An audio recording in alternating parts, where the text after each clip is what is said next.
The Case of Charles Dexter Ward. By H. P. Lovecraft. Part 1. A Result and a Prologue. How do you find this book? Any thoughts about the book or the author? Any suggestion for improvement? Please take a moment to share your thoughts in a comment. If you like it, share it with your friends who might enjoy it as well. Subscribe to keep in touch. Visit completeaudiobooks.com for more quality content. Chapter 1. From a private hospital for the insane near Providence, Rhode Island, there recently disappeared an exceedingly singular person.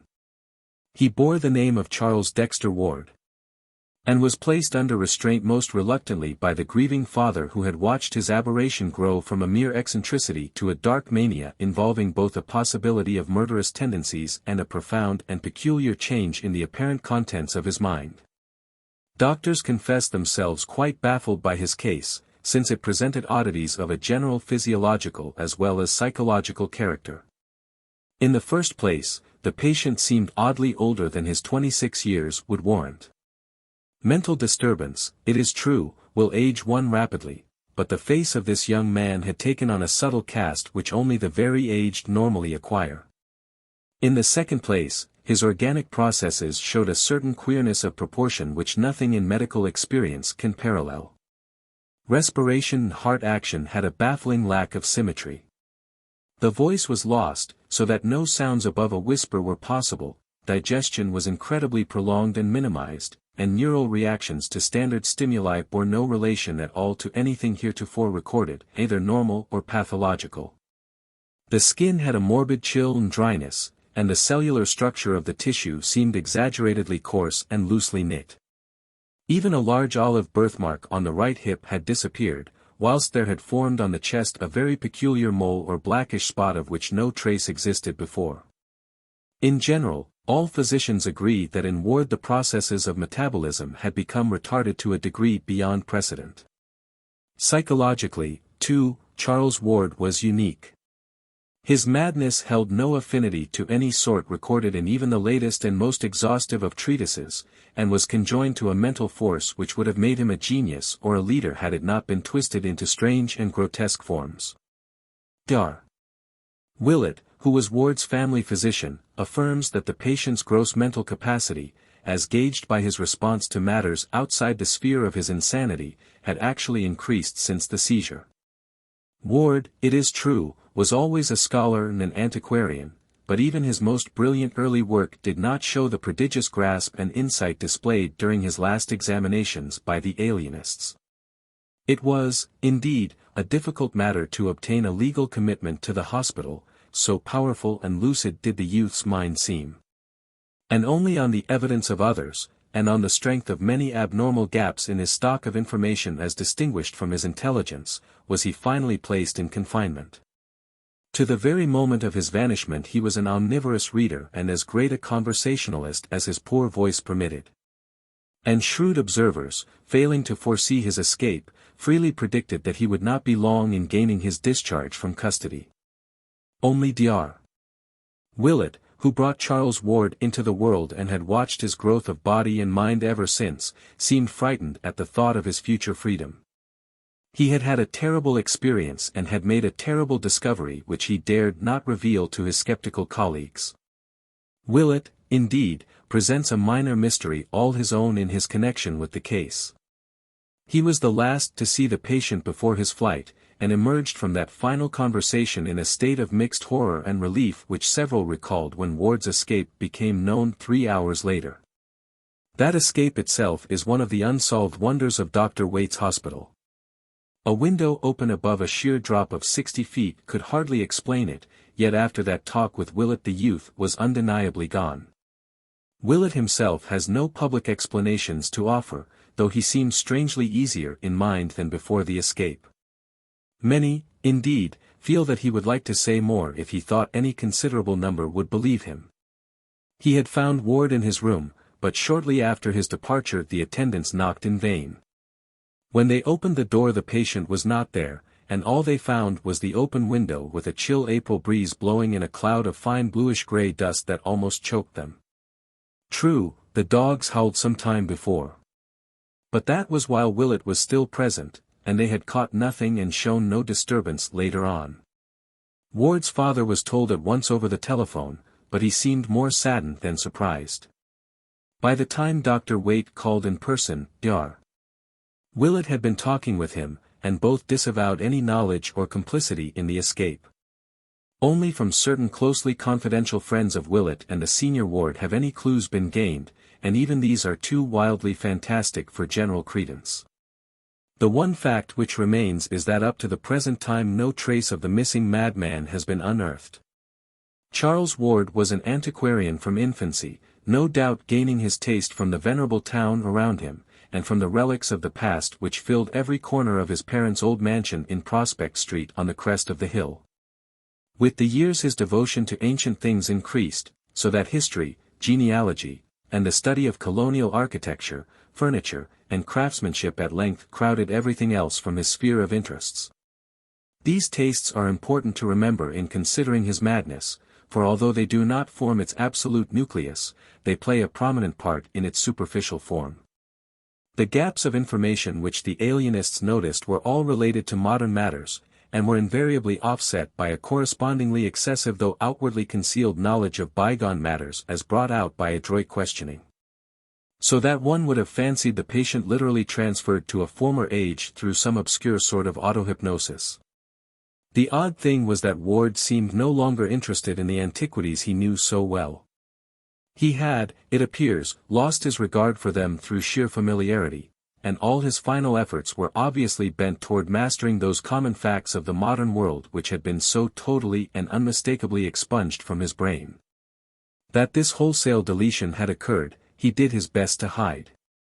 But it was clear to all who watched him that his whole program of reading and conversation was determined by a frantic wish to imbibe such knowledge of his own life and of the ordinary practical and cultural background of the 20th century as ought to have been his by virtue of his birth in 1902 and his education in the schools of our own time. Alienists are now wondering how, in view of his vitally impaired range of data, the escaped patient manages to cope with the complicated world of today. The dominant opinion being that he is lying low in some humble and unexacting position till his stock of modern information can be brought up to the normal. The beginning of Ward's madness is a matter of dispute among alienists. Dr. Lyman, the eminent Boston authority, places it in 1919 or 1920, during the boy's last year at the Moses Brown School, when he suddenly turned from the study of the past to the study of the occult, and refused to qualify for college on the ground that he had individual researches of much greater importance to make. This is certainly borne out by Ward's altered habits at the time, especially by his continual search through town records and among old burying grounds for a certain grave dug in 1771. The grave of an ancestor named Joseph Curwen, some of whose papers he professed to have found behind the paneling of a very old house in Olney Court, on Stamper's Hill, which Curwen was known to have built and occupied. It is, broadly speaking, undeniable that the winter of 1919-20 saw a great change in Ward, whereby he abruptly stopped his general antiquarian pursuits and embarked on a desperate delving into occult subjects both at home and abroad, varied only by this strangely persistent search for his forefather's grave.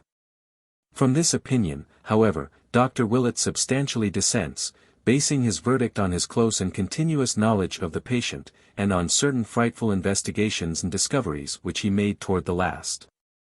Those investigations and discoveries have left their mark upon him, so that his voice trembles when he tells them, and his hand trembles when he tries to write of them. Willett admits that the change of 1919-20 would ordinarily appear to mark the beginning of a progressive decadence which culminated in the horrible and uncanny alienation of 1928. But believes from personal observation that a finer distinction must be made. Granting freely that the boy was always ill-balanced temperamentally, and prone to be unduly susceptible and enthusiastic in his responses to phenomena around him, he refuses to concede that the early alteration marked the actual passage from sanity to madness, crediting instead Ward's own statement that he had discovered or rediscovered something whose effect on human thought was likely to be marvelous and profound. The true madness, he is certain, came with a later change. After the Curwen portrait and the ancient papers had been unearthed, after a trip to strange foreign places had been made, and some terrible invocations chanted under strange and secret circumstances. After certain answers to these invocations had been plainly indicated, and a frantic letter penned under agonizing and inexplicable conditions, after the wave of vampirism and the ominous potuxic gossip. And after the patient's memory commenced to exclude contemporary images whilst his physical aspect underwent the subtle modification so many subsequently noticed. It was only about this time, Willett points out with much acuteness, that the nightmare qualities became indubitably linked with Ward. And the doctor feels shudderingly sure that enough solid evidence exists to sustain the youth's claim regarding his crucial discovery. In the first place, 2 workmen of high intelligence saw Joseph Curwen's ancient papers found. Secondly, the boy once showed Dr. Willett those papers and a page of the Curwen diary, and each of the documents had every appearance of genuineness. The hole where Ward claimed to have found them was long a visible reality, and Willett had a very convincing final glimpse of them in surroundings which can scarcely be believed and can never perhaps be proved. Then there were the mysteries and coincidences of the Orne and Hutchinson letters, and the problem of the Curwen penmanship and of what the detectives brought to light about Dr. Allen. These things, and the terrible message in medieval minuscules found in Willett's pocket when he gained consciousness after his shocking experience. And most conclusive of all, there are the 2 hideous results which the doctor obtained from a certain pair of formulae during his final investigations. Results which virtually proved the authenticity of the papers and of their monstrous implications at the same time that those papers were born forever from human knowledge. Chapter 2. One must look back at Charles Ward's earlier life as at something belonging as much to the past as the antiquities he loved so keenly. In the autumn of 1918, and with a considerable show of zest in the military training of the period, he had begun his junior year at the Moses Brown School, which lies very near his home. The old main building, erected in 1819, had always charmed his youthful antiquarian sense, and the spacious park in which the academy is set appealed to his sharp eye for landscape. His social activities were few, and his hours were spent mainly at home, in rambling walks, in his classes and drills, and in pursuit of antiquarian and genealogical data at the City Hall, the State House, the Public Library, the Athenaeum, the Historical Society, the John Carter Brown and John Hay Libraries of Brown University, and the newly opened Shepley Library in Benefit Street. One may picture him yet as he was in those days, tall, slim, and blond, with studious eyes and a slight droop, dressed somewhat carelessly, and giving a dominant impression of harmless awkwardness rather than attractiveness. His walks were always adventures in antiquity, during which he managed to recapture from the myriad relics of a glamorous old city a vivid and connected picture of the centuries before. His home was a great Georgian mansion atop the well-nigh precipitous hill that rises just east of the river. And from the rear windows of its rambling wings he could look dizzily out over all the clustered spires, domes, roofs, and skyscraper summits of the lower town to the purple hills of the countryside beyond. Here he was born, and from the lovely classic porch of the double-bayed brick facade his nurse had first wheeled him in his carriage. Past the little white farmhouse of 200 years before that the town had long ago overtaken, and on toward the stately colleges along the shady, sumptuous street, whose old square brick mansions and smaller wooden houses with narrow, heavy-columned Doric porches dreamed solid and exclusive amidst their generous yards and gardens. He had been wheeled, too, along sleepy Congdon Street, 1 tier lower down on the steep hill, and with all its eastern homes on high terraces. The small wooden houses averaged a greater age here, for it was up this hill that the growing town had climbed, and in these rides he had imbibed something of the color of a quaint colonial village. The nurse used to stop and sit on the benches of Prospect Terrace to chat with policemen. And one of the child's first memories was of the great westward sea of hazy roofs and domes and steeples and far hills which he saw one winter afternoon from that great railed embankment, and violet and mystic against a fevered, apocalyptic sunset of reds and golds and purples and curious greens. The vast marble dome of the State House stood out in massive silhouette, its crowning statue haloed fantastically by a break in one of the tinted stratus clouds that barred the flaming sky. When he was larger his famous walks began. First with his impatiently dragged nurse, and then alone in dreamy meditation. Farther and farther down that almost perpendicular hill he would venture, each time reaching older and quainter levels of the ancient city.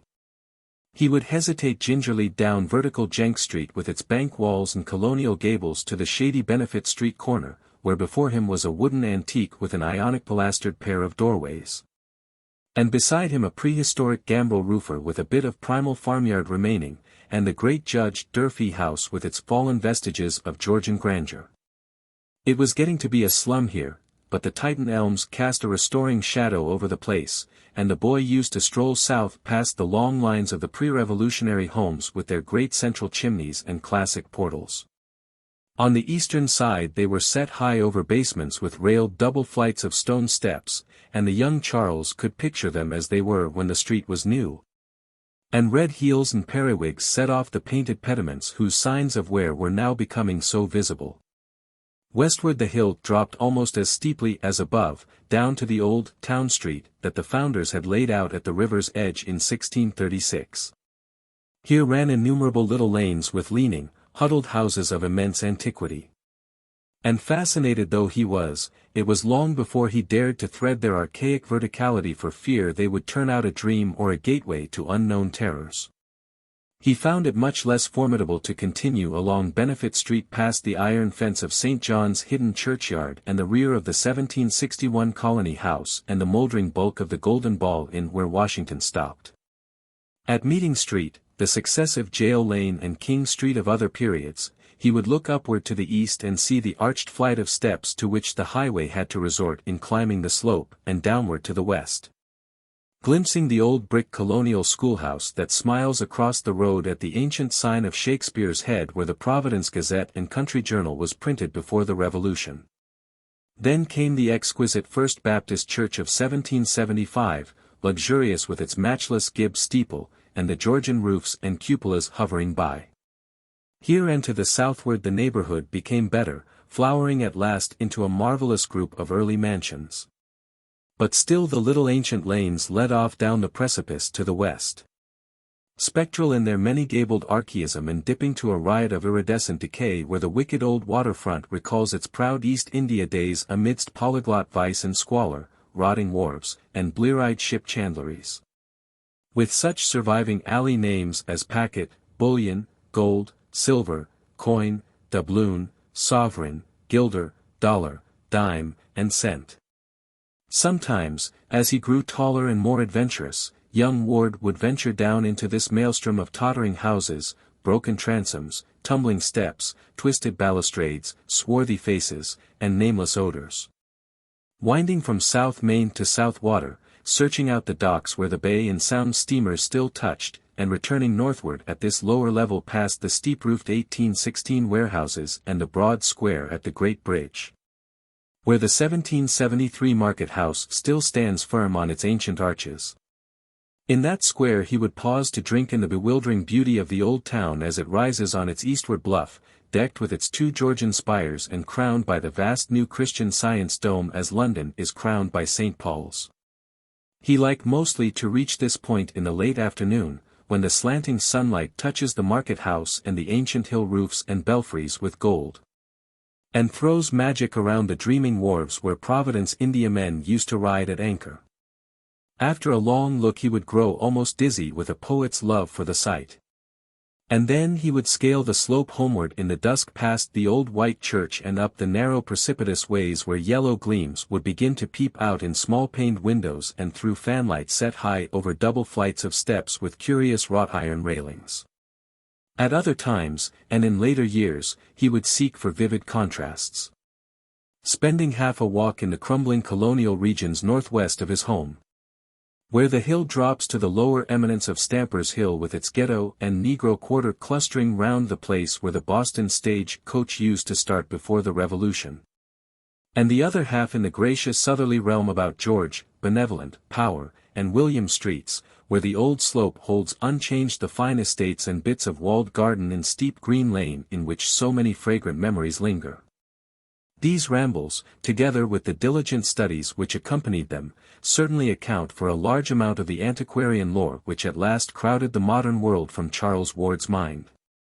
and illustrate the mental soil upon which fell, in that fateful winter of 1919-20, the seeds that came to such strange and terrible fruition. Dr. Willett is certain that, up to this ill-omened winter of first change, Charles Ward's antiquarianism was free from every trace of the morbid. Graveyards held for him no particular attraction beyond their quaintness and historic value, and of anything like violence or savage instinct he was utterly devoid. Then, by insidious degrees, there appeared to develop a curious sequel to one of his genealogical triumphs of the year before. When he had discovered among his maternal ancestors a certain very long-lived man named Joseph Curwen, who had come from Salem in March of 1692, and about whom a whispered series of highly peculiar and disquieting stories clustered. Ward's great-great-grandfather Welcome Potter had in 1785 married a certain Anne Tillinghast, daughter of Mrs. Eliza, daughter to Captain James Tillinghast, of whose paternity the family had preserved no trace. Late in 1918, whilst examining a volume of original town records in manuscript, the young genealogist encountered an entry describing a legal change of name, by which in 1772 a Mrs. Eliza Curwen, widow of Joseph Curwen, resumed, along with her 7-year-old daughter Anne, her maiden name of Tillinghast, on the ground that her husband's name was become a public reproach by reason of what was known after his decease. The which confirming an antient common rumour, though not to be credited by a loyal wife till so proven as to be wholly past doubting. This entry came to light upon the accidental separation of 2 leaves which had been carefully pasted together and treated as one by a laboured revision of the page numbers. It was at once clear to Charles Ward that he had indeed discovered a hitherto unknown great-great-great-grandfather. The discovery doubly excited him because he had already heard vague reports and seen scattered allusions relating to this person, about whom there remained so few publicly available records, aside from those becoming public only in modern times, that it almost seemed as if a conspiracy had existed to blot him from memory. What did appear, moreover, was of such a singular and provocative nature that one could not fail to imagine curiously what it was that the colonial recorders were so anxious to conceal and forget, or to suspect that the deletion had reasons all too valid. Before this, Ward had been content to let his romancing about old Joseph Curwen remain in the idle stage. But having discovered his own relationship to this apparently hushed-up character, he proceeded to hunt out as systematically as possible whatever he might find concerning him. In this excited quest he eventually succeeded beyond his highest expectations. For old letters, diaries, and sheaves of unpublished memoirs in cobwebbed Providence garrets and elsewhere yielded many illuminating passages which their writers had not thought it worth their while to destroy. One important sidelight came from a point as remote as New York, where some Rhode Island colonial correspondence was stored in the museum at Fraunces Tavern. The really crucial thing, though, and what in Dr. Willett's opinion formed the definite source of Ward's undoing, was the matter found in August 1919 behind the paneling of the crumbling house in Olney Court.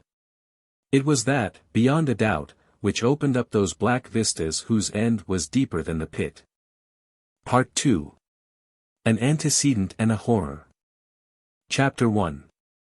Joseph Curwen, as revealed by the rambling legends embodied in what Ward heard and unearthed, was a very astonishing, enigmatic, and obscurely horrible individual. He had fled from Salem to Providence, that universal haven of the odd, the free, and the dissenting, at the beginning of the great witchcraft panic, being in fear of accusation because of his solitary ways and queer chemical or alchemical experiments. He was a colorless-looking man of about 30, and was soon found qualified to become a freeman of Providence, thereafter buying a home lot just north of Gregory Dexter's at about the foot of Olney Street. His house was built on Stamper's Hill west of the town street, in what later became Olney Court, and in 1761 he replaced this with a larger one, on the same site, which is still standing. Now the first odd thing about Joseph Curwen was that he did not seem to grow much older than he had been on his arrival. He engaged in shipping enterprises, purchased wharfage near Mile End Cove, helped rebuild the Great Bridge in 1713, and in 1723 was one of the founders of the Congregational Church on the Hill. But always did he retain his nondescript aspect of a man not greatly over 30 or 35. As decades mounted up, this singular quality began to excite wide notice. But Curwen always explained it by saying that he came of hardy forefathers, and practiced a simplicity of living which did not wear him out. How such simplicity could be reconciled with the inexplicable comings and goings of the secretive merchant, and with the queer gleaming of his windows at all hours of night, was not very clear to the townsfolk. And they were prone to assign other reasons for his continued youth and longevity. It was held, for the most part, that Curwen's incessant mixings and boilings of chemicals had much to do with his condition. Gossip spoke of the strange substances he brought from London and the Indies on his ships or purchased in Newport, Boston, and New York, and when old Dr. Jabez Bowen came from Rehoboth and opened his apothecary shop across the great bridge at the sign of the Unicorn and Mortar, there was ceaseless talk of the drugs, acids, and metals that the taciturn recluse incessantly bought or ordered from him. Acting on the assumption that Curwen possessed a wondrous and secret medical skill, many sufferers of various sorts applied to him for aid. But though he appeared to encourage their belief in a noncommittal way, and always gave them odd-colored potions in response to their requests, it was observed that his ministrations to others seldom proved of benefit. At length, when over 50 years had passed since the stranger's advent, and without producing more than 5 years' apparent change in his face and physique, the people began to whisper more darkly, and to meet more than halfway that desire for isolation which he had always shown. Private letters and diaries of the period reveal, too, a multitude of other reasons why Joseph Curwen was marveled at, feared, and finally shunned like a plague. His passion for graveyards, in which he was glimpsed at all hours, and under all conditions, was notorious, though no one had witnessed any deed on his part which could actually be termed ghoulish. On the Pawtuxet Road he had a farm, at which he generally lived during the summer, and to which he would frequently be seen riding at various odd times of the day or night. Here his only visible servants, farmers, and caretakers were a sullen pair of aged Narragansett Indians, the husband dumb and curiously scarred, and the wife of a very repulsive cast of countenance, probably due to a mixture of Negro blood. In the lead-to of this house was the laboratory where most of the chemical experiments were conducted. Curious porters and teamers who delivered bottles, bags, or boxes at the small reed door would exchange accounts of the fantastic flasks, crucibles, alembics, and furnaces they saw in the low-shelved room, and prophesied in whispers that the close-mouthed chymist, by which they meant alchemist, would not be long in finding the philosopher's stone. The nearest neighbors to this farm, the Fenners, a quarter of a mile away, had still queerer things to tell of certain sounds which they insisted came from the Curwen place in the night. There were cries, they said, and sustained howlings. And they did not like the large numbers of livestock which thronged the pastures, for no such amount was needed to keep a lone old man and a very few servants in meat, milk, and wool. The identity of the stock seemed to change from week to week as new droves were purchased from the Kingstown farmers. Then, too, there was something very obnoxious about a certain great stone outbuilding with only high narrow slits for windows. Great bridge idlers likewise had much to say of Curwen's town house in Olney Court. Not so much the fine new one built in 1761, when the man must have been nearly a century old, but the first low gambrel-roofed one with the windowless attic and shingled sides, whose timbers he took the peculiar precaution of burning after its demolition. Here there was less mystery, it is true. But the hours at which lights were seen, the secretiveness of the two swarthy foreigners who comprised the only menservants, the hideous indistinct mumbling of the incredibly aged French housekeeper. The large amounts of food seen to enter a door within which only 4 persons lived, and the quality of certain voices often heard in muffled conversation at highly unseasonable times, all combined with what was known of the Pawtuxet farm to give the place a bad name. In choicer circles, too, the Curwen home was by no means undiscussed. For as the newcomer had gradually worked into the church and trading life of the town, he had naturally made acquaintances of the better sort, whose company and conversation he was well fitted by education to enjoy. His birth was known to be good, since the Curwens or Corwins of Salem needed no introduction in New England. It developed that Joseph Curwen had traveled much in very early life, living for a time in England and making at least 2 voyages to the Orient, and his speech, when he deigned to use it, was that of a learned and cultivated Englishman. But for some reason or other Curwen did not care for society. Whilst never actually rebuffing a visitor, he always reared such a wall of reserve that few could think of anything to say to him which would not sound inane. There seemed to lurk in his bearing some cryptic, sardonic arrogance, as if he had come to find all human beings dull though having moved among stranger and more potent entities. When Dr.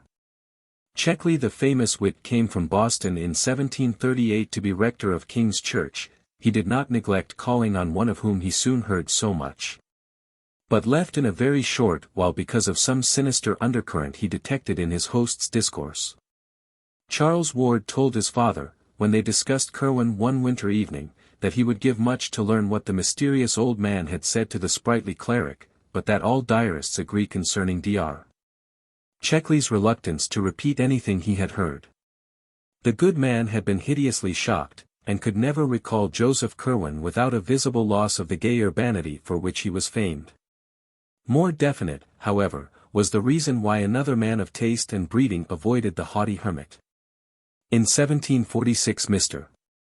John Merritt, an elderly English gentleman of literary and scientific leanings, came from Newport to the town which was so rapidly overtaking it in standing, and built a fine country seat on the Neck in what is now the heart of the best residence section. He lived in considerable style and comfort, keeping the first coach and liveried servants in town, and taking great pride in his telescope, his microscope, and his well-chosen library of English and Latin books. Hearing of Curwen as the owner of the best library in Providence, Mr. Merritt early paid him a call, and was more cordially received than most other callers at the house had been. His admiration for his host's ample shelves, which besides the Greek, Latin, and English classics were equipped with a remarkable battery of philosophical, mathematical, and scientific works including Paracelsus, Agricola, Van Helmont, Sylvius, Glauber, Boyle, Boerhaave, Becher, and Stahl, led Curwen to suggest a visit to the farmhouse and laboratory whither he had never invited anyone before. And the two drove out at once in Mr. Merritt's coach. Mr. Merritt always confessed to seeing nothing really horrible at the farmhouse, but maintained that the titles of the books in the special library of thaumaturgical, alchemical, and theological subjects which Curwen kept in a front room were alone sufficient to inspire him with a lasting loathing. Perhaps, however, the facial expression of the owner in exhibiting them contributed much of the prejudice. This bizarre collection, besides a host of standard works which Mr. Merritt was not too alarmed to envy, embraced nearly all the Kabbalists, demonologists, and magicians known to man, and was a treasure house of lore in the doubtful realms of alchemy and astrology.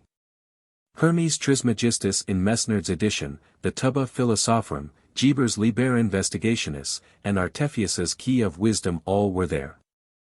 With the Kabbalistic Zohar, Peter Jammy's set of Albertus Magnus, Raymond Lully's Ars Magna et Ultima in Zetzner's edition, Roger Bacon's Thesaurus Chemicus, Flood's Clavis Alchemiae, and Trithemius's De Lapide Philosophico crowding them close.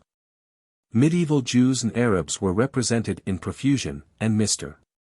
Merritt turned pale when, upon taking down a fine volume conspicuously labeled as the Kanun Islam, he found it was in truth the forbidden Necronomicon of the mad Arab Abdul al-Hazard, of which he had heard such monstrous things whispered some years previously after the exposure of nameless rites at the strange little fishing village of Kingsport, in the province of the Massachusetts Bay.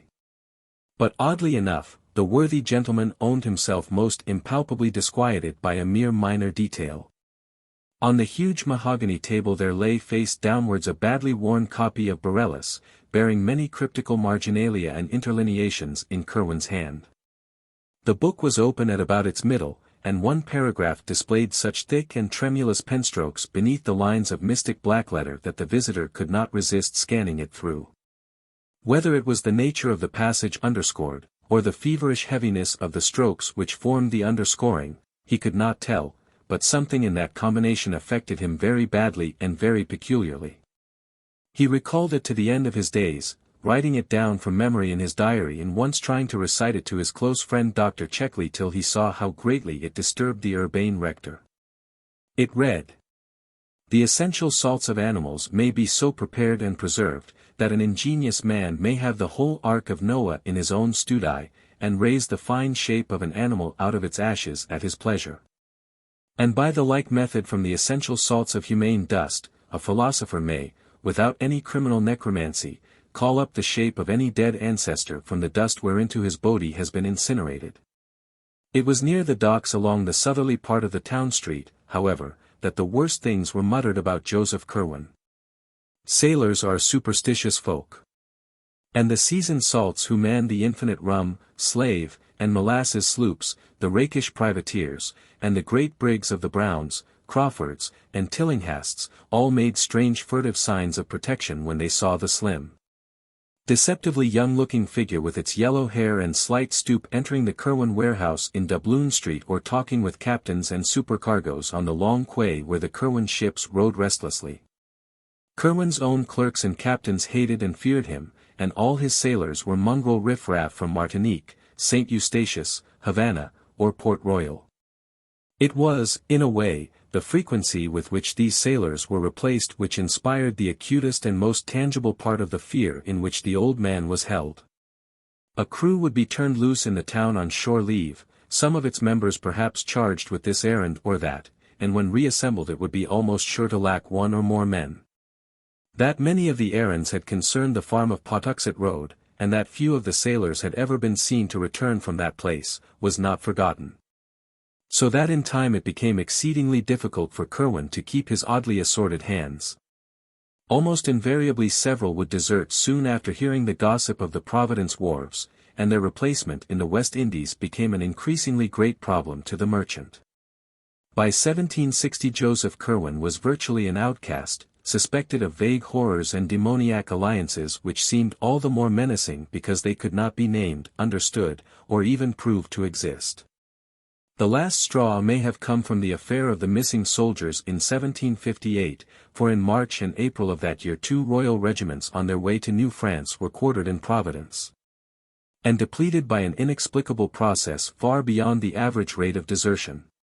Rumor dwelt on the frequency with which Curwen was wont to be seen talking with the red-coated strangers, and as several of them began to be missed, people thought of the odd conditions among his own seamen. What would have happened if the regiments had not been ordered on, no one can tell. Meanwhile the merchant's worldly affairs were prospering. He had a virtual monopoly of the town's trade in saltpeter, black pepper, and cinnamon, and easily led any other one shipping establishment save the Browns in his importation of brassware, indigo, cotton, woolens, salt, rigging, iron, paper, and English goods of every kind. Such shopkeepers as James Green, at the sign of the Elephant in Cheapside, the Russells, at the sign of the Golden Eagle across the bridge, or Clark and Nightingale at the Frying Pan and Fish near New Coffee House, depended almost wholly upon him for their stock. And his arrangements with the local distillers, the Narragansett dairymen and horse breeders, and the Newport candle makers, made him one of the prime exporters of the colony. Ostracized though he was, he did not lack for civic spirit of a sort. When the colony house burned down, he subscribed handsomely to the lotteries by which the new brick one, still standing at the head of its parade in the old Main Street, was built in 1761. In that same year, too, he helped rebuild the Great Bridge after the October gale. He replaced many of the books of the public library consumed in the Colony House fire, and bought heavily in the lottery that gave the muddy Market Parade and deep-rutted Town Street their pavement of great round stones with a brick footwalk or causey in the middle. About this time, also, he built the plain but excellent new house whose doorway is still such a triumph of carving. When the Whitefield adherents broke off from Dr. Cotton's Hill Church in 1743 and founded Deacon Snow's Church across the bridge, Curwen had gone with them, though his zeal and attendance soon abated. Now, however, he cultivated piety once more, as if to dispel the shadow which had thrown him into isolation and would soon begin to wreck his business fortunes if not sharply checked. Chapter 2. The sight of this strange, pallid man, hardly middle-aged in aspect yet certainly not less than a full century old, seeking at last to emerge from a cloud of fright and detestation too vague to pin down or analyze, was at once a pathetic, a dramatic, and a contemptible thing. Such is the power of wealth and of surface gestures, however, that there came indeed a slight abatement in the visible aversion displayed toward him, especially after the rapid disappearances of his sailors abruptly ceased. He must likewise have begun to practice an extreme care and secrecy in his graveyard expeditions, for he was never again caught at such wanderings, whilst the rumors of uncanny sounds and maneuvers at his Patuxet farm diminished in proportion. His rate of food consumption and cattle replacement remained abnormally high. But not until modern times, when Charles Ward examined a set of his accounts and invoices in the Shepley Library, did it occur to any person, save one embittered youth, perhaps, to make dark comparisons between the large number of guinea blacks he imported until 1766. And the disturbingly small number for whom he could produce bona fide bills of sale either to slave dealers at the Great Bridge or to the planters of the Narragansett country. Certainly, the cunning and ingenuity of this abhorred character were uncannily profound, once the necessity for their exercise had become impressed upon him. But of course the effect of all this belated mending was necessarily slight. Curwen continued to be avoided and distrusted, as indeed the one fact of his continued air of youth at a great age would have been enough to warrant, and he could see that in the end his fortunes would be likely to suffer. His elaborate studies and experiments, whatever they may have been, apparently required a heavy income for their maintenance. And since a change of environment would deprive him of the trading advantages he had gained, it would not have profited him to begin anew in a different region just then. Judgment demanded that he patch up his relations with the townsfolk of Providence, so that his presence might no longer be a signal for hushed conversation, transparent excuses or errands elsewhere, and a general atmosphere of constraint and uneasiness. His clerks, being now reduced to the shiftless and impecunious residue whom no one else would employ, were giving him much worry. And he held to his sea captains and mates only by shrewdness in gaining some kind of ascendancy over them, a mortgage, a promissory note, or a bit of information very pertinent to their welfare. In many cases, diarists have recorded with some awe, Curwen showed almost the power of a wizard in unearthing family secrets for questionable use. During the final 5 years of his life it seemed as though only direct talks with the long-dead could possibly have furnished some of the data which he had so glibly at his tongue's end. About this time the crafty scholar hit upon a last desperate expedient to regain his footing in the community. Hitherto a complete hermit, he now determined to contract an advantageous marriage, securing as a bride some lady whose unquestioned position would make all ostracism of his home impossible. It may be that he also had deeper reasons for wishing an alliance. Reasons so far outside the known cosmic sphere that only papers found a century and a half after his death caused anyone to suspect them, but of this nothing certain can ever be learned. Naturally he was aware of the horror and indignation with which any ordinary courtship of his would be received, hence he looked about for some likely candidate upon whose parents he might exert a suitable pressure. Such candidates, he found, were not at all easy to discover, since he had very particular requirements in the way of beauty, accomplishments, and social security.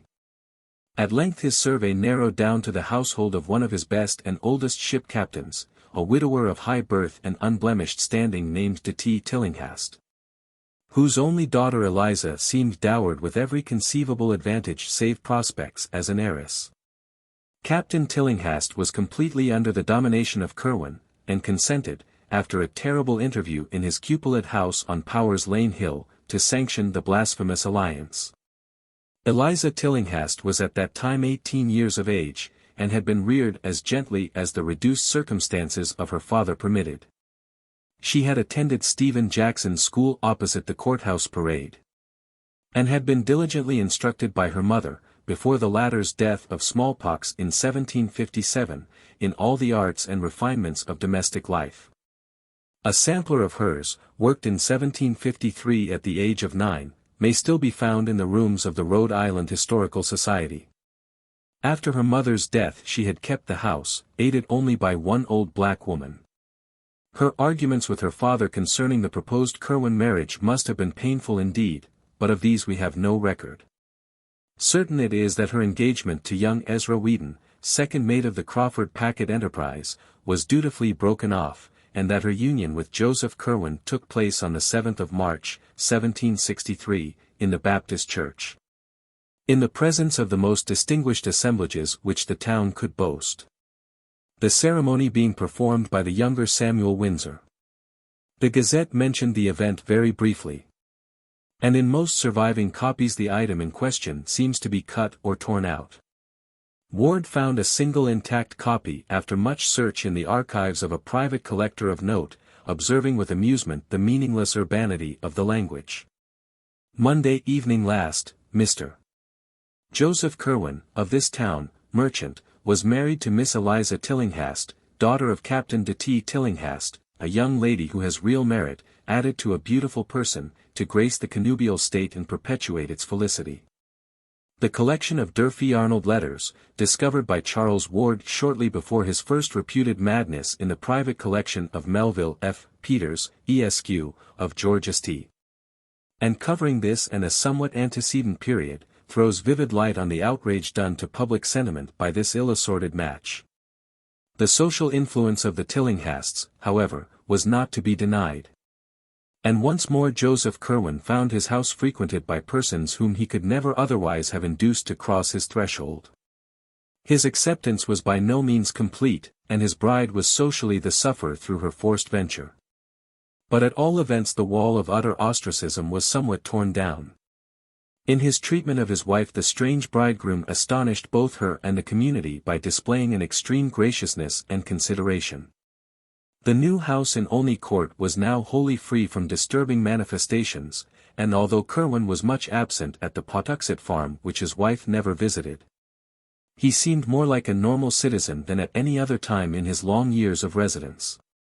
Only one person remained in open enmity with him, this being the youthful ship's officer whose engagement to Eliza Tillinghast had been so abruptly broken. Ezra Whedon had frankly vowed vengeance. And though of a quiet and ordinarily mild disposition, was now gaining a hate-bred, dogged purpose which boded no good to the usurping husband. On the 7th of May, 1765, Curwen's only child was born, and was christened by the Rev. John Graves of King's Church, of which both husband and wife had become communicants shortly after their marriage, in order to compromise between their respective Congregational and Baptist affiliations. The record of this birth, as well as that of the marriage 2 years before, was stricken from most copies of the church and town annals where it ought to appear. And Charles Ward located both with the greatest difficulty after his discoverer of the widow's change of name had apprised him of his own relationship, and engendered the feverish interest which culminated in his madness. The birth entry, indeed, was found very curiously through correspondence with the heirs of the loyalist Dr. Graves, who had taken with him a duplicate set of records when he left his pastorate at the outbreak of the Revolution. Ward had tried this source because he knew that his great-great-grandmother and Tillinghast Potter had been an Episcopalian. Shortly after the birth of his daughter, an event he seemed to welcome with a fervor greatly out of keeping with his usual coldness, Curwen resolved to sit for a portrait. This he had painted by a very gifted Scotsman named Cosmo Alexander, then a resident of Newport, and since famous as the early teacher of Gilbert Stuart. The likeness was said to have been executed on a wall panel of the library of the house in Olney Court, but neither of the two old diaries mentioning it gave any hint of its ultimate disposition. At this period the erratic scholar showed signs of unusual abstraction, and spent as much time as he possibly could at his farm on the Pawtuxet Road. He seemed, as was stated, in a condition of suppressed excitement or suspense. As if expecting some phenomenal thing or on the brink of some strange discovery. Chemistry or alchemy would appear to have played a great part, for he took from his house to the farm the greater number of his volumes on that subject. His affectation of civic interest did not diminish, and he lost no opportunities for helping such leaders as Stephen Hopkins, Joseph Brown, and Benjamin West in their efforts to raise the cultural tone of the town, which was then much below the level of Newport in its patronage of the liberal arts. He had helped Daniel Jenks found his bookshop in 1763, and was thereafter his best customer, extending aid likewise to the struggling Gazette that appeared each Wednesday at the sign of Shakespeare's Head. In politics he ardently supported Governor Hopkins against the Ward party whose prime strength was in Newport. And his really eloquent speech at Hackers Hall in 1765 against the setting off of North Providence as a separate town with a pro-Ward vote in the General Assembly did more than any other thing to wear down the prejudice against him.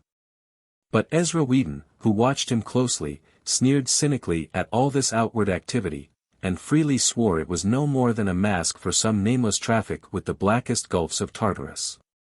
The revengeful youth began a systematic study of the man and his doings whenever he was in port. Spending hours at night by the wharves with a dory in readiness when he saw lights in the Curwen warehouses, and following the small boat which would sometimes steal quietly off and down the bay. He also kept as close a watch as possible on the Pawtuxet farm, and was once severely bitten by the dogs the old Indian couple loosed upon him. Chapter 3. In 1766 came the final change in Joseph Curwen. It was very sudden, and gained wide notice amongst the curious townsfolk. For the air of suspense and expectancy dropped like an old cloak, giving instant place to an ill-concealed exaltation of perfect triumph. Curwen seemed to have difficulty in restraining himself from public harangues on what he had found or learned or made. But apparently the need of secrecy was greater than the longing to share his rejoicing, for no explanation was ever offered by him. It was after this transition, which appears to have come early in July, that the sinister scholar began to astonish people by his possession of information which only their long-dead ancestors would seem to be able to impart. But Curwen's feverish secret activities by no means ceased with this change. On the contrary, they tended rather to increase. So that more and more of his shipping business was handled by the captains whom he now bound to him by ties of fear as potent as those of bankruptcy had been. He altogether abandoned the slave trade, alleging that its profits were constantly decreasing. Every possible moment was spent at the Pawtuxet farm. Although there were rumors now and then of his presence in places which, though not actually near graveyards, were yet so situated in relation to graveyards that thoughtful people wondered just how thorough the old merchant's change of habits really was. Ezra Whedon, though his periods of espionage were necessarily brief and intermittent on account of his sea voyaging, had a vindictive persistence which the bulk of the practical townsfolk and farmers lacked, and subjected Curwen's affairs to a scrutiny such as they had never had before. Many of the odd maneuvers of the strange merchant's vessels had been taken for granted on account of the unrest of the times, when every colonist seemed determined to resist the provisions of the Sugar Act which hampered a prominent traffic. Smuggling and evasion were the rule in Narragansett Bay, and nocturnal landings of illicit cargoes were continuous commonplaces. But Whedon, night after night following the lighters or small sloops which he saw steal off from the Curwen warehouses at the town street docks, soon felt assured that it was not merely His Majesty's armed ships which the sinister skulker was anxious to avoid. Prior to the change in 1766 these boats had for the most part contained chained Negroes, who were carried down and across the bay and landed at an obscure point on the shore just north of Pawtuxet, being afterward driven up the bluff and across country to the Curwen farm, where they were locked in that enormous stone outbuilding which had only 5 high narrow slits for windows. After that change, however, the whole program was altered. Importation of slaves ceased at once, and for a time Curwen abandoned his midnight sailings. Then, about the spring of 1767, a new policy appeared. Once more the lighters grew wont to put out from the black, silent docks, and this time they would go down the bay some distance, perhaps as far as Nanquit Point, where they would meet and receive cargo from strange ships of considerable size and widely varied appearance.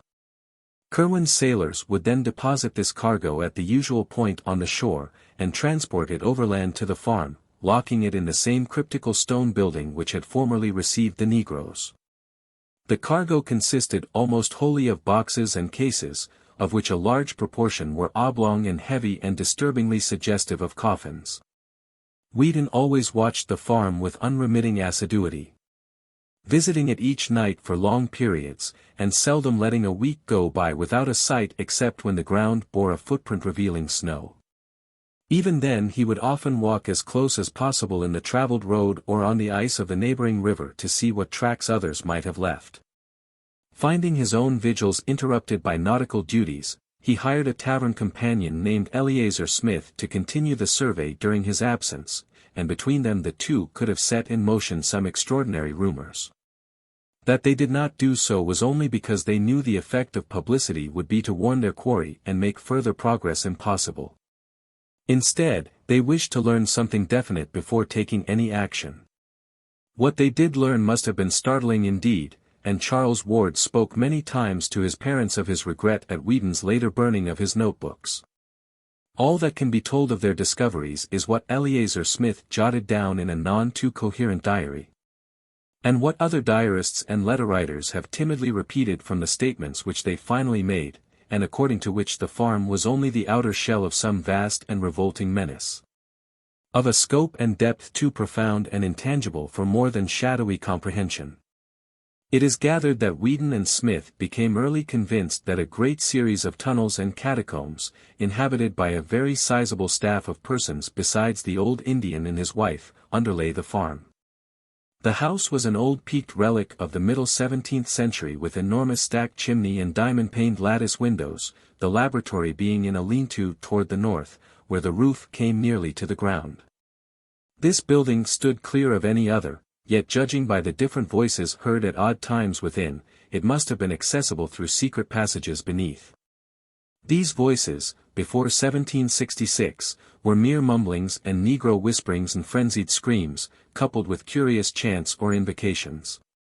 After that date, however, they assumed a very singular and terrible cast as they ran the gamut betwixt dronings of dull acquiescence and explosions of frantic pain or fury, rumblings of conversations and whines of entreaty, pantings of eagerness and shouts of protest.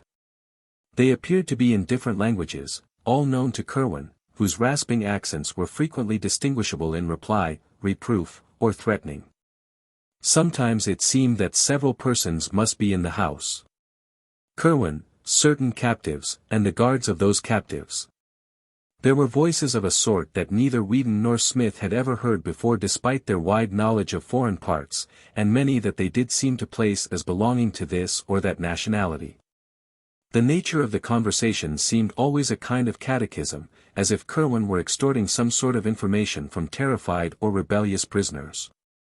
Whedon had many verbatim reports of overheard scraps in his notebook, for English, French, and Spanish, which he knew, were frequently used, but of these nothing has survived. He did, however, say that besides a few ghoulish dialogues in which the past affairs of Providence families were concerned, most of the questions and answers he could understand were historical or scientific, occasionally pertaining to very remote places and ages. Once, for example, an alternately raging and sullen figure was questioned in French about the Black Prince's massacre at Limoges in 1370, as if there were some hidden reason which he ought to know. Curwen asked the prisoner, if prisoner he were, whether the order to slay was given because of the sign of the goat found on the altar in the ancient Roman crypt beneath the cathedral, or whether the dark man of the Haute Vienne had spoken the three words. Failing to obtain replies, the inquisitor had seemingly resorted to extreme means, for there was a terrific shriek followed by silence and muttering and a bumping sound. None of these colloquies was ever ocularly witnessed, since the windows were always heavily draped. Once, though, during a discourse in an unknown tongue, a shadow was seen on the curtain which startled Whedon exceedingly, reminding him of one of the puppets in a show he had seen in the autumn of 1764 in Hacker's Hall, when a man from Germantown, Pennsylvania, had given a clever mechanical spectacle advertised as a view of the famous city of Jerusalem, in which are represented Jerusalem, the Temple of Solomon, his royal throne, the noted towers, and hills, likewise the suffering of our Savior from the Garden of Gethsemane to the cross on the hill of Golgotha. An artful piece of statuary, worthy to be seen by the curious. It was on this occasion that the listener, who had crept close to the window of the front room whence the speaking proceeded, gave a start which roused the old Indian pair and caused them to loose the dogs on him. After that no more conversations were ever heard in the house, and Whedon and Smith concluded that Curwen had transferred his field of action to regions below. That such regions in truth existed, seemed amply clear from many things. Faint cries and groans unmistakably came up now and then from what appeared to be the solid earth in places far from any structure. Whilst hidden in the bushes along the river bank in the rear, where the high ground sloped steeply down to the valley of the Patuxent, there was found an arched oaken door in a frame of heavy masonry, which was obviously an entrance to caverns within the hill. When or how these catacombs could have been constructed, Whedon was unable to say, but he frequently pointed out how easily the place might have been reached by bands of unseen workmen from the river. Joseph Curwen put his mongrel seamen to diverse uses indeed. During the heavy spring rains of 1769 the two watchers kept a sharp eye on the steep river bank to see if any subterranean secrets might be washed to light, and were rewarded by the sight of a profusion of both human and animal bones in places where deep gullies had been worn in the banks. Naturally there might be many explanations of such things in the rear of a stock farm, and a locality where old Indian burying grounds were common, but Whedon and Smith drew their own inferences. It was in January 1770, whilst Whedon and Smith were still debating vainly on what, if anything, to think or do about the whole bewildering business, that the incident of the Fortaleza occurred. Exasperated by the burning of the revenue sloop Liberty at Newport during the previous summer, the customs fleet under Admiral Wallace had adopted an increased vigilance concerning strange vessels. And on this occasion His Majesty's armed schooner Signet, under Captain Charles Leslie, captured after a short pursuit one early morning the scow Fortaleza of Barcelona, Spain, under Captain Manuel Arruda, bound according to its log from Grand Cairo, Egypt, to Providence. When searched for contraband material, this ship revealed the astonishing fact that its cargo consisted exclusively of Egyptian mummies, consigned to sailor A.B.C., who would come to remove his goods in a lighter just off Nanquit Point and whose identity Captain Arruda felt himself in honor bound not to reveal. The Vice-Admiralty at Newport, at a loss what to do in view of the non-contraband nature of the cargo on the one hand and of the unlawful secrecy of the entry on the other hand, compromised on Collector Robinson's recommendation by freeing the ship but forbidding it a port in Rhode Island waters. There were later rumors of its having been seen in Boston Harbor, though it never openly entered the port of Boston. This extraordinary incident did not fail of wide remark in Providence, and there were not many who doubted the existence of some connection between the cargo of mummies and the sinister Joseph Curwen. His exotic studies and his curious chemical importations being common knowledge, and his fondness for graveyards being common suspicion. It did not take much imagination to link him with a freakish importation which could not conceivably have been destined for anyone else in the town. As if conscious of this natural belief, Curwen took care to speak casually on several occasions of the chemical value of the balsams found in mummies. Thinking perhaps that he might make the affair seem less unnatural, yet stopping just short of admitting his participation. Whedon and Smith, of course, felt no doubt whatsoever of the significance of the thing, and indulged in the wildest theories concerning Curwen and his monstrous labors. The following spring, like that of the year before, had heavy rains, and the watchers kept careful track of the river bank behind the Curwen farm. Large sections were washed away, and a certain number of bones discovered, but no glimpse was afforded of any actual subterranean chambers or burrows. Something was rumored, however, at the village of Patuxent about a mile below, where the river flows and falls over a rocky terrace to join the placed landlocked cove. There, where quaint old cottages climbed the hill from the rustic bridge, and fishing smacks lay anchored at their sleepy docks. A vague report went round of things that were floating down the river and flashing into sight for a minute as they went over the falls. Of course the Patuxent in a long river which winds through many settled regions abounding in graveyards, and of course the spring rains had been very heavy. But the fisherfolk about the bridge did not like the wild way that one of the things stared as it shot down to the still waters below, or the way that another half cried out, although its condition had greatly departed from that of objects which normally cried out. That rumor sent Smith, for Whedon was just then at sea, in haste to the river bank behind the farm, where surely enough there remained the evidence of an extensive cave-in. There was, however, no trace of a passage into the steep bank, for the miniature avalanche had left behind a solid wall of mixed earth and shrubbery from aloft. Smith went to the extent of some experimental digging, but was deterred by lack of success, or perhaps by fear of possible success. It is interesting to speculate on what the persistent and revengeful Whedon would have done had he been ashore at the time. Chapter 4. By the autumn of 1770 Whedon decided that the time was ripe to tell others of his discoveries.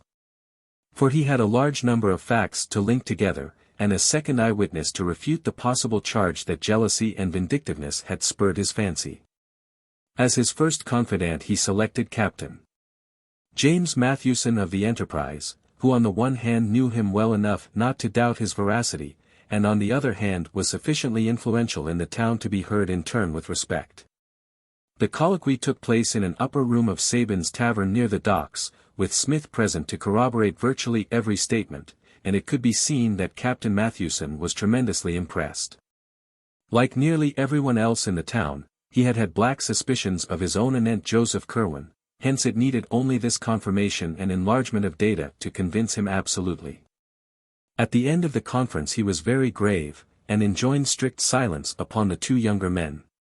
He would, he said, transmit the information separately to some 10 or so of the most learned and prominent citizens of Providence, ascertaining their views and following whatever advice they might have to offer. Secrecy would probably be essential in any case, for this was no matter that the town constables or militia could cope with. And above all else the excitable crowd must be kept in ignorance, lest there be enacted in these already troublous times a repetition of that frightful Salem panic of less than a century before which had first brought Curwen hither. The right persons to tell, he believed, would be Dr. Benjamin West, whose pamphlet on the late transit of Venus proved him a scholar and keen thinker, Rev. James Manning, president of the college which had just moved up from Warren and was temporarily housed in the new King Street schoolhouse awaiting the completion of its building on the hill above Presbyterian Lane. Ex-Governor Stephen Hopkins, who had been a member of the Philosophical Society at Newport, and was a man of very broad perceptions, John Carter, publisher of the Gazette. All four of the Brown brothers, John, Joseph, Nicholas, and Moses, who formed the recognized local magnates, and of whom Joseph was an amateur scientist of parts, old Dr. Jabez Bowen, whose erudition was considerable, and who had much first-hand knowledge of Curwen's odd purchases, and Captain Abraham Whipple, a privateersman of phenomenal boldness and energy who could be counted on to lead in any active measures needed. These men, if favorable, might eventually be brought together for collective deliberation. And with them would rest the responsibility of deciding whether or not to inform the governor of the colony, Joseph Wanton of Newport, before taking action. The mission of Captain Mathewson prospered beyond his highest expectations. For whilst he found one or two of the chosen confidants somewhat skeptical of the possible ghastly side of Whedon's tale, there was not one who did not think it necessary to take some sort of secret and coordinated action. Curwen, it was clear, formed a vague potential menace to the welfare of the town and colony, and must be eliminated at any cost. Late in December 1770 a group of eminent townsmen met at the home of Stephen Hopkins and debated tentative measures. Whedon's notes, which he had given to Captain Mathewson, were carefully read, and he and Smith were summoned to give testimony anent details. Something very like fear seized the whole assemblage before the meeting was over, though there ran through that fear a grim determination which Captain Whipple's bluff and resonant profanity best expressed. They would not notify the governor, because a more than legal course seemed necessary. With hidden powers of uncertain extent apparently at his disposal, Curwen was not a man who could safely be warned to leave town. Nameless reprisals might ensue, and even if the sinister creature complied, the removal would be no more than the shifting of an unclean burden to another place. The times were lawless, and men who had flouted the king's revenue forces for years were not the ones to balk at sterner things when duty impelled. Curwen must be surprised at his Pawtuxet farm by a large raiding party of seasoned privateersmen and given one decisive chance to explain himself. If he proved a madman, amusing himself with shrieks and imaginary conversations in different voices, he would be properly confined. If something graver appeared, and if the underground horrors indeed turned out to be real, he and all with him must die. It could be done quietly, and even the widow and her father need not be told how it came about. While these serious steps were under discussion, there occurred in the town an incident so terrible and inexplicable that for a time little else was mentioned for miles around. In the middle of a moonlight January night with heavy snow underfoot, there resounded over the river and up the hill a shocking series of cries which brought sleepy heads to every window. And people around Weybosset Point saw a great white thing plunging frantically along the badly cleared space in front of the Turk's Head. There was a baying of dogs in the distance, but this subsided as soon as the clamor of the awakened town became audible. Parties of men with lanterns and muskets hurried out to see what was happening, but nothing rewarded their search. The next morning, however, a giant, muscular body, stark naked, was found on the jams of ice around the southern piers of the Great Bridge, where the long dock stretched out beside Abbott's Distill House. And the identity of this object became a theme for endless speculation and whispering. It was not so much the younger as the older folk who whispered, for only in the patriarchs did that rigid face with horror-bulging eyes strike any chord of memory. They, shaking as they did so, exchanged furtive murmurs of wonder and fear.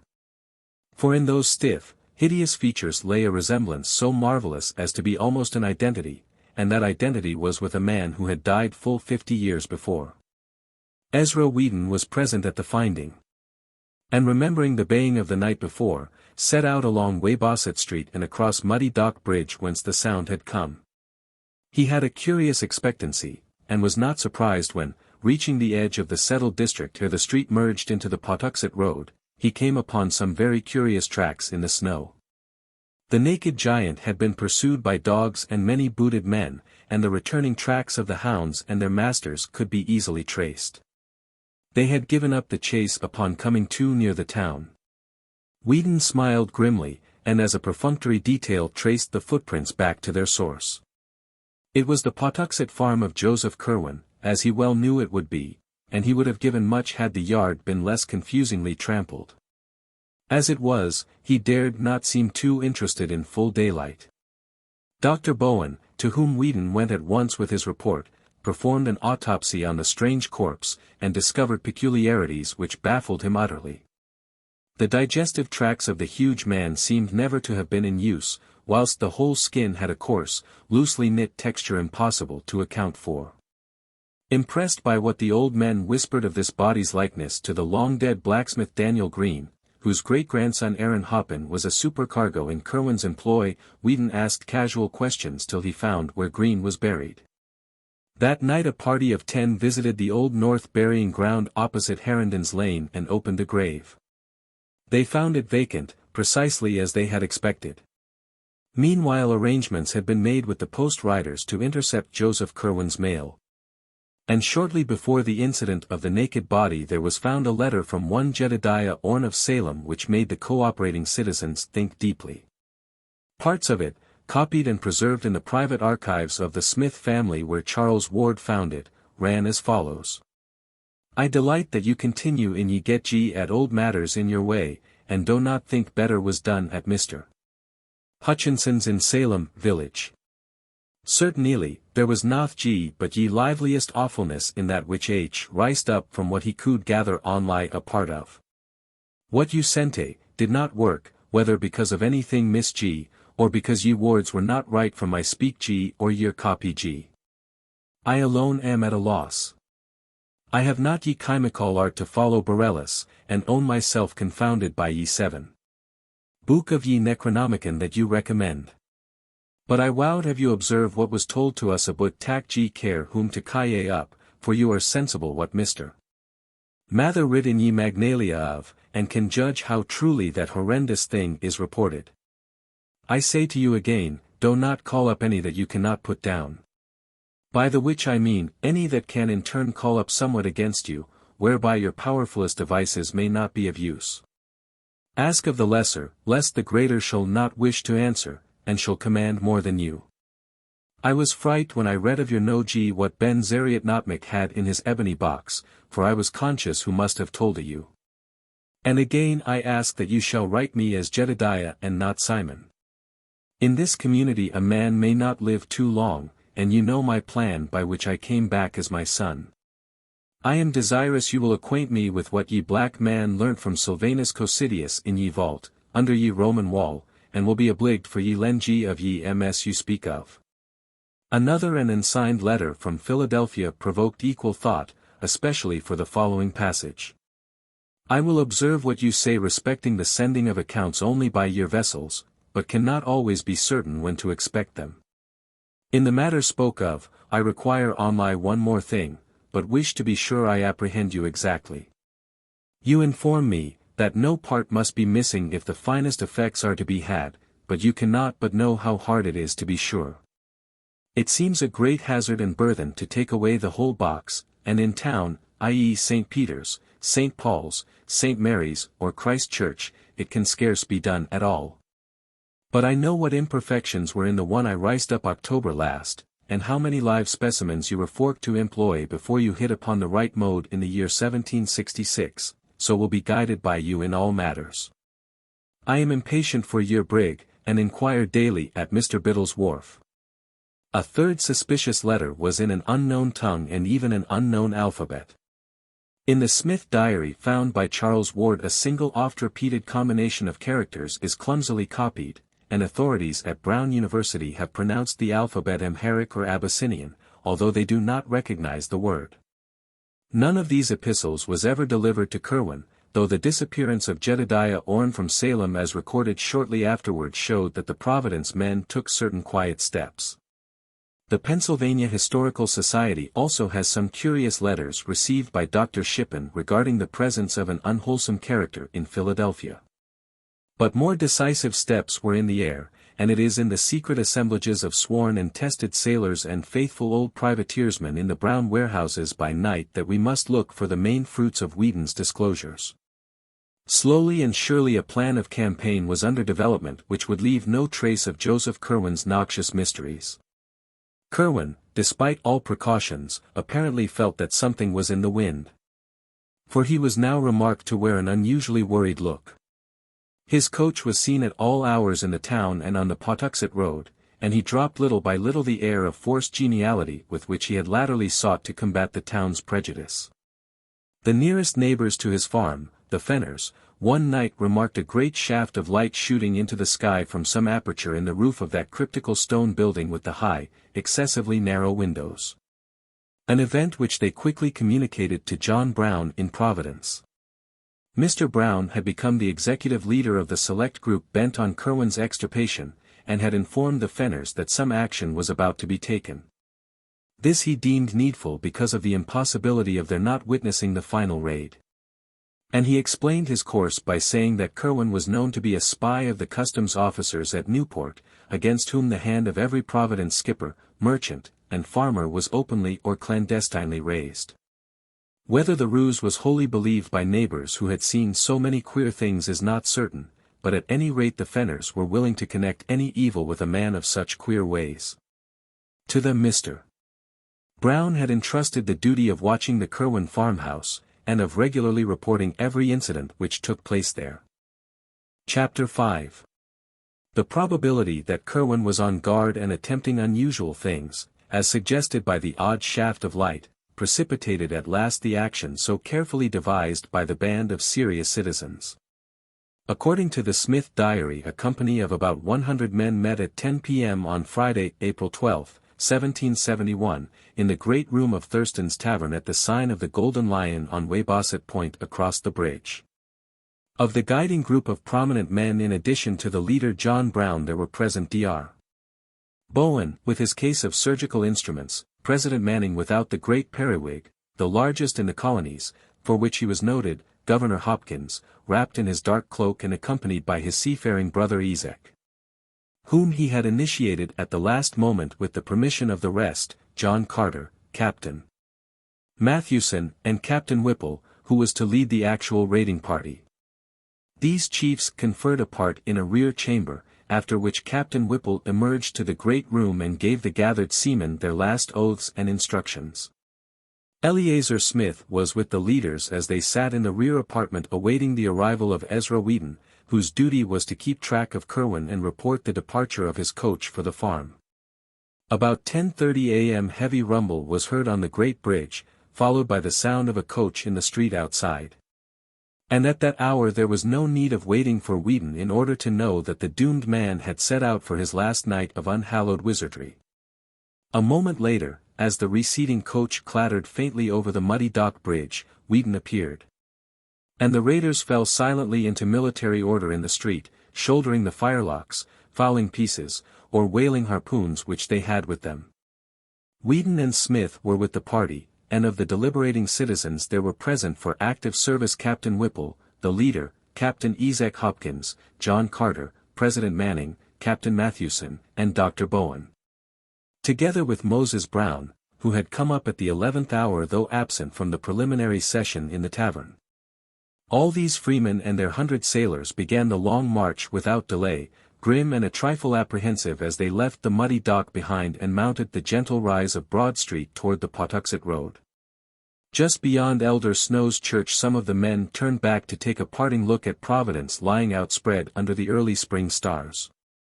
Steeples and gables rose dark and shapely, and salt breezes swept up gently from the cove north of the bridge.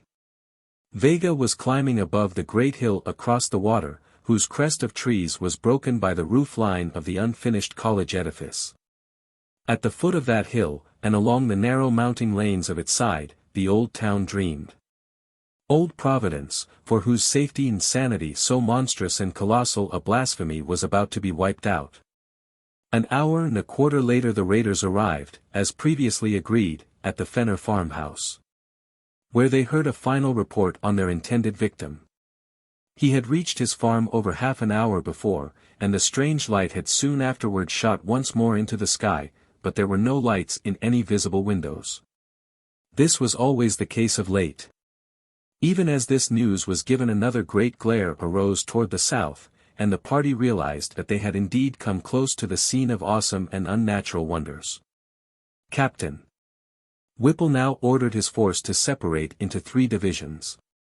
One of 20 men under Eleazar Smith to strike across to the shore and guard the landing place against possible reinforcements for Curwen until summoned by a messenger for desperate service, a second of 20 men under Captain Isaac Hopkins to steal down into the river valley behind the Curwen farm and demolish with axes or gunpowder the oaken door in the high, steep bank, and the third to close in on the house and adjacent buildings themselves. Of this division 1/3 was to be led by Captain Mathewson to the cryptical stone edifice with high narrow windows, another third to follow Captain Whipple himself to the main farmhouse, and the remaining third to preserve a circle around the whole group of buildings until summoned by a final emergency signal. The river party would break down the hillside door at the sound of a single whistle blast, then wait and capture anything which might issue from the regions within. At the sound of 2 whistle blasts it would advance through the aperture to oppose the enemy or join the rest of the raiding contingent. The party at the stone building would accept these respective signals in an analogous manner, forcing an entrance at the first, and at the second descending whatever passage into the ground might be discovered, and joining the general or focal warfare expected to take place within the caverns. A third or emergency signal of 3 blasts would summon the immediate reserve from its general guard duty, its 20 men dividing equally and entering the unknown depths through both farmhouse and stone building. Captain Whipple's belief in the existence of catacombs was absolute, and he took no alternative into consideration when making his plans. He had with him a whistle of great power and shrillness, and did not fear any upsetting or misunderstanding of signals. The final reserve at the landing, of course, was nearly out of the whistle's range, hence would require a special messenger if needed for help. Moses Brown and John Carter went with Captain Hopkins to the river bank, while President Manning was detailed with Captain Mathewson to the stone building. Dr. Bowen, with Ezra Whedon, remained in Captain Whipple's party which was to storm the farmhouse itself. The attack was to begin as soon as a messenger from Captain Hopkins had joined Captain Whipple to notify him of the river party's readiness. The leader would then deliver the loud single blast, and the various advance parties would commence their simultaneous attack on 3 points. Shortly before 1 a.m. the 3 divisions left the Fenner farmhouse. One to guard the landing, another to seek the river valley and the hillside door, and the third to subdivide and attend to the actual buildings of the Curwen farm. Eleazar Smith, who accompanied the shore-guarding party, records in his diary an uneventful march and a long wait on the bluff by the bay. Broken once by what seemed to be the distant sound of the signal whistle and again by a peculiar muffled blend of roaring and crying and a powder blast which seemed to come from the same direction. Later on one man thought he caught some distant gunshots, and still later Smith himself felt the throb of titanic and thunderous words resounding in upper air. It was just before dawn that a single haggard messenger with wild eyes and a hideous unknown odor about his clothing appeared and told the detachment to disperse quietly to their homes and never again think or speak of the night's doings or of him. Who had been Joseph Curwen? Something about the bearing of the messenger carried a conviction which his mere words could never have conveyed. For though he was a seaman well known to many of them, there was something obscurely lost or gained in his soul which set him for evermore apart. It was the same later on when they met other old companions who had gone into that zone of horror. Most of them had lost or gained something imponderable and indescribable. They had seen or heard or felt something which was not for human creatures, and could not forget it. From them there was never any gossip, for to even the commonest of mortal instincts there are terrible boundaries.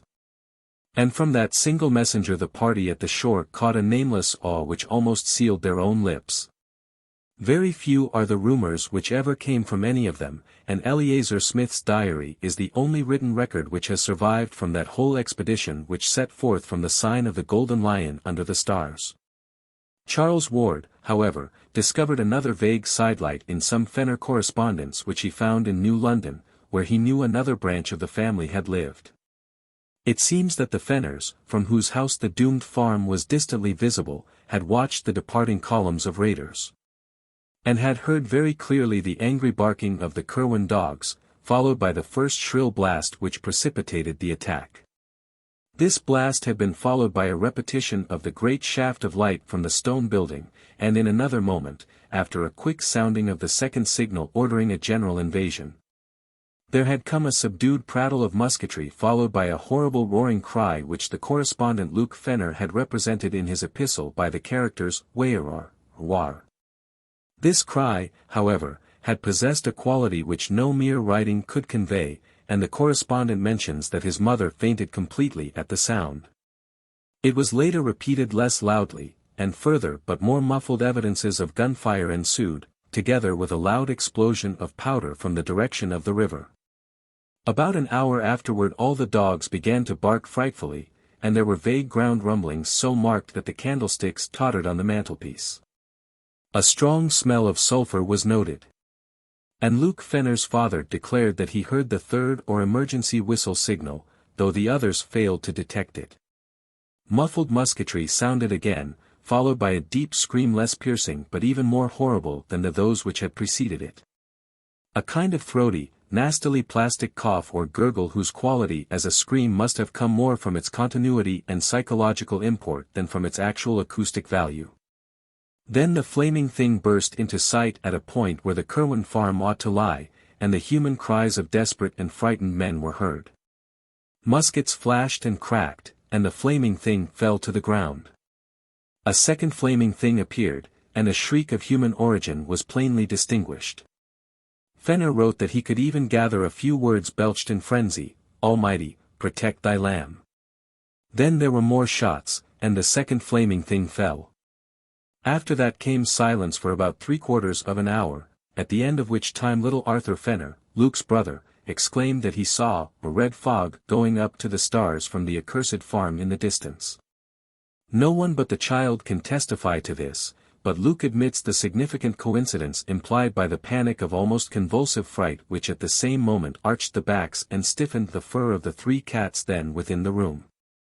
5 minutes later a chill wind blew up, and the air became suffused with an intolerable stench that only the strong freshness of the sea could have prevented its being noticed by the shore party or by any wakeful souls in the Pawtuxet village. This stench was nothing which any of the Fenners had ever encountered before, and produced a kind of clutching, amorphous fear beyond that of the tomb or the charnel house. Close upon it came the awful voice which no hapless hearer will ever be able to forget. It thundered out of the sky like a doom, and windows rattled as its echoes died away. It was deep and musical. Powerful as a bass organ, but evil as the forbidden books of the Arabs. What it said no man can tell, for it spoke in an unknown tongue, but this is the writing Luke Fenner set down to portray the demoniac intonations. Dies mis geshet bon dosif duvama enigmas. Not till the year 1919 did any soul link this crude transcript with anything else in mortal knowledge, but Charles Ward paled as he recognized what Mirandela had denounced in Shutters as the ultimate horror among black magic's incantations. An unmistakable human shout or deep chorused scream seemed to answer this malign wonder from the Curwen farm, after which the unknown stench grew complex with an added odor equally intolerable. A wailing distinctly different from the scream now burst out, and was protracted ululantly in rising and falling paroxysms. At times it became almost articulate, though no auditor could trace any definite words. And at one point it seemed to verge toward the confines of diabolic and hysterical laughter. Then a yell of utter, ultimate fright and stark madness wrenched from scores of human throats, a yell which came strong and clear despite the depth from which it must have burst, after which darkness and silence ruled all things. Spirals of acrid smoke ascended to blot out the stars, though no flames appeared and no buildings were observed to be gone or injured on the following day. Toward dawn 2 frightened messengers with monstrous and unplaceable odors saturating their clothing knocked at the Fenner door and requested a keg of rum, for which they paid very well indeed. One of them told the family that the affair of Joseph Curwen was over, and that the events of the night were not to be mentioned again. Arrogant as the order seemed, the aspect of him who gave it took away all resentment and lent it a fearsome authority. So that only these furtive letters of Luke Fenner, which he urged his Connecticut relative to destroy, remained to tell what was seen and heard. The non-compliance of that relative, whereby the letters were saved after all, has alone kept the matter from a merciful oblivion. Charles Ward had one detail to add as a result of a long canvass of Pawtuxet residents for ancestral traditions. Old Charles Slocum of that village said that there was known to his grandfather a queer rumor concerning a charred, distorted body found in the fields a week after the death of Joseph Curwen was announced. What kept the talk alive was the notion that this body, so far as could be seen in its burnt and twisted condition, was neither thoroughly human nor wholly allied to any animal which Pawtuxet folk had ever seen or read about. Chapter 6. Not one man who participated in that terrible raid could ever be induced to say a word concerning it, and every fragment of the vague data which survives comes from those outside the final fighting party. There is something frightful in the care with which these actual raiders destroyed each scrap which bore the least allusion to the matter. 8 sailors had been killed, but although their bodies were not produced their families were satisfied with the statement that a clash with customs officers had occurred. The same statement also covered the numerous cases of wounds, all of which were extensively bandaged and treated only by Dr. Jabez Bowen, who had accompanied the party. Hardest to explain was the nameless odor clinging to all the raiders, a thing which was discussed for weeks. Of the citizen leaders, Captain Whipple and Moses Brown were most severely hurt, and letters of their wives testify the bewilderment which their reticence and close guarding of their bandages produced. Psychologically every participant was aged, sobered, and shaken. It is fortunate that they were all strong men of action and simple, orthodox religionists, for with more subtle introspectiveness and mental complexity they would have fared ill indeed. President Manning was the most disturbed. But even he outgrew the darkest shadow, and smothered memories in prayers. Every man of those leaders had a stirring part to play in later years, and it is perhaps fortunate that this is so. Little more than a 12-month afterward Captain Whipple led the mob who burnt the revenue ship Gaspee, and in this bold act we may trace one step in the blotting out of unwholesome images. There was delivered to the widow of Joseph Curwen a sealed leaden coffin of curious design, obviously found ready on the spot when needed, in which she was told her husband's body lay. He had, it was explained, been killed in a customs battle about which it was not politic to give details. More than this no tongue ever uttered of Joseph Curwen's end, and Charles Ward had only a single hint wherewith to construct a theory. This hint was the merest thread, a shaky underscoring of a passage in Jedediah Orne's confiscated letter to Curwen, as partly copied in Ezra Whedon's handwriting. The copy was found in the possession of Smith's descendants. And we are left to decide whether Whedon gave it to his companion after the end, as a mute clue to the abnormality which had occurred, or whether, as is more probable, Smith had it before. And added the underscoring himself from what he had managed to extract from his friend by shrewd guessing and adroit cross-questioning. The underlined passage is merely this. I say to you again, do not call up any that you cannot put down, by the which I mean, any that can in turn call up somewhat against you, whereby your powerfulest devices may not be of use. Ask of the lesser, lest the greater shall not wish to answer, and shall command more than you. In the light of this passage, and reflecting on what last unmentionable allies a beaten man might try to summon in his direst extremity, Charles Ward may well have wondered whether any citizen of Providence killed Joseph Curwen. The deliberate effacement of every memory of the dead man from Providence life and annals was vastly aided by the influence of the raiding leaders. They had not at first meant to be so thorough, and had allowed the widow and her father and child to remain in ignorance of the true conditions, but Captain Tillinghast was an astute man, and soon uncovered enough rumors to whet his horror and cause him to demand that the daughter and granddaughter change their name, burn the library and all remaining papers, and chisel the inscription from the slate slab above Joseph Curwen's grave. He knew Captain Whipple well, and probably extracted more hints from that bluff mariner than anyone else ever gained respecting the end of the accursed sorcerer. From that time on the obliteration of Curwen's memory became increasingly rigid, extending at last by common consent even to the town records and files of the Gazette. It can be compared in spirit only to the hush that lay on Oscar Wilde's name for a decade after his disgrace, and in extent only to the fate of that sinful king of Renaissance in Lord Dunsany's tale, whom the gods decided must not only cease to be, but must cease ever to have been. Mrs. Tillinghast, as the widow became known after 1772, sold the house in Olney Court and resided with her father in Powers Lane till her death in 1817. The farm at Pawtuxet, shunned by every living soul, remained to moulder through the years, and seemed to decay with unaccountable rapidity. By 1780 only the stone and brickwork were standing, and by 1800 even these had fallen to shapeless heaps. None ventured to pierce the tangled shrubbery on the river bank behind which the hillside door may have lain, nor did any try to frame a definite image of the scenes amidst which Joseph Curwen departed from the horrors he had wrought.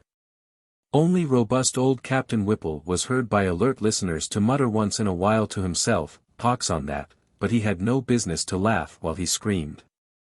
'Twas as though the damned had some at up his sleeve. For half a crown I'd burn his home. Part 3. A Search and an Evocation. Chapter 1. Charles Ward, as we have seen, first learned in 1918 of his descent from Joseph Curwen. That he at once took an intense interest in everything pertaining to the bygone mystery is not to be wondered at. For every vague rumor that he had heard of Curwen now became something vital to himself, in whom flowed Curwen's blood. No spirited and imaginative genealogist could have done otherwise than begin forthwith an avid and systematic collection of Curwen data. In his first delvings there was not the slightest attempt at secrecy, so that even Dr. Lyman hesitates to date the youth's madness from any period before the close of 1919. He talked freely with his family, though his mother was not particularly pleased to own an ancestor like Curwen, and with the officials of the various museums and libraries he visited. In applying to private families for records thought to be in their possession he made no concealment of his object, and shared the somewhat amused skepticism with which the accounts of the old diarists and letter-writers were regarded. He often expressed a keen wonder as to what really had taken place a century and a half before at the Pawtuxet farmhouse whose site he vainly tried to find, and what Joseph Curwen really had been. When he came across the Smith diary and archives and encountered the letter from Jedediah Orne he decided to visit Salem and look up Curwen's early activities and connections there, which he did during the Easter vacation of 1919. At the Essex Institute, which was well known to him from former sojourns in the glamorous old town of crumbling Puritan gables and clustered gambrel roofs, he was very kindly received, and unearthed there a considerable amount of Curwen data. He found that his ancestor was born in Salem Village, now Danvers, 7 miles from town, on the 18th of February, OS, 1662-3. And that he had run away to sea at the age of 15, not appearing again for 9 years, when he returned with the speech, dress, and manners of a native Englishman and settled in Salem proper. At that time he had little to do with his family, but spent most of his hours with the curious books he had brought from Europe, and the strange chemicals which came for him on ships from England, France, and Holland. Certain trips of his into the country were the objects of much local inquisitiveness, and were whisperingly associated with vague rumors of fires on the hills at night. Curwen's only close friends had been one Edward Hutchinson of Salem Village and one Simon Orne of Salem. With these men he was often seen in conference about the common, and visits among them were by no means infrequent. Hutchinson had a house well out toward the woods, and it was not altogether liked by sensitive people because of the sounds heard there at night. He was said to entertain strange visitors, and the lights seen from his windows were not always of the same color. The knowledge he displayed concerning long-dead persons and long-forgotten events was considered distinctly unwholesome, and he disappeared about the time the witchcraft panic began, never to be heard from again. At that time Joseph Curwen also departed, but his settlement in Providence was soon learned of. Simon Orne lived in Salem until 1720, when his failure to grow visibly old began to excite attention. He thereafter disappeared, though 30 years later his precise counterpart and self-styled son turned up to claim his property. The claim was allowed on the strength of documents in Simon Orne's known hand, and Jedediah Orne continued to dwell in Salem till 1771, when certain letters from Providence citizens to the Rev. Thomas Barnard and others brought about his quiet removal to parts unknown. Certain documents by and about all of the strange characters were available at the Essex Institute, the courthouse, and the Registry of Deeds, and included both harmless commonplaces such as land titles and bills of sale, and furtive fragments of a more provocative nature. There were 4 or 5 unmistakable allusions to them on the witchcraft trial records. As when one Hepzibah Lawson swore on July 10, 1692, at the court of Oyer and Terminer under Judge Hathorne, that, for tie witches and the black man were wont to meet in the woods behind Mr. Hutchinson's house, and one Amity Howe declared at a session of August 8 before Judge Gedney that Mr. G. B. Reverend George Burroughs, on that night put ye devil his mark upon Bridget S., Jonathan, Simon O., Deliverance W., Joseph C., Susan P., Mehitable C., and Deborah B. Then there was a catalogue of Hutchinson's uncanny library as found after his disappearance, and an unfinished manuscript in his handwriting, couched in a cipher none could read. Ward had a photostatic copy of this manuscript made, and began to work casually on the cipher as soon as it was delivered to him. After the following August his labors on the cipher became intense and feverish, and there is reason to believe from his speech and conduct that he hit upon the key before October or November. He never stated, though, whether or not he had succeeded. But of greatest immediate interest was the Orne material. It took Ward only a short time to prove from identity of penmanship a thing he had already considered established from the text of the letter to Curwen, namely, that Simon Orne and his supposed son were one and the same person.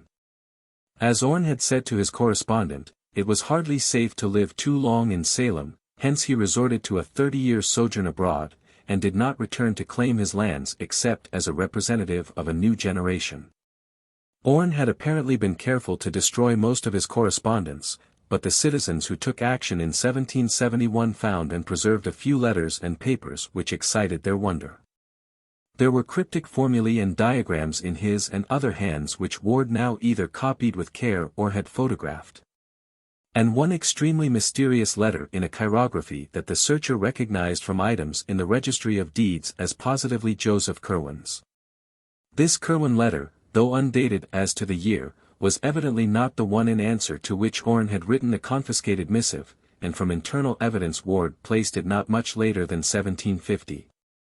It may not be amiss to give the text in full, as a sample of the style of one whose history was so dark and terrible. The recipient is addressed as Simon, but a line, whether drawn by Curwen or Orne Ward could not tell, is run through the word. Providence, 1 May. Brother. My honored antient friend, due respects and earnest wishes to him whom we sorrow for your eternal power.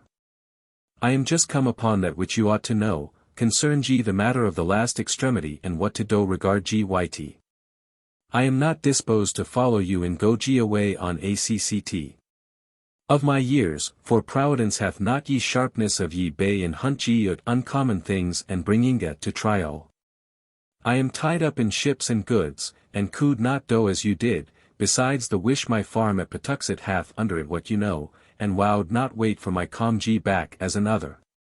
But I am unready for hard fortunes, as I ha told a you, and ha lunge worked upon ye way of get ye back after ye last. I last night struck on ye wards that bringe up yogg sothoth, and saw for ye first time that face spoke of by Ibn Shakabo in ye.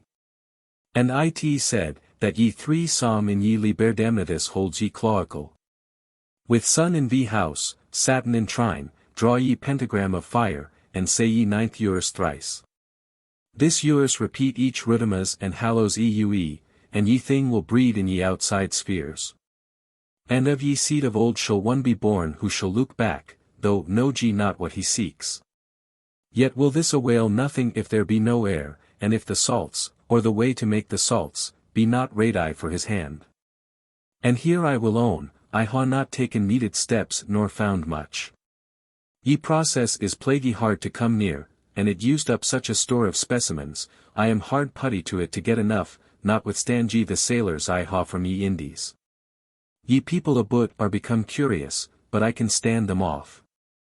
Ye gentry are worse than the populace, be ye more circumstantial in their accts and more believed in what they tell. That parson and Mr.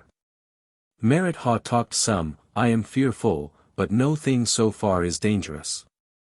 Ye chemical substances are easy of get ye, there be ye too. Good chemists in town, Dr. Bowen and Sam, Carew. I am full ye at what Borellus saith, and ha help in Abdul Alhazard his 7 book. Whatever I get, you shall ha.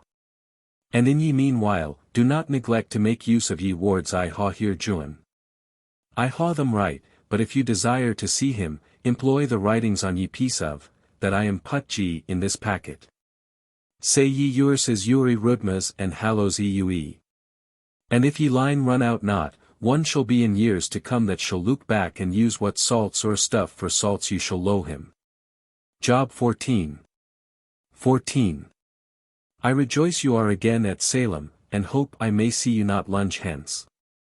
I ha a good stallion, and am think ye of get ye a coach, there be ye one, Mr. Merritt's, in Providence already, though ye roads are bad.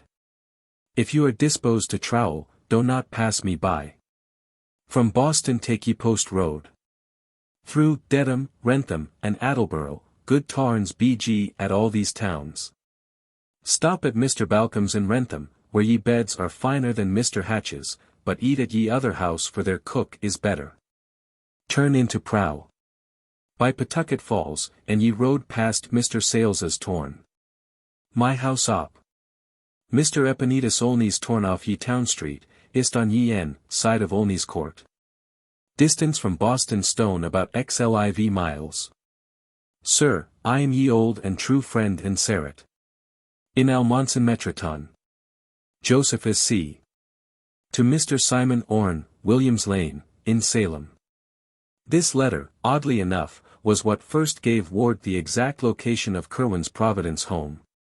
For none of the records encountered up to that time had been at all specific. The discovery was doubly striking because it indicated as the newer Curwen house, built in 1761 on the site of the old, a dilapidated building still standing in Olney Court and well known to Ward in his antiquarian rambles over Stamper's Hill. The place was indeed only a few squares from his own home on the great hill's higher ground, and was now the abode of a Negro family much esteemed for occasional washing, house-cleaning, and furnace-tending services.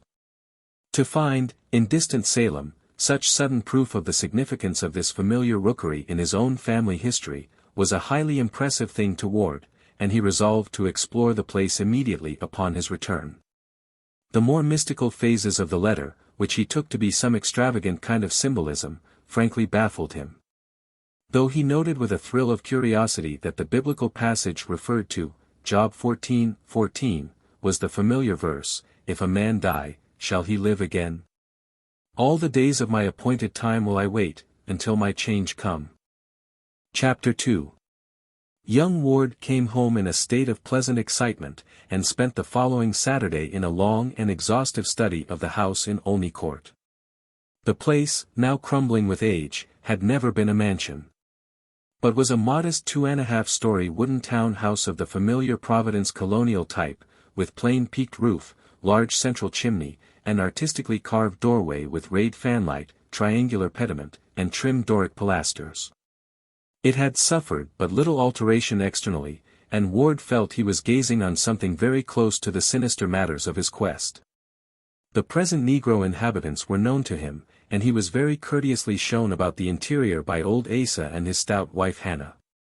Here there was more change than the outside indicated, and Ward saw with regret that fully half of the fine scroll-lantern overmantels and shell-carved cupboard linings were gone, whilst most of the fine wainscoting and belection molding was marked, hacked, and gouged, or covered up altogether with cheap wallpaper. In general, the survey did not yield as much as Ward had somehow expected, but it was at least exciting to stand within the ancestral walls which had housed such a man of horror as Joseph Curwen. He saw with a thrill that a monogram had been very carefully effaced from the ancient brass knocker.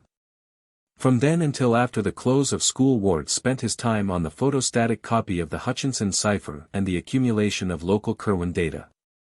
The former still proved unyielding, but of the latter he obtained so much, and so many clues to similar data elsewhere, that he was ready by July to make a trip to New London and New York to consult old letters whose presence in those places was indicated. This trip was very fruitful, for it brought him the Fenner letters with their terrible description of the Pawtuxet farmhouse raid, and the Nightingale Talbot letters in which he learned of the portrait painted on a panel of the Curwen library. This matter of the portrait interested him particularly, since he would have given much to know just what Joseph Curwen looked like. And he decided to make a second search of the house in Olney Court to see if there might not be some trace of the ancient features beneath peeling coats of later paint or layers of moldy wallpaper. Early in August that search took place, and Ward went carefully over the walls of every room sizable enough to have been by any possibility the library of the evil builder.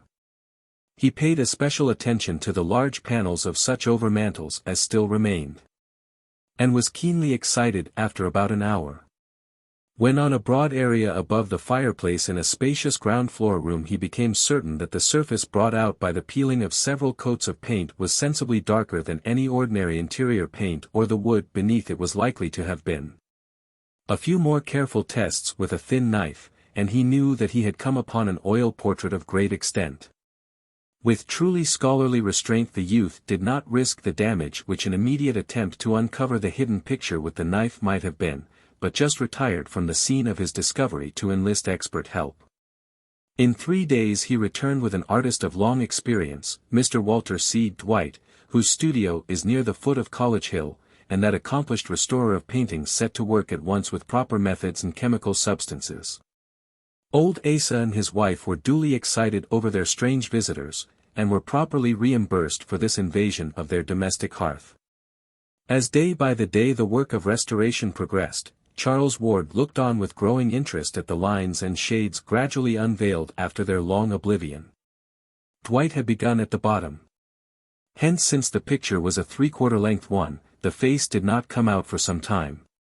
It was meanwhile seen that the subject was a spare, well-shaped man with dark blue coat, embroidered waistcoat, black satin smallclothes, and white silk stockings, seated in a carved chair against the background of a window with wharves and ships beyond. When the head came out it was observed to bear a neat Albemarle wig, and to possess a thin, calm, undistinguished face which seemed somehow familiar to both Ward and the artist. Only at the very last, though, did the restorer and his client begin to grasp with astonishment at the details of that lean, pallid visage, and to recognize with a touch of awe the dramatic trick which heredity had played. For it took the final bath of oil and the final stroke of the delicate scraper to bring out fully the expression which centuries had hidden. And to confront the bewildered Charles Dexter Ward, dweller in the past, with his own living features in the countenance of his horrible great-great-great-grandfather.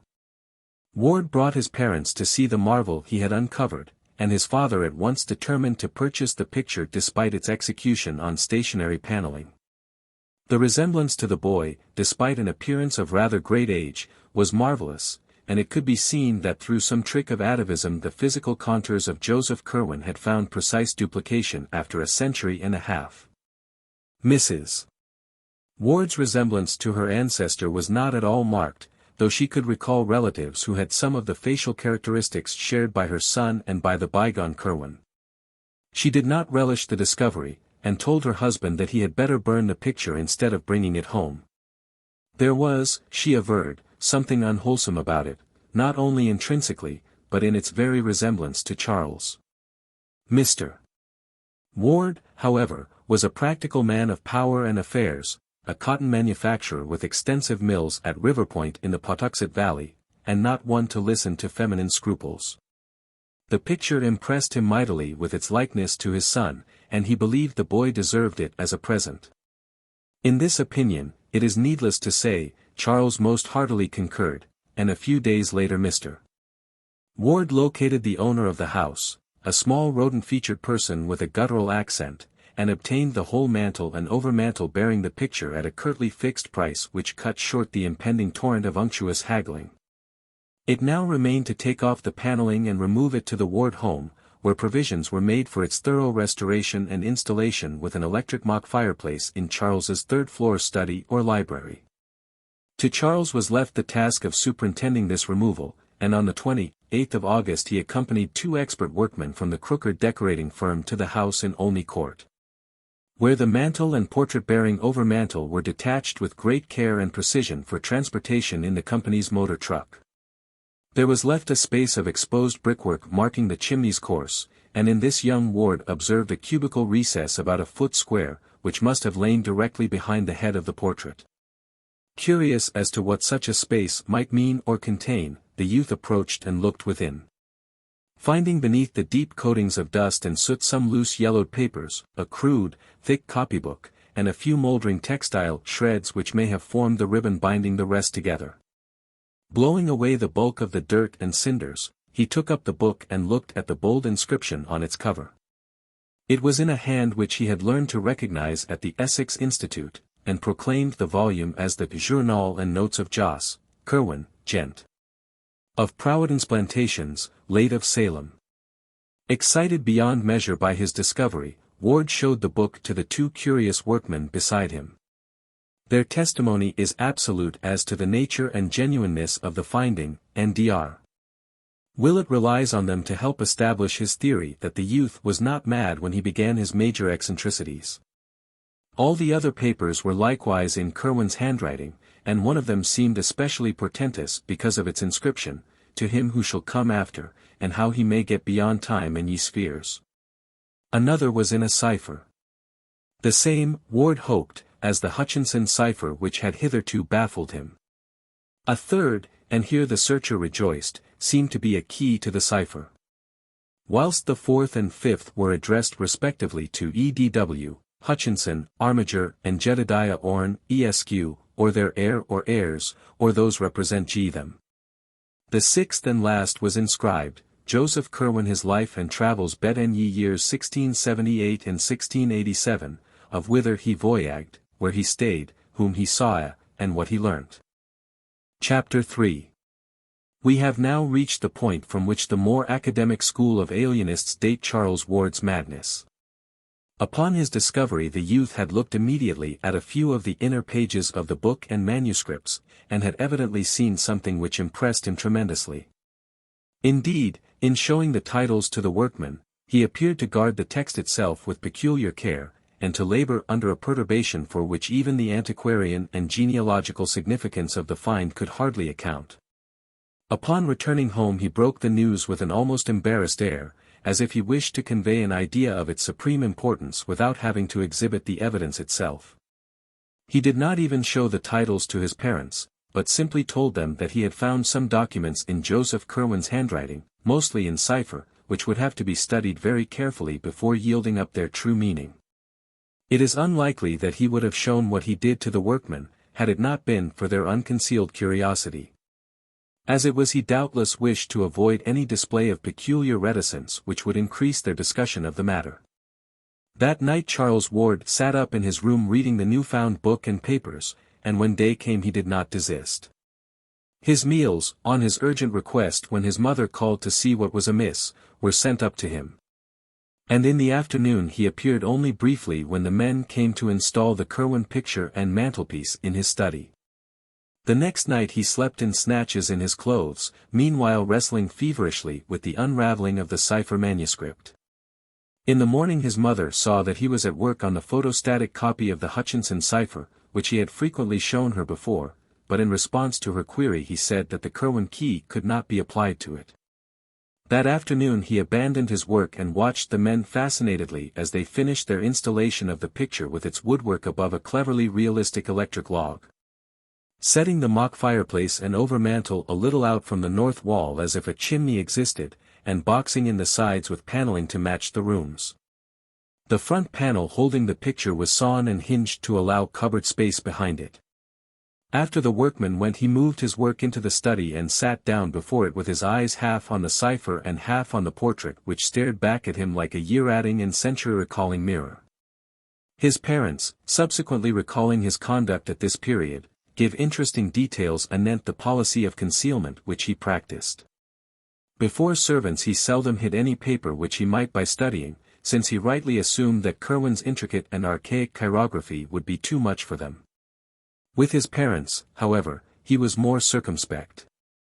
And unless the manuscript in question were a cipher, or a mere mass of cryptic symbols and unknown ideographs, as that entitled "To Him Who Shall Come After," etc., seemed to be, he would cover it with some convenient paper until his caller had departed. At night he kept the papers under lock and key in an antique cabinet of his, where he also placed them whenever he left the room. He soon resumed fairly regular hours and habits, except that his long walks and other outside interests seemed to cease. The opening of school, where he now began his senior year, seemed a great bore to him. And he frequently asserted his determination never to bother with college. He had, he said, important special investigations to make, which would provide him with more avenues toward knowledge and the humanities than any university which the world could boast. Naturally, only one who had always been more or less studious, eccentric, and solitary could have pursued this course for many days without attracting notice. Ward, however, was constitutionally a scholar and a hermit. Hence his parents were less surprised than regretful at the close confinement and secrecy he adopted. At the same time, both his father and mother thought it odd that he would show them no scrap of his treasure trove, nor give any connected account of such data as he had deciphered. This reticence he explained away as due to a wish to wait until he might announce some connected revelation, but as the weeks passed without further disclosures there began to grow up between the youth and his family a kind of constraint, intensified in his mother's case by her manifest disapproval of all Curwen delvings. During October Ward began visiting the libraries again, but no longer for the antiquarian matter of his former days. Witchcraft and magic, occultism and demonology, were what he sought now. And when Providence sources proved unfruitful he would take the train for Boston and tap the wealth of the Great Library in Copley Square, the Widener Library at Harvard, or the Zion Research Library in Brookline, where certain rare works on biblical subjects are available. He bought extensively, and fitted up a whole additional set of shelves in his study for newly acquired works on uncanny subjects. While during the Christmas holidays he made a round of out-of-town trips including one to Salem to consult certain records at the Essex Institute. About the middle of January, 1920, there entered Wards bearing an element of triumph which he did not explain, and he was no more found at work upon the Hutchinson cipher.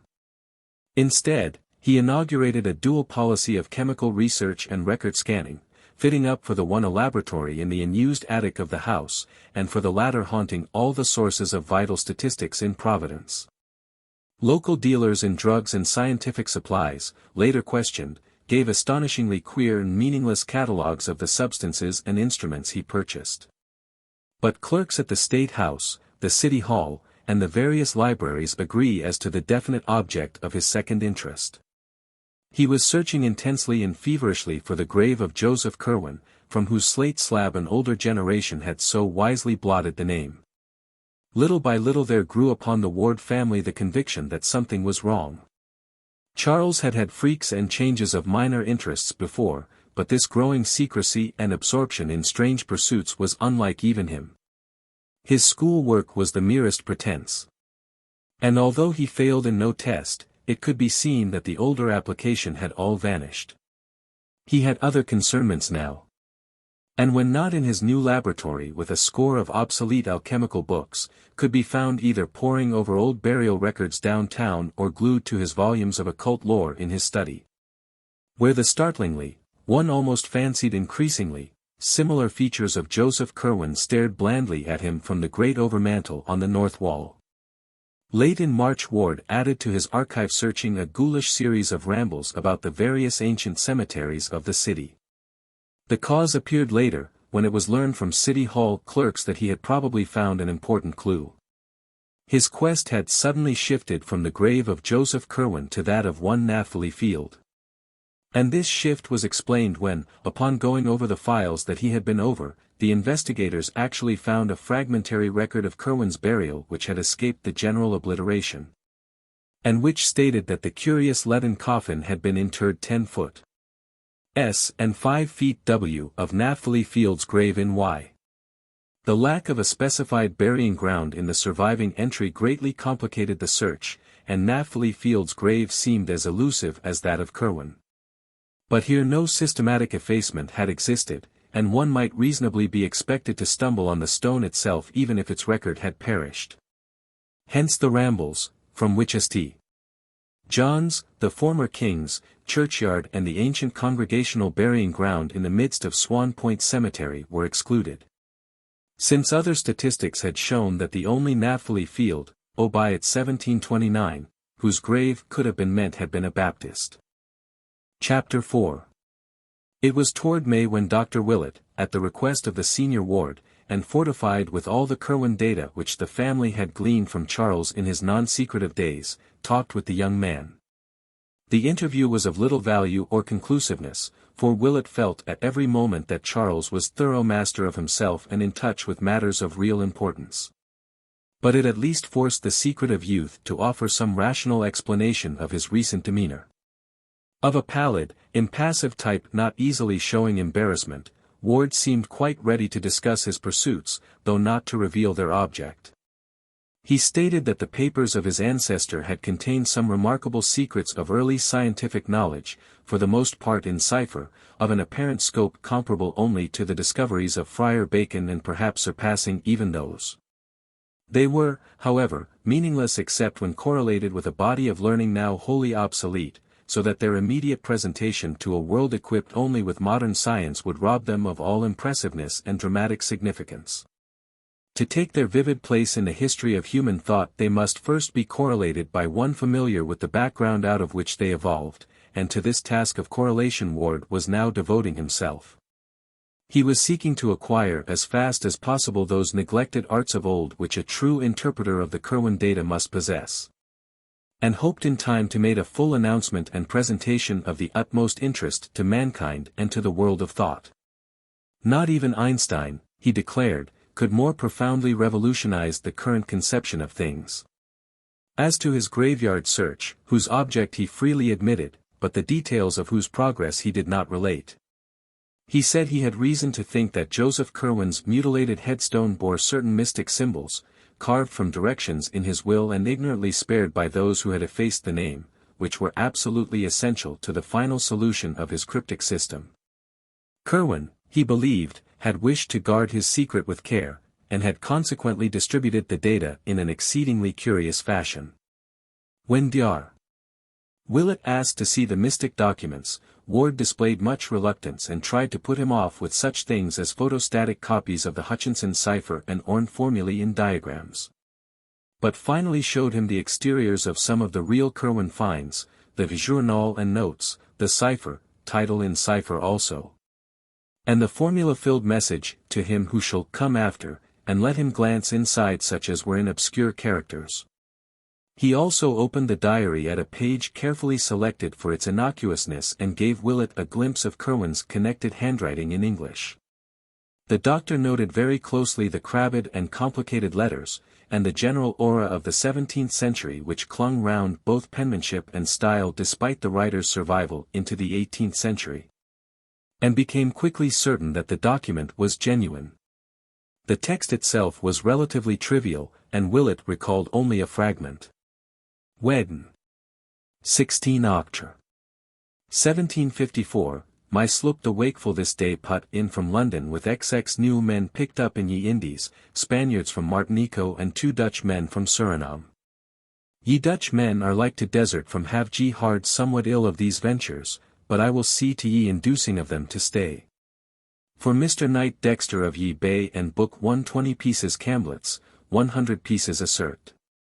Campbelltines, 20 pieces blue duffels, 100 pieces shalloons, 50 pieces calamancos, 300 pieces each, shensoy and hum-hums. For Mr. Green at ye Elephant 50-gallon siddles, 20 warm g pans, 15 baked siddles, 10 pr smoke g tonjas. For Mr. Perigo 1 set of awls. For Mr. Nightingale 50 reams prime fool's cap. Said ye Sabaoth thrice last night but none appeared. I must hear more from Mr. H. In Transylvania, though it is hard reach g him and exceeding strange he cannot give me the use of what he hath so well us these 100 years. Simon hath not writ these weeks, but I expect soon hear g from him. When upon reaching this point Dr. Willett turned the leaf he was quickly checked by Ward, who almost snatched the book from his grasp. All that the doctor had a chance to see on the newly opened page was a brief pair of sentences. But these, strangely enough, lingered tenacious in his memory. They ran, ye verse from Liber Damnatus bg spoke v Rudmasses and 4 Hallows Eves, I am hopeful ye thing is breed g outside ye spheres. It will draw one who is to come, if I can make sure he shall be, and he shall think on past things and look back through all ye years, against ye which I must have ready ye salts or that to make with. Willett saw no more, but somehow this small glimpse gave a new and vague terror to the painted features of Joseph Curwen which stared blandly down from the overmantel. Even after that he entertained the odd fancy, which his medical skill of course assured him was only a fancy, that the eyes of the portrait had a sort of wish, if not an actual tendency, to follow young Charles Ward as he moved about the room. He stopped before leaving to study the picture closely, marveling at its resemblance to Charles and memorizing every minute detail of the cryptical, colorless face, even down to a slight scar or pit in the smooth brow above the right eye. Cosmo Alexander, he decided, was a painter worthy of the Scotland that produced Raeburn, and a teacher worthy of his illustrious pupil Gilbert Stuart. Assured by the doctor that Charles's mental health was in no danger, but that on the other hand he was engaged in researches which might prove of real importance. The Wards were more lenient than they might otherwise have been when during the following June the youth made positive his refusal to attend college. He had, he declared, studies of much more vital importance to pursue, and intimated a wish to go abroad the following year in order to avail himself of certain sources of data not existing in America. The senior Ward, while denying this latter wish as absurd for a boy of only 18, acquiesced regarding the university. So that after a none too brilliant graduation from the Moses Brown School there ensued for Charles a 3-year period of intensive occult study and graveyard searching. He became recognized as an eccentric, and dropped even more completely from the sight of his family's friends than he had been before, keeping close to his work and only occasionally making trips to other cities to consult obscure records. Once he went south to talk to a strange mulatto who dwelt in a swamp and about whom a newspaper hand printed a curious article. Again he sought a small village in the Adirondacks whence reports of certain odd ceremonial practices had come.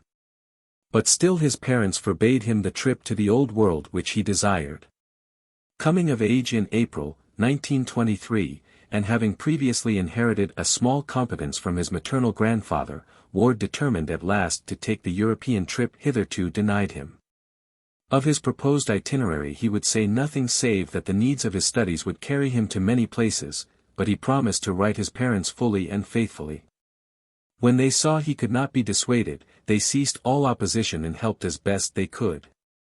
So that in June the young man sailed for Liverpool with the farewell blessings of his father and mother, who accompanied him to Boston and waved him out of sight from the White Star Pier in Charlestown.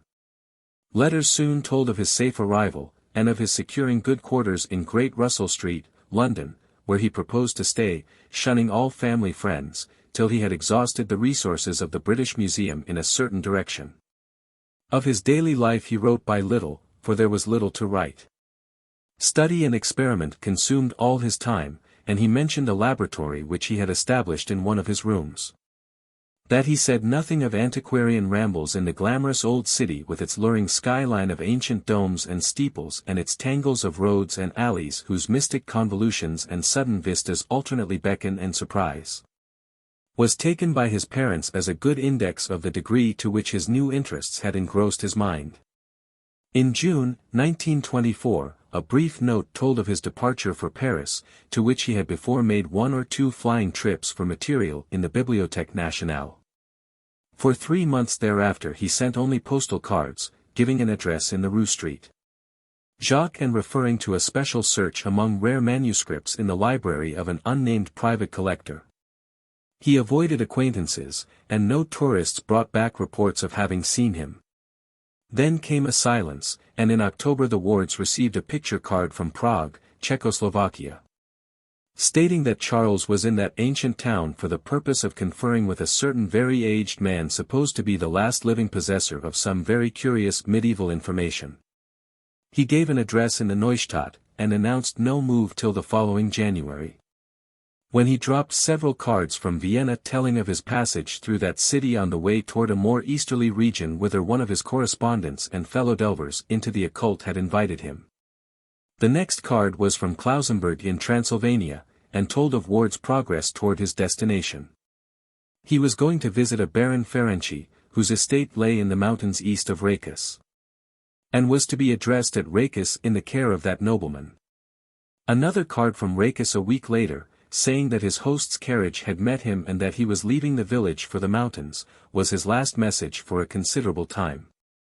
Indeed, he did reply to his parents' frequent letters until May, when he wrote to discourage the plan of his mother for a meeting in London, Paris, or Rome during the summer, when the elder Wards were planning to travel to Europe. His researches, he said, were such that he could not leave his present quarters, while the situation of Baron Ferenczi's castle did not favor visits. It was on a crag in the dark wooded mountains, and the region was so shunned by the country folk that normal people could not help feeling ill at ease. Moreover, the Baron was not a person likely to appeal to correct and conservative New England gentlefolk. His aspect and manners had idiosyncrasies, and his age was so great as to be disquieting. It would be better, Charles said, if his parents would wait for his return to Providence, which could scarcely be far distant. That return did not, however, take place until May 1926, when after a few heralding cards the young wanderer quietly slipped into New York on the Homeric and traversed the long miles to Providence by motor coach, eagerly drinking in the green rolling hills, and fragrant, blossoming orchards, and the white steepled towns of Vernal, Connecticut. His first taste of ancient New England in nearly 4 years. When the coach crossed the Pawcatuck and entered Rhode Island amidst the fiery goldenness of a late spring afternoon his heart beat with quickened force. And the entry to Providence along Reservoir and Elmwood avenues was a breathless and wonderful thing despite the depths of forbidden lore to which he had delved. At the high square where Broad, Weybosset, and Empire Streets join, he saw before and below him in the fire of sunset the pleasant, remembered houses and domes and steeples of the old town. And his head swam curiously as the vehicle rolled down to the terminal behind the Biltmore, bringing into view the great dome and soft, roof-pierced greenery of the ancient hill across the river. And the tall colonial spire of the First Baptist Church limned pink in the magic evening against the fresh springtime verdure of its precipitous background. Old Providence. It was this place and the mysterious forces of its long, continuous history which had brought him into being, and which had drawn him back toward marvels and secrets whose boundaries no prophet might fix. Here lay the arcana, wondrous or dreadful as the case may be, for which all his years of travel and application had been preparing him.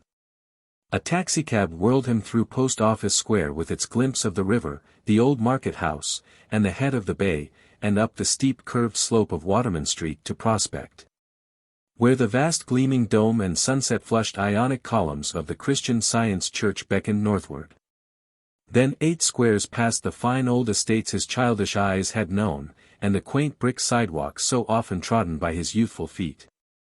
And at last the little white overtaken farmhouse on the right, on the left the classic Adam porch and stately facade of the great brick house where he was born.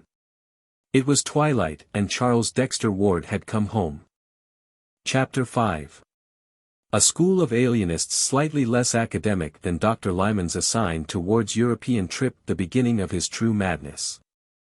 Admitting that he was sane when he started, they believe that his conduct upon returning implies a disastrous change. But even to this claim Dr. Willett refuses to concede. There was, he insists, something later. And the queerness of the youth at this stage he attributes to the practice of rituals learned abroad, odd enough things, to be sure, but by no means implying mental aberration on the part of their celebrant. Ward himself, though visibly aged and hardened, was still normal in his general reactions, and in several talks with Dr. Willett displayed a balance which no madman, even an incipient one, could feign continuously for long. What elicited the notion of insanity at this period were the sounds heard at all hours from Ward's attic laboratory, in which he kept himself most of the time. There were chantings and repetitions, and thunderous declamations in uncanny rhythms. And although these sounds were always in Ward's own voice, there was something in the quality of that voice, and in the accents of the formulae it pronounced, which could not but chill the blood of every hearer. It was noticed that Nig, the venerable and beloved black cat of the household, bristled and arched his back perceptibly when certain of the tones were heard. The odors occasionally wafted from the laboratory were likewise exceedingly strange. Sometimes they were very noxious, but more often they were aromatic, with a haunting, elusive quality which seemed to have the power of inducing fantastic images. People who smelled them had a tendency to glimpse momentary mirages of enormous vistas, with strange hills or endless avenues of sphinxes and hippogriffs stretching off into infinite distance. Ward did not resume his old-time rambles, but applied himself diligently to the strange books he had brought home, and to equally strange delvings within his quarters. Explaining that European sources had greatly enlarged the possibilities of his work, and promising great revelations in the years to come. His older aspect increased to a startling degree his resemblance to the Curwen portrait in his library. And Dr. Willett would often pause by the latter after a call, marveling at the virtual identity, and reflecting that only the small pit above the picture's right eye now remained to differentiate the long-dead wizard from the living youth. These calls of Willett's, undertaken at the request of the senior Wards, were curious affairs. Ward at no time repulsed the doctor, but the latter saw that he could never reach the young man's inner psychology. Frequently he noted peculiar things about, little wax images of grotesque design on the shelves or tables, and the half-erased remnants of circles, triangles, and pentagrams in chalk or charcoal on the cleared central space of the large room. And always in the night those rhythms and incantations thundered, till it became very difficult to keep servants or suppress furtive talk of Charles's madness. In January 1927, a peculiar incident occurred. One night about midnight, as Charles was chanting a ritual whose weird cadence echoed unpleasantly through the house below, there came a sudden gust of chill wind from the bay, and a faint, obscure trembling of the earth which everyone in the neighborhood noted. At the same time the cat exhibited phenomenal traces of fright, while dogs bayed for as much as a mile around. This was the prelude to a sharp thunderstorm, anomalous for the season, which brought with it such a crash that Mr. and Mrs. Ward believed the house had been struck. They rushed upstairs to see what damage had been done, but Charles met them at the door to the attic. Pale, resolute, and portentous, with an almost fearsome combination of triumph and seriousness on his face. He assured them that the house had not really been struck, and that the storm would soon be over. They paused, and looking through a window saw that he was indeed right, for the lightning flashed farther and farther off, whilst the trees ceased to bend in the strange frigid gust from the water. The thunder sank to a sort of dull mumbling chuckle and finally died away. Stars came out, and the stamp of triumph on Charles Ward's face crystallized into a very singular expression. For 2 months or more after this incident Ward was less confined than usual to his laboratory. He exhibited a curious interest in the weather, and made odd inquiries about the date of the spring thawing of the ground. One night late in March he left the house after midnight, and did not return till almost morning, when his mother, being wakeful, heard a rumbling motor draw up to the carriage entrance. Muffled oaths could be distinguished, and Mrs. Ward, rising and going to the window, saw 4 dark figures removing a long, heavy box from a truck at Charles's direction and carrying it within by the side door. She heard labored breathing and ponderous footfalls on the stairs, and finally a dull thumping in the attic, after which the footfalls descended again, and the 4 reappeared outside and drove off in their truck. The next day Charles resumed his strict attic seclusion, drawing down the dark shades of his laboratory windows and appearing to be working on some metal substance. He would open the door to no one, and steadfastly refused all proffered food. About noon a wrenching sound followed by a terrible cry and a fall were heard, but when Mrs. Ward rapped at the door her son at length answered faintly, and told her that nothing had gone amiss. The hideous and indescribable stench now welling out was absolutely harmless and unfortunately necessary. Solitude was the one prime essential, and he would appear later for dinner. That afternoon, after the conclusion of some odd hissing sounds which came from behind the locked portal, he did finally appear, wearing an extremely haggard aspect and forbidding anyone to enter the laboratory upon any pretext. This, indeed, proved the beginning of a new policy of secrecy. For never afterward was any other person permitted to visit either the mysterious garret workroom or the adjacent storeroom which he cleaned out, furnished roughly, and added to his inviolable private domain as a sleeping apartment. Here he lived, with books brought up from his library beneath, till the time he purchased the Patuxet bungalow and moved to it all his scientific effects.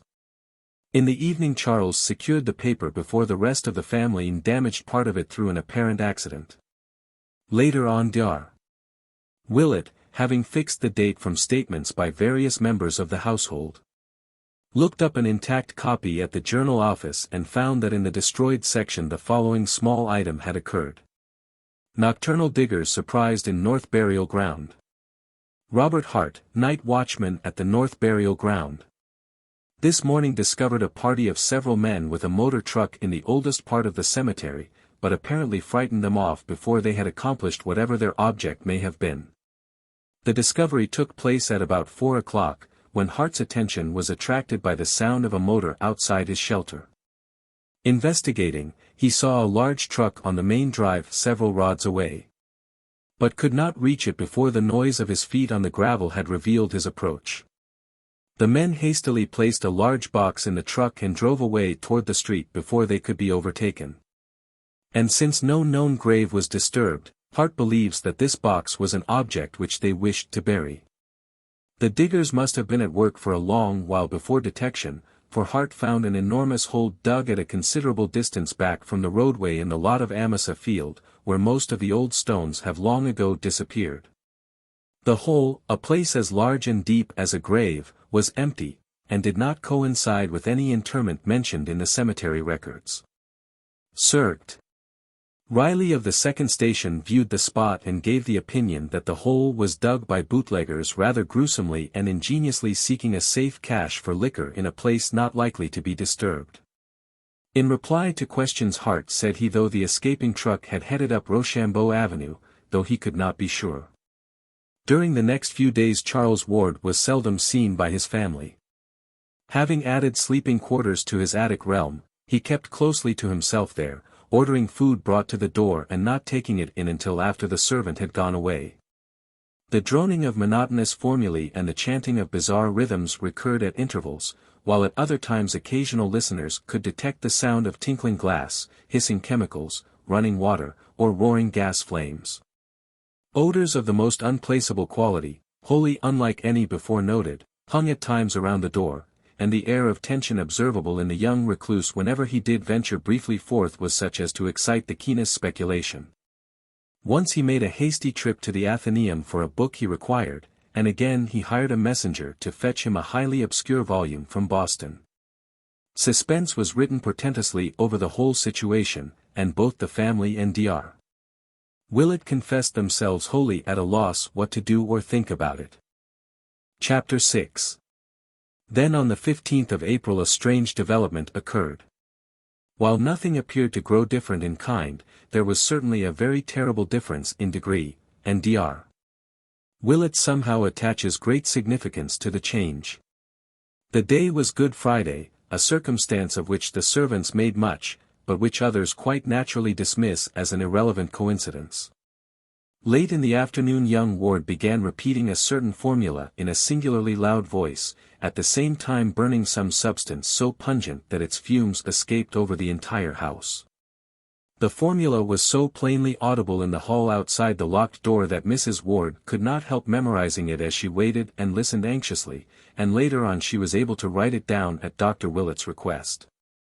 It ran as follows, and experts have told Dr. Willett that its very close analogue can be found in the mystic writings of Eliphaz Levi, that cryptic soul who crept through a crack in the forbidden door and glimpsed the frightful vistas of the void beyond. Per Adonai Elohim, Adonai Jehovah. Adonai Sabaoth, Metraton on Aglamathan. Verbum Pythonicum, Mysterium Salamandri. Conventus Silvorum, Antra Nomorum. Demonia Seli Gad, Almonson, Jiber, Jehoshua. Evam, Zeriat Notmic, Veni, Veni, Veni. This had been going on for 2 hours without change or intermission when over all the neighborhood a pandemoniac howling of dogs set in. The extent of this howling can be judged from the space it received in the papers the next day, but to those in the Ward household it was overshadowed by the odor which instantly followed it. A hideous, all-pervasive odor which none of them had ever smelt before or have ever smelt since. In the midst of this mephitic flood there came a very perceptible flash like that of lightning, which would have been blinding and impressive but for the daylight around. And then was heard the voice that no listener can ever forget because of its thunderous remoteness, its incredible depth, and its eldritch dissimilarity to Charles Ward's voice. It shook the house, and was clearly heard by at least 2 neighbors above the howling of the dogs. Mrs. Ward, who had been listening in despair outside her son's locked laboratory, shivered as she recognized its hellish imports. For Charles had told of its evil fame in dark books, and of the manner in which it had thundered, according to the Fenner letter, above the doomed Pawtuxet farmhouse on the night of Joseph Curwen's annihilation. There was no mistaking that nightmare phrase, for Charles had described it too vividly in the old days when he had talked frankly of his Curwen investigations. And yet it was only this fragment of an archaic and forgotten language, dies mais jeshet bon dosef devima enigmas. Close upon this thundering there came a momentary darkening of the daylight, though sunset was still an hour distant, and then a puff of added odor different from the first but equally unknown and intolerable. Charles was chanting again now and his mother could hear syllables that sounded like E nash yog sothath heel jeb throdag, ending in a ya, whose maniacal force mounted in an ear-splitting crescendo. A second later all previous memories were effaced by the wailing scream which burst out with frantic explosiveness and gradually changed form to a paroxysm of diabolic and hysterical laughter. Mrs. Ward, with the mingled fear and blind courage of maternity, advanced and knocked affrightedly at the concealing panels, but obtained no sign of recognition. She knocked again, but paused nervelessly as a second shriek arose, this one unmistakably in the familiar voice of her son, and sounding concurrently with the still bursting cachinnations of that other voice. Presently she fainted, although she is still unable to recall the precise and immediate cause. Memory sometimes makes merciful deletions. Mr. Ward returned from the business section at about 6:15. And not finding his wife downstairs, was told by the frightened servants that she was probably watching at Charles's door, from which the sounds had been far stranger than ever before. Mounting the stairs at once, he saw Mrs. Ward stretched out at full length on the floor of the corridor outside the laboratory, and realizing that she had fainted, hastened to fetch a glass of water from a set bowl in a neighboring alcove. Dashing the cold fluid in her face, he was heartened to observe an immediate response on her part. And was watching the bewildered opening of her eyes when a chill shot through him and threatened to reduce him to the very state from which she was emerging. For the seemingly silent laboratory was not as silent as it had appeared to be, but held the murmurs of a tense, muffled conversation in tones too low for comprehension, yet of a quality profoundly disturbing to the soul. It was not, of course, new for Charles to mutter formulae, but this muttering was definitely different. It was so palpably a dialogue, or imitation of a dialogue, with the regular alteration of inflections suggesting question and answer, statement and response. One voice was undisguisedly that of Charles, but the other had a depth and hollowness which the youth's best powers of ceremonial mimicry had scarcely approached before. There was something hideous, blasphemous, and abnormal about it. And but for a cry from his recovering wife which cleared his mind by arousing his protective instincts, it is not likely that Theodore Howland Ward could have maintained for nearly a year more his old boast that he had never fainted. As it was, he seized his wife in his arms and bore her quickly downstairs before she could notice the voices which had so horribly disturbed him. Even so, however, he was not quick enough to escape catching something himself which caused him to stagger dangerously with his burden. For Mrs. Ward's cry had evidently been heard by others than he, and there had come in response to it from behind the locked door the first distinguishable words which that masked and terrible colloquy had yielded. They were merely an excited caution in Charles's own voice, but somehow their implications held a nameless fright for the father who overheard them. The phrase was just this: "Shush, right. Mr. and Mrs. Ward conferred at some length after dinner, and the former resolved to have a firm and serious talk with Charles that very night. No matter how important the object, such conduct could no longer be permitted. For these latest developments transcended every limit of sanity and formed a menace to the order and nervous well-being of the entire household. The youth must indeed have taken complete leave of his senses, since only downright madness could have prompted the wild screams and imaginary conversations in assumed voices which the present day had brought forth. All this must be stopped, or Mrs. Ward would be made ill and the keeping of servants become an impossibility. Mr. Ward rose at the close of the meal and started upstairs for Charles's laboratory. On the third floor, however, he paused at the sounds which he heard proceeding from the now disused library of his son. Books were apparently being flung about and papers wildly rustled, and upon stepping to the door Mr. Ward beheld the youth within, excitedly assembling a vast armful of literary matter of every size and shape. Charles's aspect was very drawn and haggard, and he dropped his entire load with a start at the sound of his father's voice.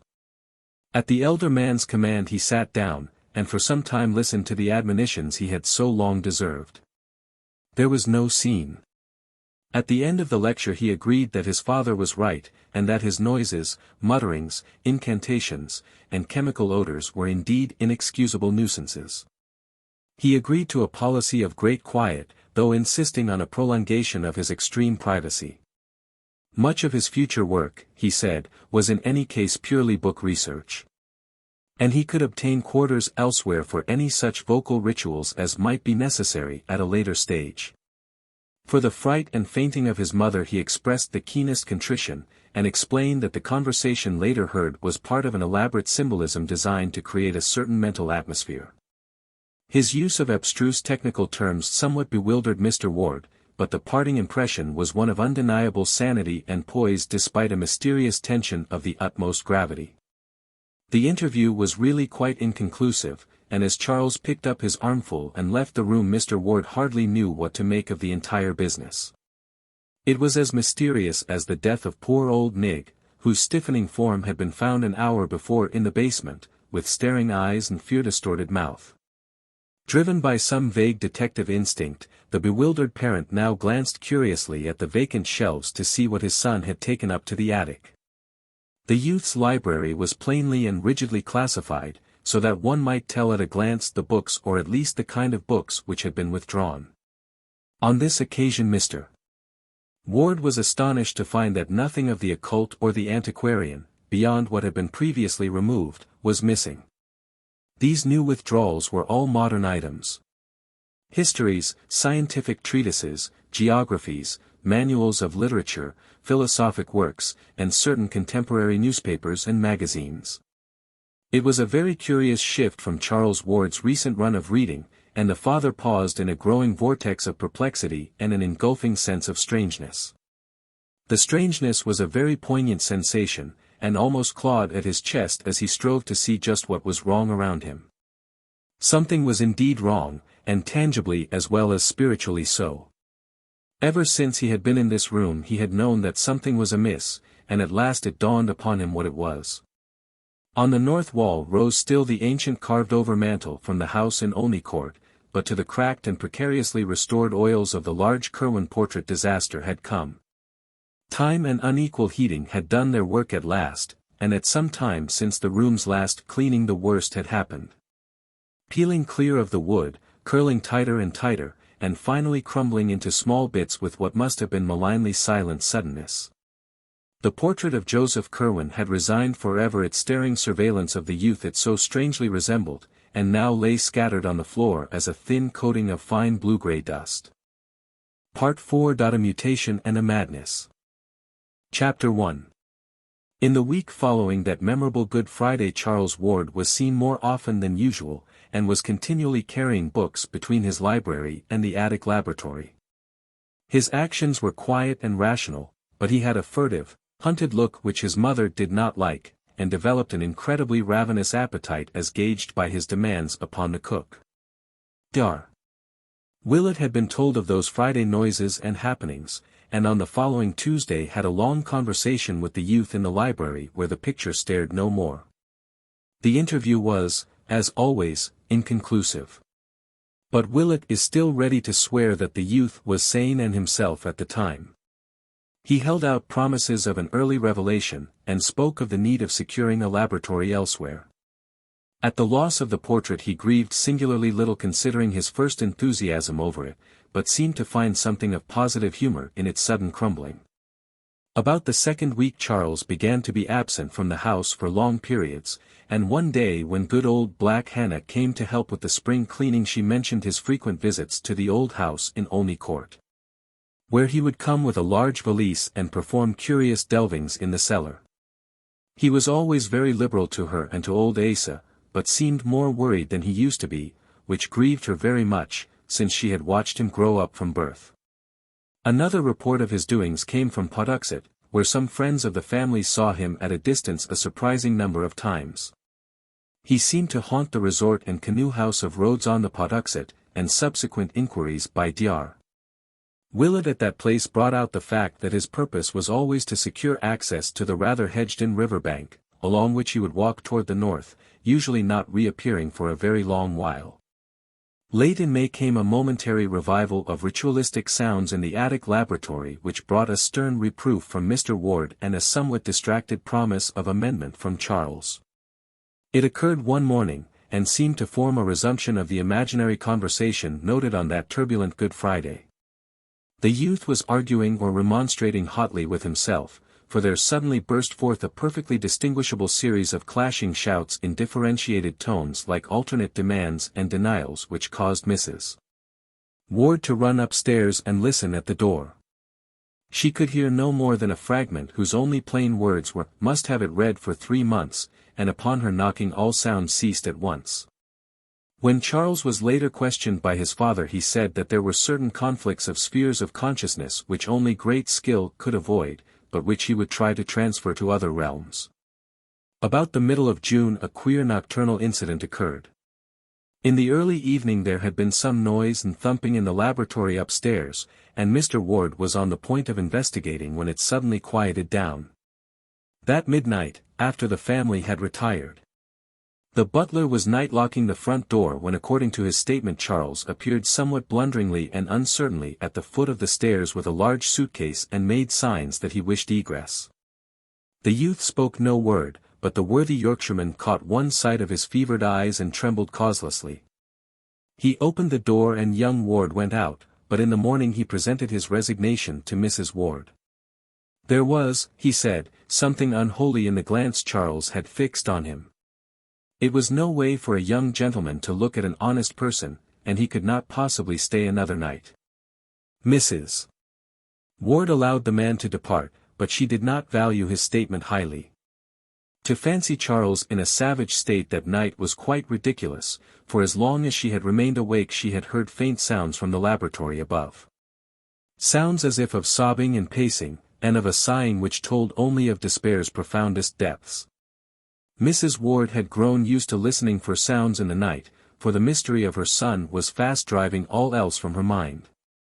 The next evening, much as on another evening nearly 3 months before, Charles Ward seized the newspaper very early and accidentally lost the main section.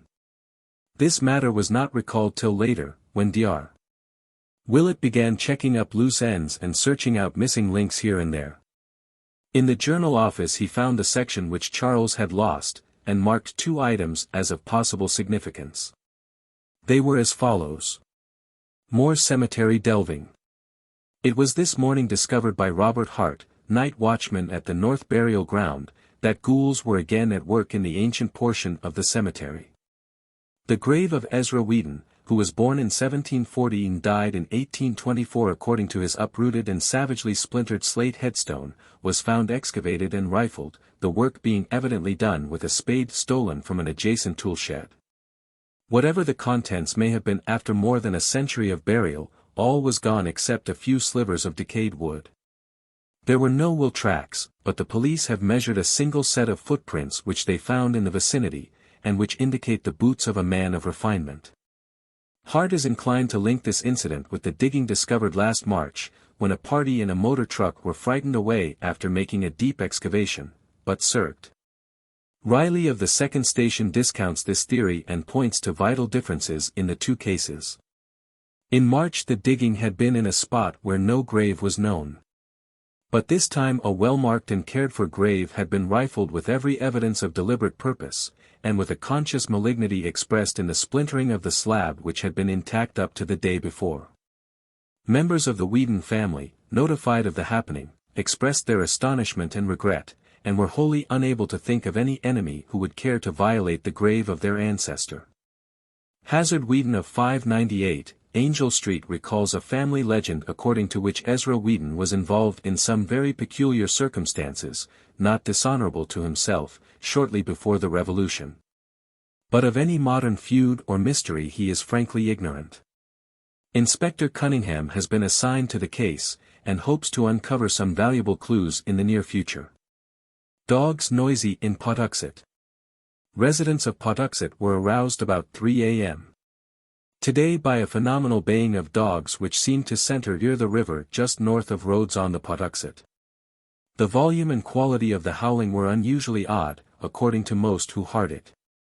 And Fred Lemden, night watchman at Rhodes, declares it was mixed with something very like the shrieks of a man in mortal terror and agony. A sharp and very brief thunderstorm, which seemed to strike somewhere near the bank of the river, put an end to the disturbance. Strange and unpleasant odors, probably from the oil tanks along the bay, are popularly linked with this incident, and may have had their share in exciting the dogs. The aspect of Charles now became very haggard and hunted, and all agreed in retrospect that he may have wished at this period to make some statement or confession from which sheer terror withheld him. The morbid listening of his mother in the night brought out the fact that he made frequent sallies abroad under cover of darkness. And most of the more academic alienists unite at present in charging him with the revolting cases of vampirism which the press so sensationally reported about this time, but which have not yet been definitely traced to any known perpetrator. These cases, too recent and celebrated to need detailed mention, involved victims of every age and type and seemed to cluster around 2 distinct localities. The residential hill and the North End, near the Ward home, and the suburban districts across the Cranston line near Pawtuxet. Both late wayfarers and sleepers with open windows were attacked, and those who lived to tell the tale spoke unanimously of a lean, lithe, leaping monster with burning eyes which fastened its teeth in the throat or upper arm and feasted ravenously. Dr. Willett, who refuses to date the madness of Charles Ward as far back as even this, is cautious in attempting to explain these horrors. He has, he declares, certain theories of his own. And limits his positive statements to a peculiar kind of negation. I will not, he says, state who or what I believe perpetrated these attacks and murders, but I will declare that Charles Ward was innocent of them. I have reason to be sure he was ignorant of the taste of blood, as indeed his continued anemic decline and increasing pallor prove better than any verbal argument. Ward meddled with terrible things, but he has paid for it, and he was never a monster or a villain. As for now, I don't like to think. A change came, and I'm content to believe that the old Charles Ward died with it. His soul did, anyhow, for that mad flesh that vanished from Waite's hospital had another. Willett speaks with authority, for he was often at the Ward home attending Mrs. Ward, whose nerves had begun to snap under the strain. Her nocturnal listening had bred some morbid hallucinations which she confided to the doctor with hesitancy, and which he ridiculed in talking to her, although they made him ponder deeply when alone. These delusions always concerning the faint sounds which she fancied she heard in the attic laboratory and bedroom, and emphasized the occurrence of muffled sighs and sobbings at the most impossible times. Early in July Willett ordered Mrs. Ward to Atlantic City for an indefinite recuperative sojourn, and cautioned both Mr. Ward and the haggard and elusive Charles to write her only cheering letters. It is probably to this enforced and reluctant escape that she owes her life and continued sanity. Chapter 2. Not long after his mother's departure, Charles Ward began negotiating for the Patuxet bungalow. It was a squalid little wooden edifice with a concrete garage, perched high on the sparsely settled bank of the river slightly above Rhodes, but for some odd reason the youth would have nothing else. He gave the real estate agencies no peace till one of them secured it for him at an exorbitant price from a somewhat reluctant owner, and as soon as it was vacant he took possession under cover of darkness. Transporting in a great closed van the entire contents of his attic laboratory, including the books both weird and modern which he had borrowed from his study. He had this van loaded in the black small hours, and his father recalls only a drowsy realization of stifled oaths and stamping feet on the night the goods were taken away. After that Charles moved back to his own old quarters on the third floor, and never haunted the attic again. To the Patuxet bungalow Charles transferred all the secrecy with which he had surrounded his attic realm, save that he now appeared to have two sharers of his mysteries, a villainous-looking Portuguese half-caste from the South Main estate. Waterfront who acted as a servant, and a thin, scholarly stranger with dark glasses and a stubbly full beard of dyed aspect whose status was evidently that of a colleague. Neighbors vainly tried to engage these odd persons in conversation. The mulatto Gomez spoke very little English, and the bearded man, who gave his name as Dr. Allen, voluntarily followed his example. Ward himself tried to be more affable, but succeeded only in provoking curiosity with his rambling accounts of chemical research. Before long queer tales began to circulate regarding the all-night burning of lights.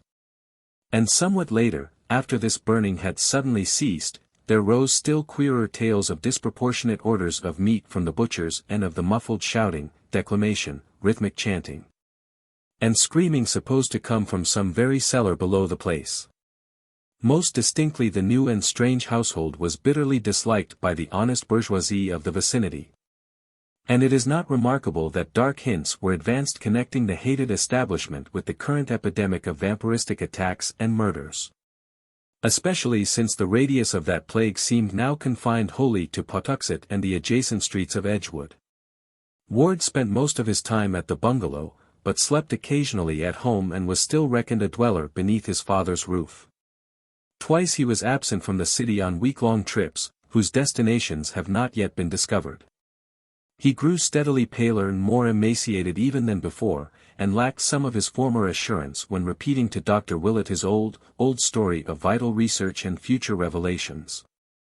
Willett often waylaid him at his father's house, for the elder Ward was deeply worried and perplexed, and wished his son to get as much sound oversight as could be managed in the case of so secretive and independent an adult. The doctor still insists that the youth was sane even as late as this, and adduces many a conversation to prove his point. About September the vampirism declined, but in the following January almost became involved in serious trouble. For some time the nocturnal arrival and departure of motor trucks at the Pawtuxet bungalow had been commented upon, and at this juncture an unforeseen hitch exposed the nature of at least one item of their contents. In a lonely spot near Hope Valley had occurred one of the frequent sordid waylaying of trucks by hijackers in quest of liquor shipments, but this time the robbers had been destined to receive the greater shock. For the long cases they seized proved upon opening to contain some exceedingly gruesome things, so gruesome, in fact, that the matter could not be kept quiet amongst the denizens of the underworld. The thieves had hastily buried what they discovered, but when the state police got wind of the matter a careful search was made. A recently arrived vagrant, under promise of immunity from prosecution on any additional charge, at last consented to guide a party of troopers to the spot, and there was found in that hasty cache a very hideous and shameful thing. It would not be well for the national, or even the international, sense of decorum if the public were ever to know what was uncovered by that awestruck party. There was no mistaking it, even by those far from studious officers. And telegrams to Washington ensued with feverish rapidity. The cases were addressed to Charles Ward at his Pawtuxet bungalow, and state and federal officials at once paid him a very forceful and serious call. They found him pallid and worried with his two odd companions, and received from him what seemed to be a valid explanation and evidence of innocence. He had needed certain anatomical specimens as part of a program of research whose depth and genuineness anyone who had known him in the last decade could prove. And had ordered the required kind and number from agencies which he had thought as reasonably legitimate as such things can be. Of the identity of the specimens he had known absolutely nothing, and was properly shocked, and the inspectors hinted at the monstrous effect on public sentiment and national dignity which a knowledge of the matter would produce. In this statement he was firmly sustained by his bearded colleague Dr. Allen, whose oddly hollow voice carried even more conviction than his own nervous tones. So that in the end the officials took no action, but carefully set down the New York name and address which Ward gave them a basis for a search which came to nothing. It is only fair to add that the specimens were quickly and quietly restored to their proper places, and that the general public will never know of their blasphemous disturbance. On February 9, 1928, Dr. Willett received a letter from Charles Ward which he considers of extraordinary importance, and about which he has frequently quarreled with Dr. Lyman. Lyman believes that this note contains positive proof of a well-developed case of dementia praecox, but Willett on the other hand regards it as the last perfectly sane utterance of the hapless youth. He calls especial attention to the normal character of the penmanship, which though showing traces of shattered nerves, is nevertheless distinctly Ward's own. The text in full is as follows. 100, Prospect Street, Providence, Rhode Island, February 8, 1928. Dear Dr. Willett, I feel that at last the time has come for me to make the disclosures which I have so long promised you, and for which you have pressed me so often. The patience you have shown in waiting, and the confidence you have shown in my mind and integrity, are things I shall never cease to appreciate. And now that I am ready to speak, I must own with humiliation that no triumph such as I dreamed of can ever be mine. Instead of triumph I have found terror, and my talk with you will not be a boast of victory but a plea for help and advice in saving both myself and the world from a horror beyond all human conception or calculation. You recall what those Fenner letters said of the old raiding party at Pawtuxet. That must all be done again, and quickly. Upon us depends more than can be put into words, all civilization, all natural law, perhaps even the fate of the solar system and the universe. I have brought to light a monstrous abnormality, but I did it for the sake of knowledge. Now for the sake of all life and nature you must help me thrust it back into the dark again. I have left that Pawtuxet place forever, and we must extirpate everything existing there, alive or dead. I shall not go there again, and you must not believe it if you ever hear that I am there. I will tell you why I say this when I see you. I have come home for good, and wish you would call on me at the very first moment that you can spare 5 or 6 hours continuously to hear what I have to say. It will take that long, and believe me when I tell you that you never had a more genuine professional duty than this. My life and reason are the very least things which hang in the balance. I dare not tell my father, for he could not grasp the whole thing. But I have told him of my danger, and he has 4 men from a detective agency watching the house. I don't know how much good they can do, for they have against them forces which even you could scarcely envisage or acknowledge. So come quickly if you wish to see me alive and hear how you may help to save the cosmos from stark hell. Any time will do, I shall not be out of the house. Don't telephone ahead, for there is no telling who or what may try to intercept you. And let us pray to whatever gods there be that nothing may prevent this meeting. In utmost gravity and desperation. Charles Dexter Ward.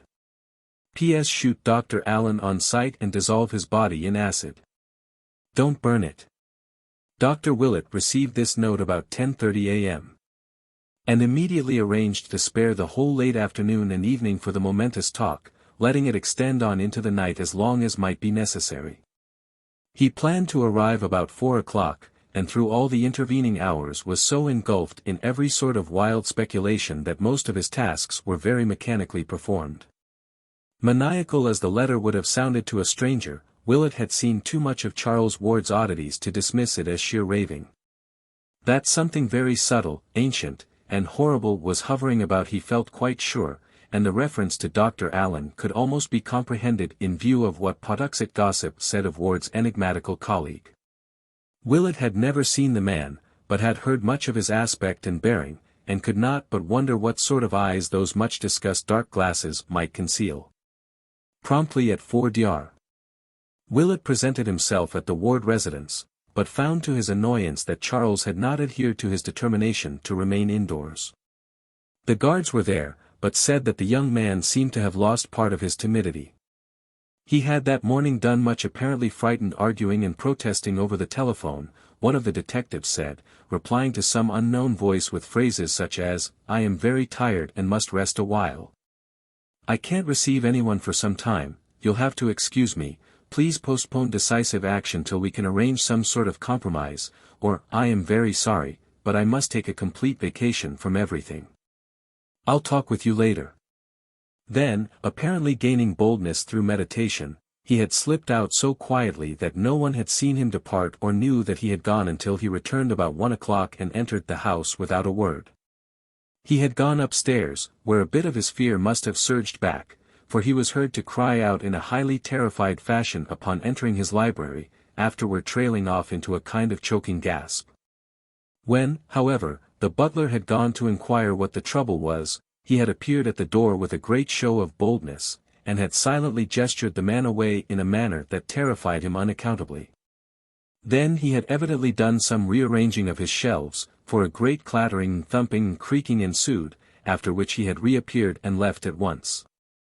Willett inquired whether or not any message had been left, but was told that there was none. The butler seemed queerly disturbed about something in Charles's appearance and manner, and asked solicitously if there was much hope for a cure of his disordered nerves.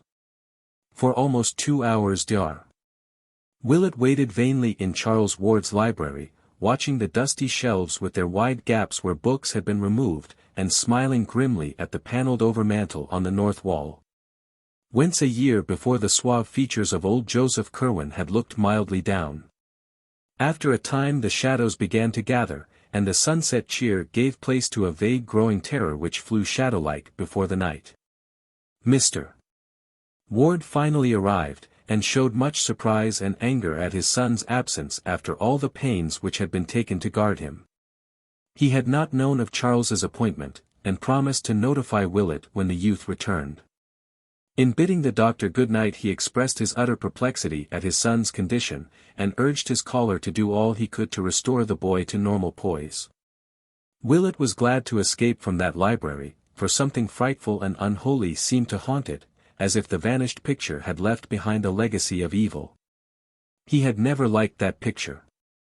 And even now, strong-nerved though he was, there lurked a quality in its vacant panel which made him feel an urgent need to get out into the pure air as soon as possible. Chapter 3. The next morning Willett received a message from the senior Ward, saying that Charles was still absent. Mr. Ward mentioned that Dr. Alan had telephoned him to say that Charles would remain at Pawtuxet for some time, and that he must not be disturbed. This was necessary because Alan himself was suddenly called away for an indefinite period, leaving the researches in need of Charles's constant oversight. Charles sent his best wishes, and regretted any bother his abrupt change of plans might have caused. Listening to this message, Mr. Ward heard Dr. Alan's voice for the first time, and it seemed to excite some vague and elusive memory which could not be actually placed, but which was disturbing to the point of fearfulness. Faced by these baffling and contradictory reports, Dr. Willett was frankly at a loss what to do. The frantic earnestness of Charles's note was not to be denied, yet what could one think of its writer's immediate violation of his own expressed policy? Young Ward had written that his delvings had become blasphemous and menacing, that they and his bearded colleague must be extirpated at any cost, and that he himself would never return to their final scene. Yet according to latest advices he had forgotten all this and was back in the thick of the mystery. Common sense bade one leave the youth alone with his freakishness, yet some deeper instinct would not permit the impression of that frenzied letter to subside. Willett read it over again, and could not make its essence sound as empty and insane as both its bombastic verbiage and its lack of fulfillment would seem to imply. Its terror was too profound and real, and in conjunction with what the doctor already knew evoked too vivid hints of monstrosities from beyond time and space to permit of any cynical explanation. There were nameless horrors abroad. And no matter how little one might be able to get at them, one ought to stand prepared for any sort of action at any time. For over a week Dr. Willett pondered on the dilemma which seemed thrust upon him, and became more and more inclined to pay Charles a call at the Pawtuxet bungalow. No friend of the youth had ever ventured to storm this forbidden retreat, and even his father knew of its interior only from such descriptions as he chose to give, but Willett felt that some direct conversation with his patient was necessary. Mr. Ward had been receiving brief and noncommittal typed notes from his son, and said that Mrs. Ward in her Atlantic City retirement had had no better word. So at length the doctor resolved to act.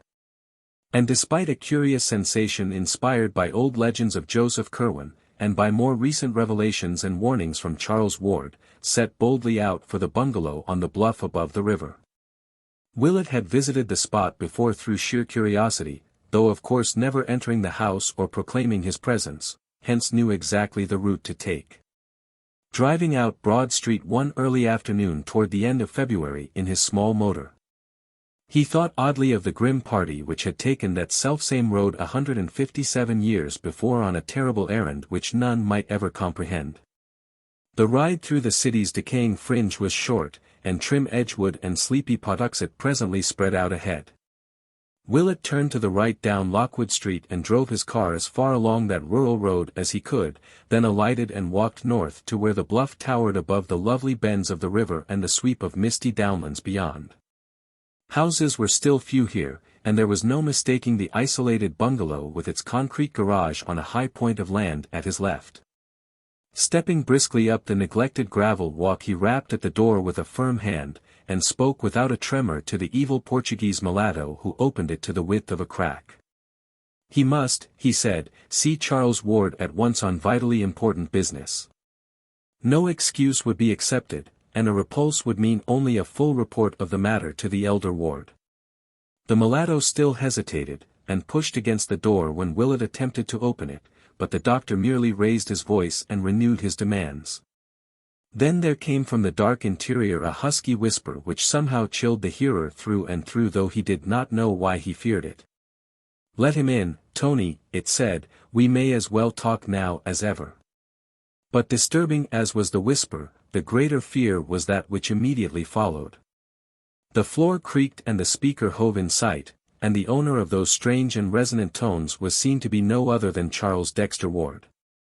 The minuteness with which Dr. Willett recalled and recorded his conversation of that afternoon is due to the importance he assigns to this particular period.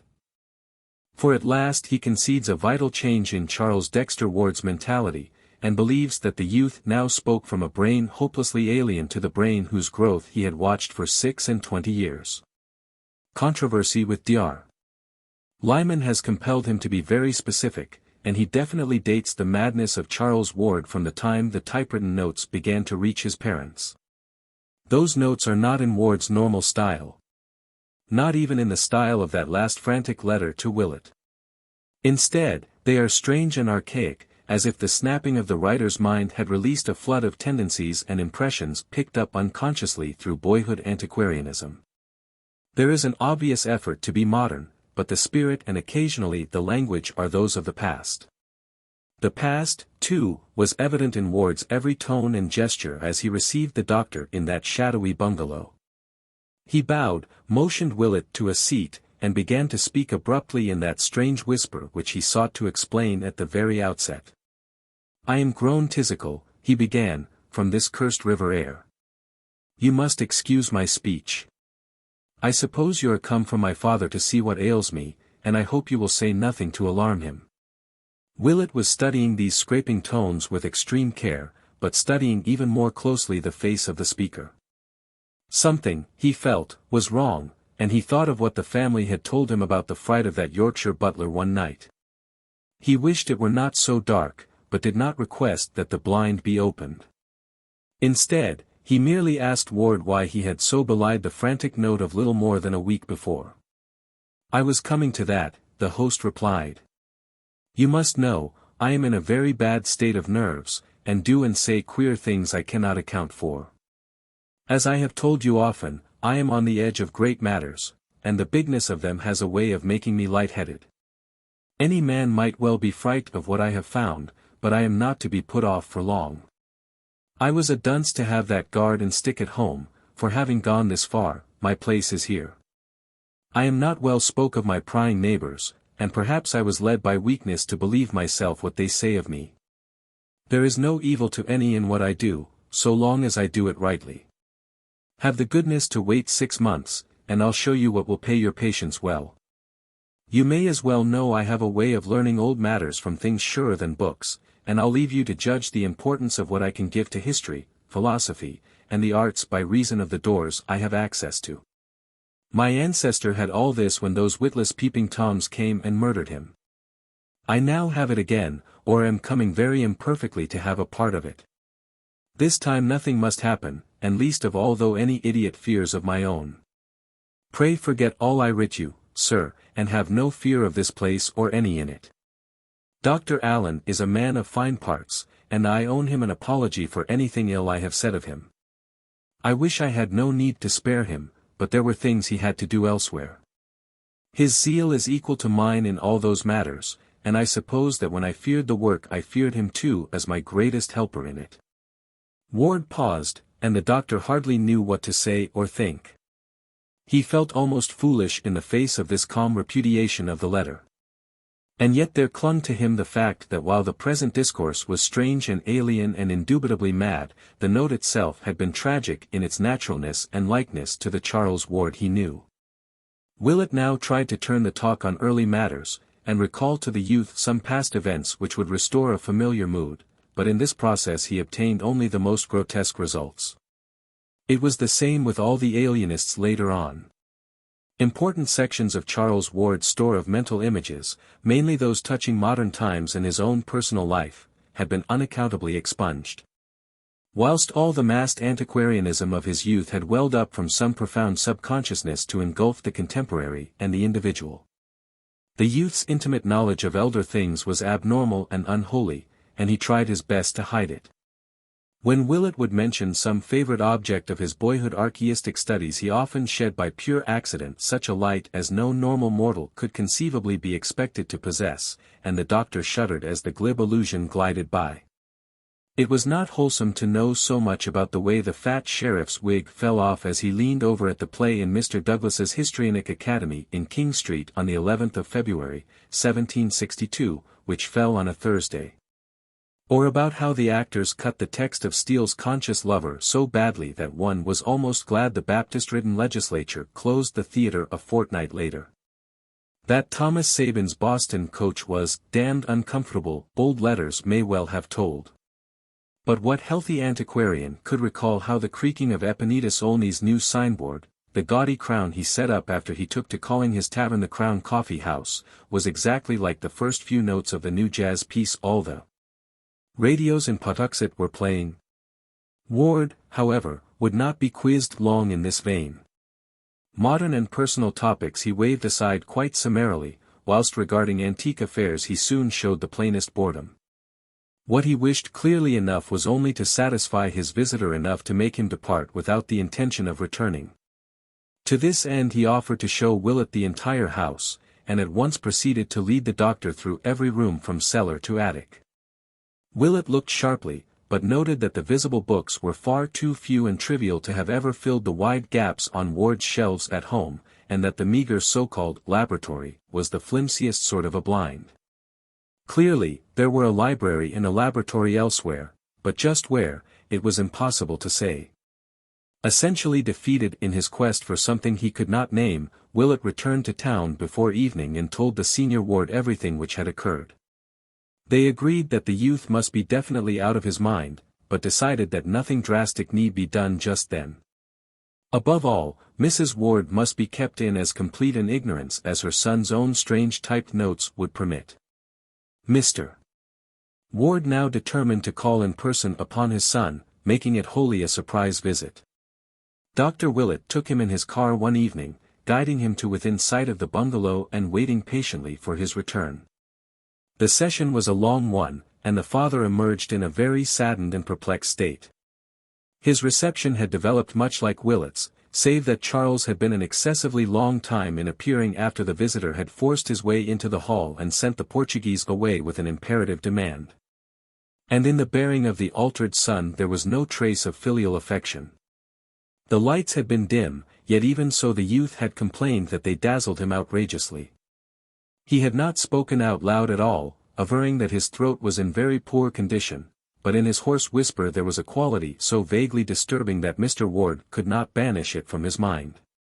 Now definitely leagued together to do all they could toward the youth's mental salvation, Mr. Ward and Dr. Willett set about collecting every scrap of data which the case might afford.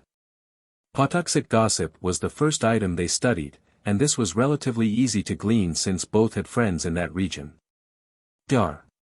Willett obtained the most rumors because people talked more frankly to him than to a parent of the central figure, and from all he heard he could tell that young Ward's life had become indeed a strange one.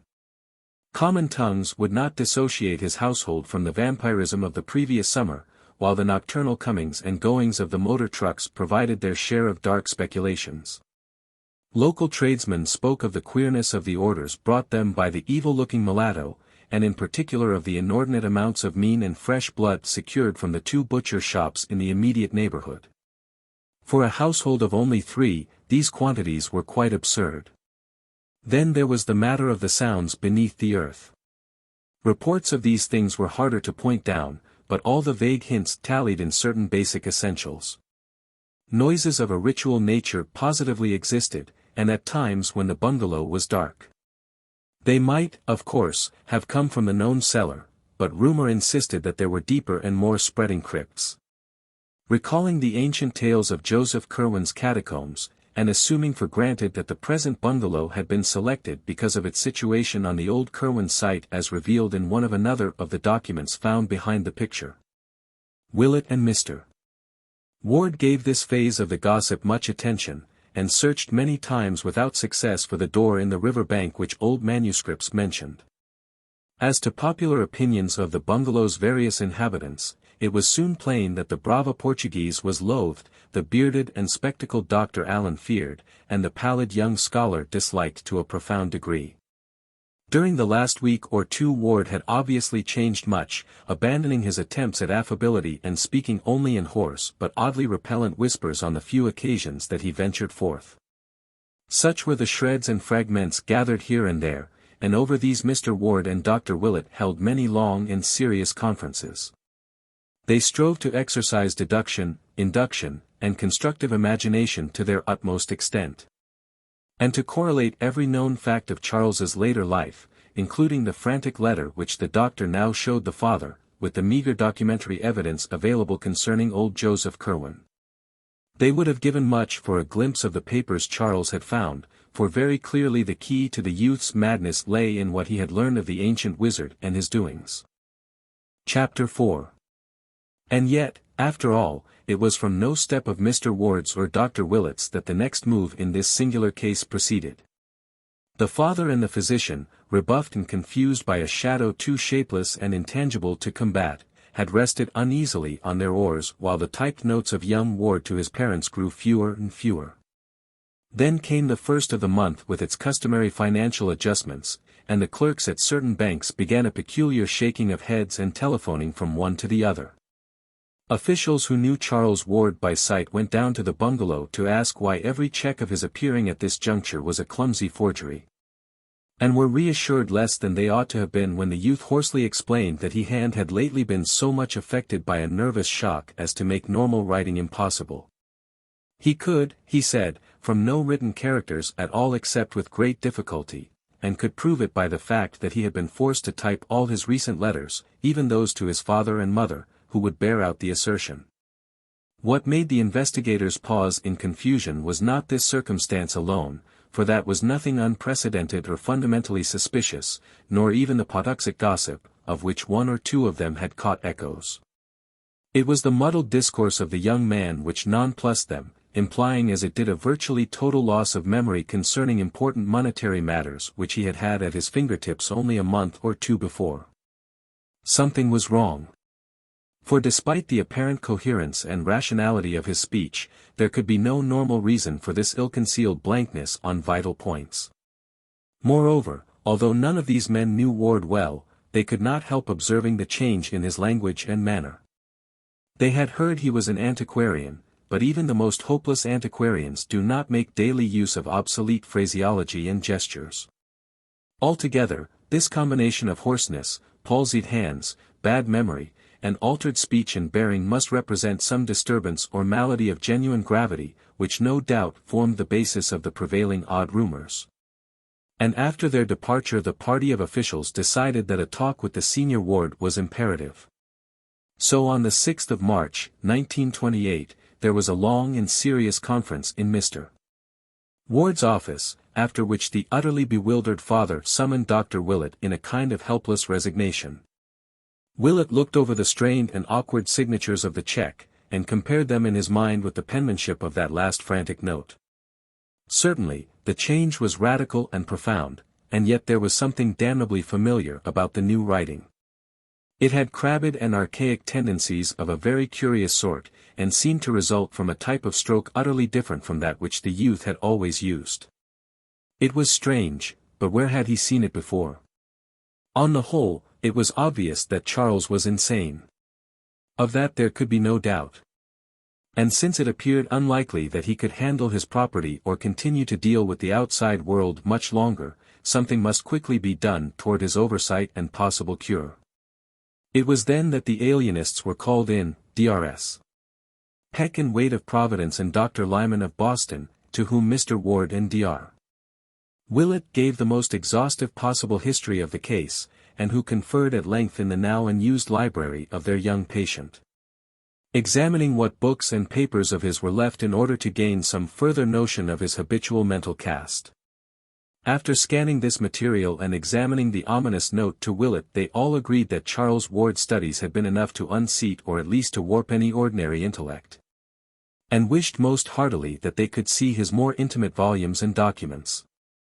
But this latter they knew they could do, if at all, only after a scene at the bungalow itself.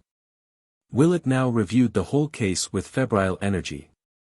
It being at this time that he obtained the statements of the workmen who had seen Charles find the Curwen documents, and that he collated the incidents of the destroyed newspaper items, looking up the latter at the journal office. On Thursday, the 8th of March, Drs. Willett, Peck, Lyman, and Waite, accompanied by Mr. Ward, paid the youth their momentous call, making no concealment of their object and questioning the now acknowledged patient with extreme minuteness. Charles, although he was inordinately long in answering the summons and was still redolent of strange and noxious laboratory odors when he did finally make his agitated appearance, proved a far from recalcitrant subject. And admitted freely that his memory and balance had suffered somewhat from close application to abstruse studies. He offered no resistance when his removal to other quarters was insisted upon. And seemed, indeed, to display a high degree of intelligence as apart from mere memory. His conduct would have sent his interviewers away in bafflement had not the persistently archaic trend of his speech and unmistakable replacement of modern by ancient ideas in his consciousness marked him out as one definitely removed from the normal. Of his work he would say no more to the group of doctors than he had formerly said to his family and to Dr. Willett, and his frantic note of the previous month he dismissed as mere nerves and hysteria. He insisted that this shadowy bungalow possessed no library or laboratory beyond the visible ones, and waxed abstruse in explaining the absence from the house of such odors as now saturated all his clothing. Neighborhood gossip he attributed to nothing more than the cheap inventiveness of baffled curiosity. Of the whereabouts of Dr.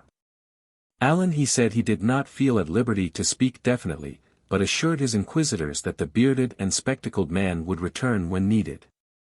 In paying off the stolid brava who resisted all questioning by the visitors, and in closing the bungalow which still seemed to hold such night secrets, Ward showed no signs of nervousness save a barely noticed tendency to pause as though listening for something very faint.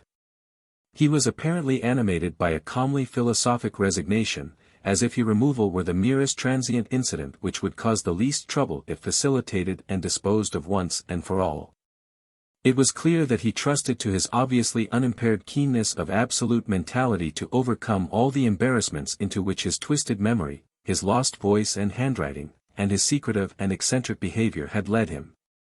His mother, it was agreed, was not to be told of the change, his father supplying typed notes in his name. Ward was taken to the restfully and picturesquely situated private hospital maintained by Dr.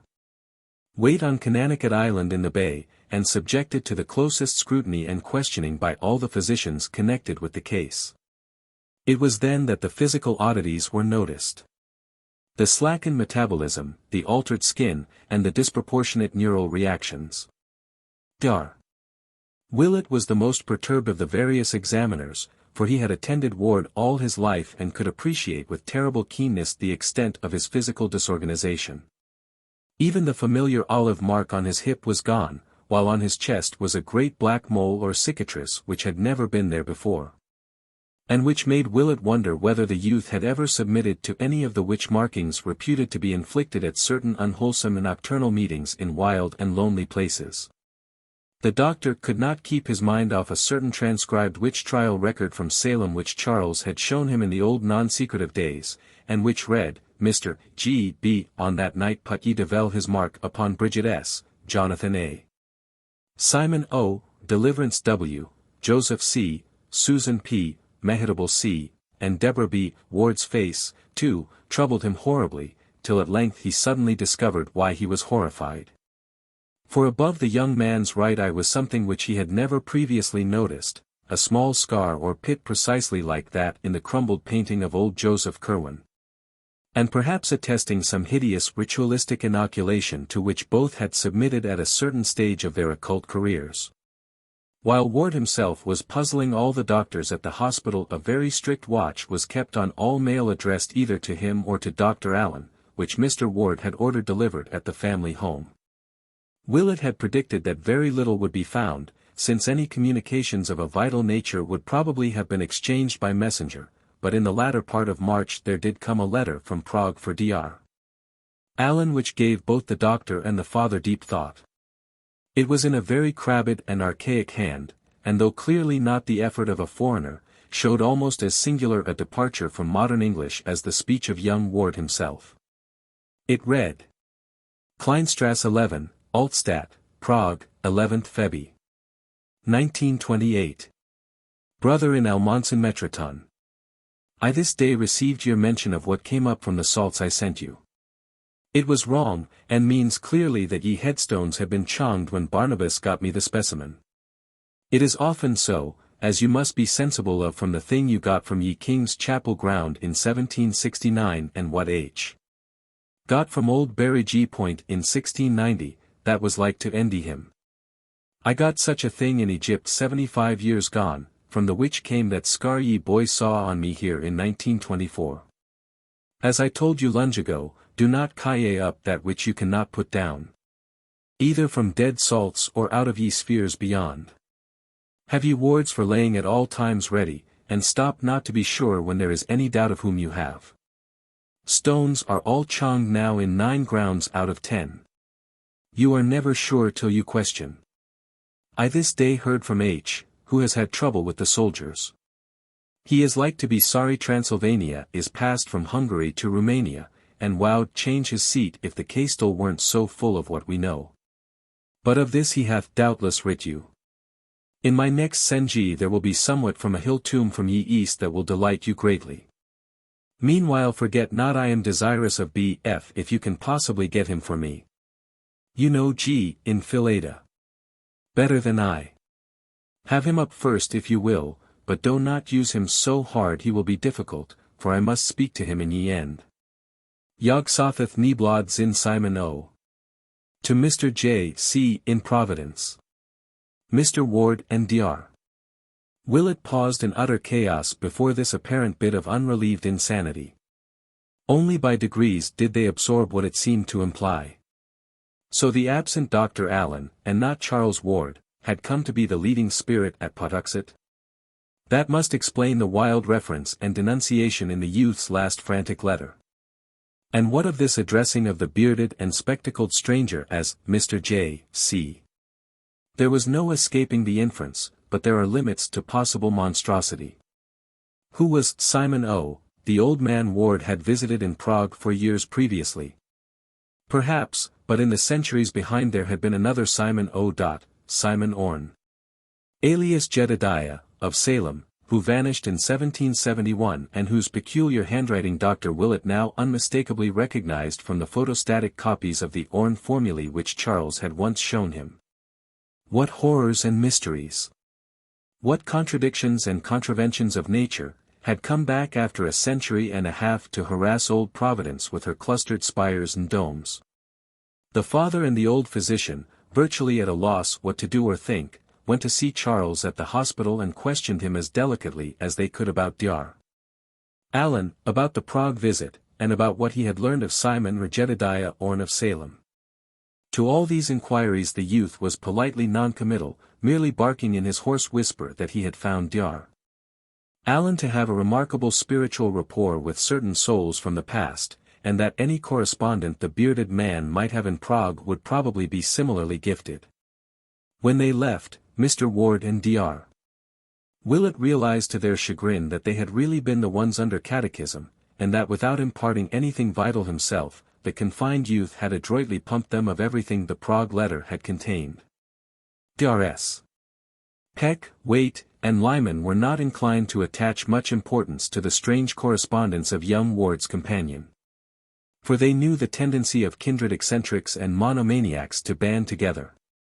And believed that Charles or Allen had merely unearthed an expatriated counterpart, perhaps one who had seen Orne's handwriting and copied it in an attempt to pose as the bygone character's reincarnation. Allen himself was perhaps a similar case, and may have persuaded the youth into accepting him as an avatar of the long-dead Curwen. Such things had been known before, and on the same basis the hard-headed doctors disposed of Willett's growing disquiet about Charles Ward's present handwriting, as studied from unpremeditated specimens obtained by various ruses. Willett thought he had placed its odd familiarity at last, and that what it vaguely resembled was the bygone penmanship of old Joseph Curwen himself. But this the other physicians regarded as a phase of imitativeness only to be expected in a mania of this sort, and refused to grant it any importance either favorable or unfavorable.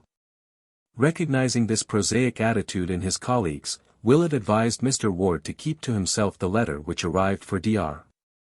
Allen on the 2nd of April from Rakis, Transylvania, in a handwriting so intensely and fundamentally like that of the Hutchinson cipher that both father and physician paused in awe before breaking the seal. This read as follows. Castle Ferenczi, March 7, 1928. Dear C. Had a squad of 20 militia up to talk about what the country folk say. Must dig deeper and have less hard. These Romanians plague me damnably, being officious and particular where you could buy a Magyar off with a drink and food. Last Mon Got me ye sarcophagus of ye 5 sphinxes from ye Acropolis where he whom I called up said it wowed be, and I have had 3 talks with what was therein inhummed. It will go to S.O. in Prague directly, and thence to you. It is stubborn but you know ye way with such. You shew wisdom in having less about than before, for there was no need to keep the guards in shape and eat ye off their heads, and it made much to be found in case of trouble, as you too welly know. You can now move and work elsewhere with no kill ye trouble if needful, though I hope no thing will soon force you to so bothersome a course. I rejoice that you traffic not so much with those outside. For there was ever a mortal peril in it, and you are sensible what it did when you asked protection of one not disposed to give it. You excel me in get ye formulae so another may say them with success, but Borellus fancied it wowed be so if just ye right words were had. Does ye boy use em often?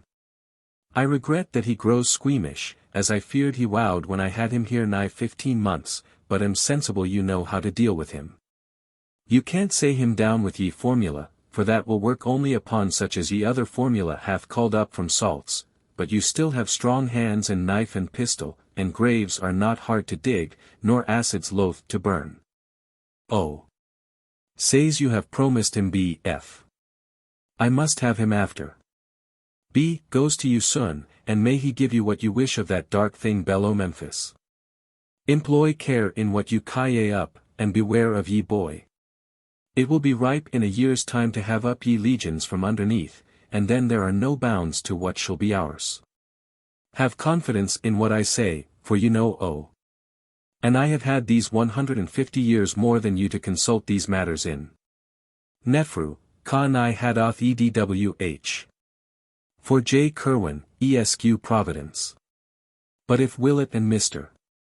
Ward refrained from showing this letter to the alienists, they did not refrain from acting upon it themselves.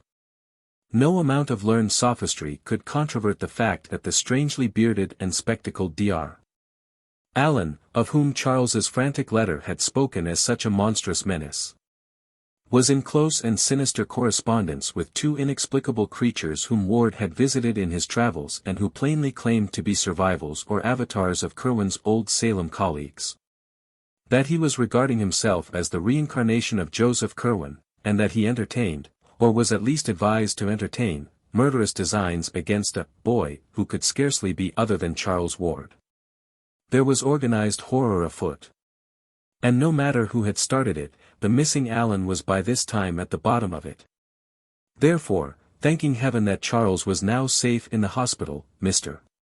Ward lost no time in engaging detectives to learn all they could of the cryptic, bearded doctor, finding whence he had come and what Pawtuxet knew of him, and if possible discovering his present whereabouts.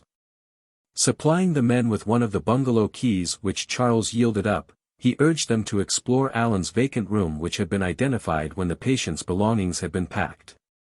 Obtaining what clues they could from any effects he might have left about. Mr. Ward talked with the detectives in his son's old library, and they felt a marked relief when they left it at last. For there seemed to hover about the place a vague aura of evil. Perhaps it was what they had heard of the infamous old wizard whose picture had once stared from the panelled-over mantel, and perhaps it was something different and irrelevant. But in any case they all have sensed an intangible miasma which centered in that carven vestige of an older dwelling and which at times almost rose to the intensity of a material emanation. Part 5. A Nightmare and a Cataclysm. Chapter 1. And now swiftly followed that hideous experience which has left its indelible mark of fear on the soul of Marinus Bicknell Willett, and has added a decade to the visible age of one whose youth was even then far behind. Dr. Willett had conferred at length with Mr. Ward, and had come to an agreement with him on several points which both felt the alienists would ridicule. There was, they conceded, a terrible movement alive in the world, whose direct connection with a necromancy even older than the Salem witchcraft could not be doubted. That at least 2 living men, and one other of whom they dared not think, were in absolute possession of minds or personalities which had functioned as early as 1690 or before was likewise almost unassailably proved even in the face of all known natural laws. What these horrible creatures, and Charles Ward as well, were doing or trying to do seemed fairly clear from their letters and from every bit of light both old and new which had filtered in upon the case. They were robbing the tombs of all the ages, including those of the world's wisest and greatest men, in the hope of recovering from the bygone ashes some vestige of the consciousness and lore which had once animated and informed them.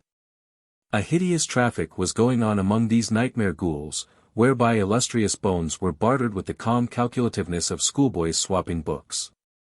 And from what was extorted from this centuried dust there was anticipated a power and a wisdom beyond anything which the cosmos had ever seen concentrated in one man or group.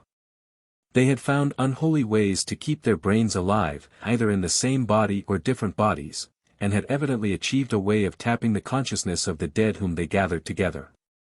There had, it seems, been some truth in chimerical old Borellus when he wrote of preparing from even the most antique remains certain, essential salts, from which the shade of a long-dead living thing might be raised up. There was a formula for evoking such a shade, and another for putting it down, and it had now been so perfected that it could be taught successfully. One must be careful about evocations, for the markers of old graves are not always accurate. Willett and Mr. Ward shivered as they passed from conclusion to conclusion. Things, presences or voices of some sort, could be drawn down from unknown places as well as from the grave, and in this process also one must be careful. Joseph Curwen had indubitably evoked many forbidden things, and as for Charles, what might one think of him?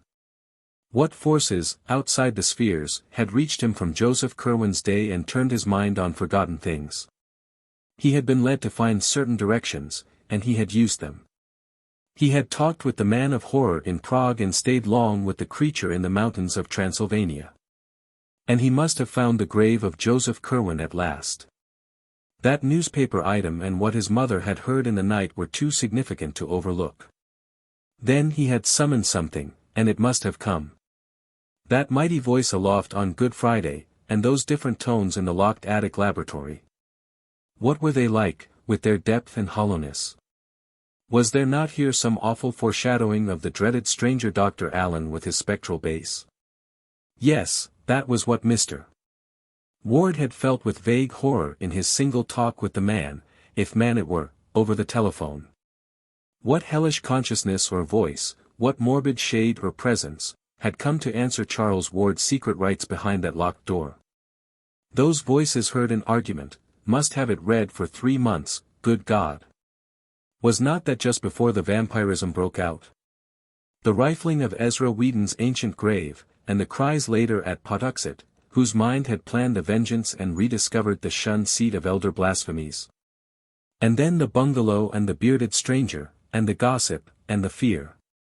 The final madness of Charles neither father or doctor could attempt to explain, but they did feel sure that the mind of Joseph Curwen had come to earth again and was following its ancient morbidities. Was demoniac possession in truth a possibility? Allen had something to do with it, and the detectives must find out more about one whose existence menaced the young man's life. In the meantime, since the existence of some vast crypt beneath the bungalow seemed virtually beyond dispute, some effort must be made to find it. Willett and Mr. Ward, conscious of the skeptical attitude of the alienists, resolved during their final conference to undertake a joint secret exploration of unparalleled thoroughness. And agreed to meet at the bungalow on the following morning with valises and with certain tools and accessories suited to architectural search and underground exploration. The morning of April 6 dawned clear, and both explorers were at the bungalow by 10 o'clock. Mr. Ward had the key, and an entry and cursory survey were made. From the disordered condition of Dr. Allen's room it was obvious that the detectives had been there before, and the later searchers hoped that they had found some clue which might prove of value. Of course the main business lay in the cellar. So thither they descended without much delay, again making the circuit which each had vainly made before in the presence of the mad young owner. For a time everything seemed baffling, each inch of the earthen floor and stone walls having so solid and innocuous an aspect that the thought of a yearning aperture was scarcely to be entertained. Willett reflected that since the original cellar was dug without knowledge of any catacombs beneath, the beginning of the passage would represent the strictly modern delving of young Ward and his associates. where they had probed for the ancient vaults whose rumor could have reached them by no wholesome means. The doctor tried to put himself in Charles's place to see how a delver would be likely to start, but could not gain much inspiration from this method. Then he decided on elimination as a policy, and went carefully over the whole subterranean surface, both vertical and horizontal, trying to account for every inch separately. He was soon substantially narrowed down, and at last had nothing left but the small platform before the washtubs, which he tried once before in vain. Now experimenting in every possible way, and exerting a double strength, he finally found that the top did indeed turn and slide horizontally on a corner pivot. Beneath it lay a trim concrete surface with an iron manhole, to which Mr. Ward at once rushed with excited zeal. The cover was not hard to lift, and the father had quite removed it when Willett noticed the queerness of his aspect. He was swaying and nodding dizzily, and in the gust of noxious air which swept up from the black pit beneath, the doctor soon recognized ample cause. In a moment Dr. Willett had his fainting companion on the floor above and was reviving him with cold water. Mr. Ward responded feebly, but it could be seen that the mephitic blast from the crypt had in some way gravely sickened him. Wishing to take no chances, Willett hastened out to Broad Street for a taxicab and had soon dispatched the sufferer home despite his weak-voiced protests. After which he produced an electric torch, covered his nostrils with a band of sterile gauze, and descended once more to peer into the newfound depths. The foul air had now slightly abated, and Willett was able to send a beam of light down the Stygian hold. For about 10 feet, he saw, it was a sheer cylindrical drop with concrete walls and an iron ladder. After which the hole appeared to strike a flight of old stone steps which must originally have emerged to earth somewhat southwest of the present building. Chapter 2. Willett freely admits that for a moment the memory of the old Curwen legends kept him from climbing down alone into that malodorous gulf. He could not help thinking of what like Fenner had reported on that last monstrous night. Then duty asserted itself and he made the plunge, carrying a great valise for the removal of whatever papers might prove of supreme importance. Slowly, as befitted one of his years, he descended the ladder and reached the slimy steps below. This was ancient masonry, his torch told him, and upon the dripping walls he saw the unwholesome moss of centuries. Down, down, ran the steps, not spirally, but in 3 abrupt turns. And with such narrowness that 2 men could have passed only with difficulty. He had counted about 30 when a sound reached him very faintly, and after that he did not feel disposed to count any more. It was a godless sound. One of those low-keyed, insidious outrages of nature which are not meant to be. To call it a dull wail, a doom-dragged whine, or a hopeless howl of chorused anguish and stricken flesh without mind would be to miss its quintessential loathsomeness and soul-sickening overtones. Was it for this that Ward had seemed to listen on that day he was removed? It was the most shocking thing that Willett had ever heard. And it continued from no determinate point as the doctor reached the bottom of the steps and cast his torchlight around on lofty corridor walls surmounted by cyclopean vaulting and pierced by numberless black archways. The hall in which he stood was perhaps 14 feet high in the middle of the vaulting and 10 or 12 feet broad. Its pavement was of large chipped flagstone, and its walls and roof were of dressed masonry. Its length he could not imagine, for it stretched ahead indefinitely into the blackness. Of the archways, some had doors of the old 6-paneled colonial type, whilst others had none. Overcoming the dread induced by the smell and the howling, Willett began to explore these archways one by one, finding beyond them rooms with groined stone ceilings, each of medium size and apparently of bizarre use. Most of them had fireplaces, the upper courses of whose chimneys would have formed an interesting study in engineering. Never before or since had he seen such instruments or suggestions of instruments as here loomed up on every hand through the burying dust and cobwebs of a century and a half, in many cases evidently shattered as if by the ancient raiders. For many of the chambers seemed wholly untrodden by modern feet, and must have represented the earliest and most obsolete phases of Joseph Curwen's experimentation. Finally there came a room of obvious modernity, or at least of recent occupancy. There were oil heaters, bookshelves and tables, chairs and cabinets, and a desk piled high with papers of varying antiquity and contemporaneousness. Candlesticks and oil lamps stood about in several places. And finding a match safe handy, Willett lighted such as were ready for use. In the fuller gleam it appeared that this apartment was nothing less than the latest study or library of Charles Ward. Of the books the doctor had seen many before, and a good part of the furniture had plainly come from the Prospect Street mansion. Here and there was a piece well known to Willett, and the sense of familiarity became so great that he half forgot the noisomeness and the wailing, both of which were plainer here than they had been at the foot of the steps. His first duty, as planned long ahead, was to find and seize any papers which might seem of vital importance, especially those portentous documents found by Charles so long ago behind the picture in Olney Court. As he searched he perceived how stupendous a task the final unraveling would be. For file on file was stuffed with papers in curious hands and bearing curious designs, so that months or even years might be needed for a thorough deciphering and editing. Once he found 3 large packets of letters with Prague and Rakes postmarks, and in writing clearly recognizable as Orne's and Hutchinson's, all of which he took with him as part of the bundle to be removed in his valise. At last, in a locked mahogany cabinet once gracing the Ward home, Willett found a batch of old Curwen papers, recognizing them from the reluctant glimpse Charles had granted him so many years ago. The youth had evidently kept them together very much as they had been when first he found them, since all the titles recalled by the workmen were present except the papers addressed to Orne and Hutchinson, and the cipher with its key. Willett placed the entire lot in his valise and continued his examination of the files. Since young Ward's immediate condition was the greatest matter at stake, the closest searching was done among the most obviously recent matter. And in this abundance of contemporary manuscript one very baffling oddity was noted. The oddity was the slight amount in Charles's normal writing, which indeed included nothing more recent than 2 months before.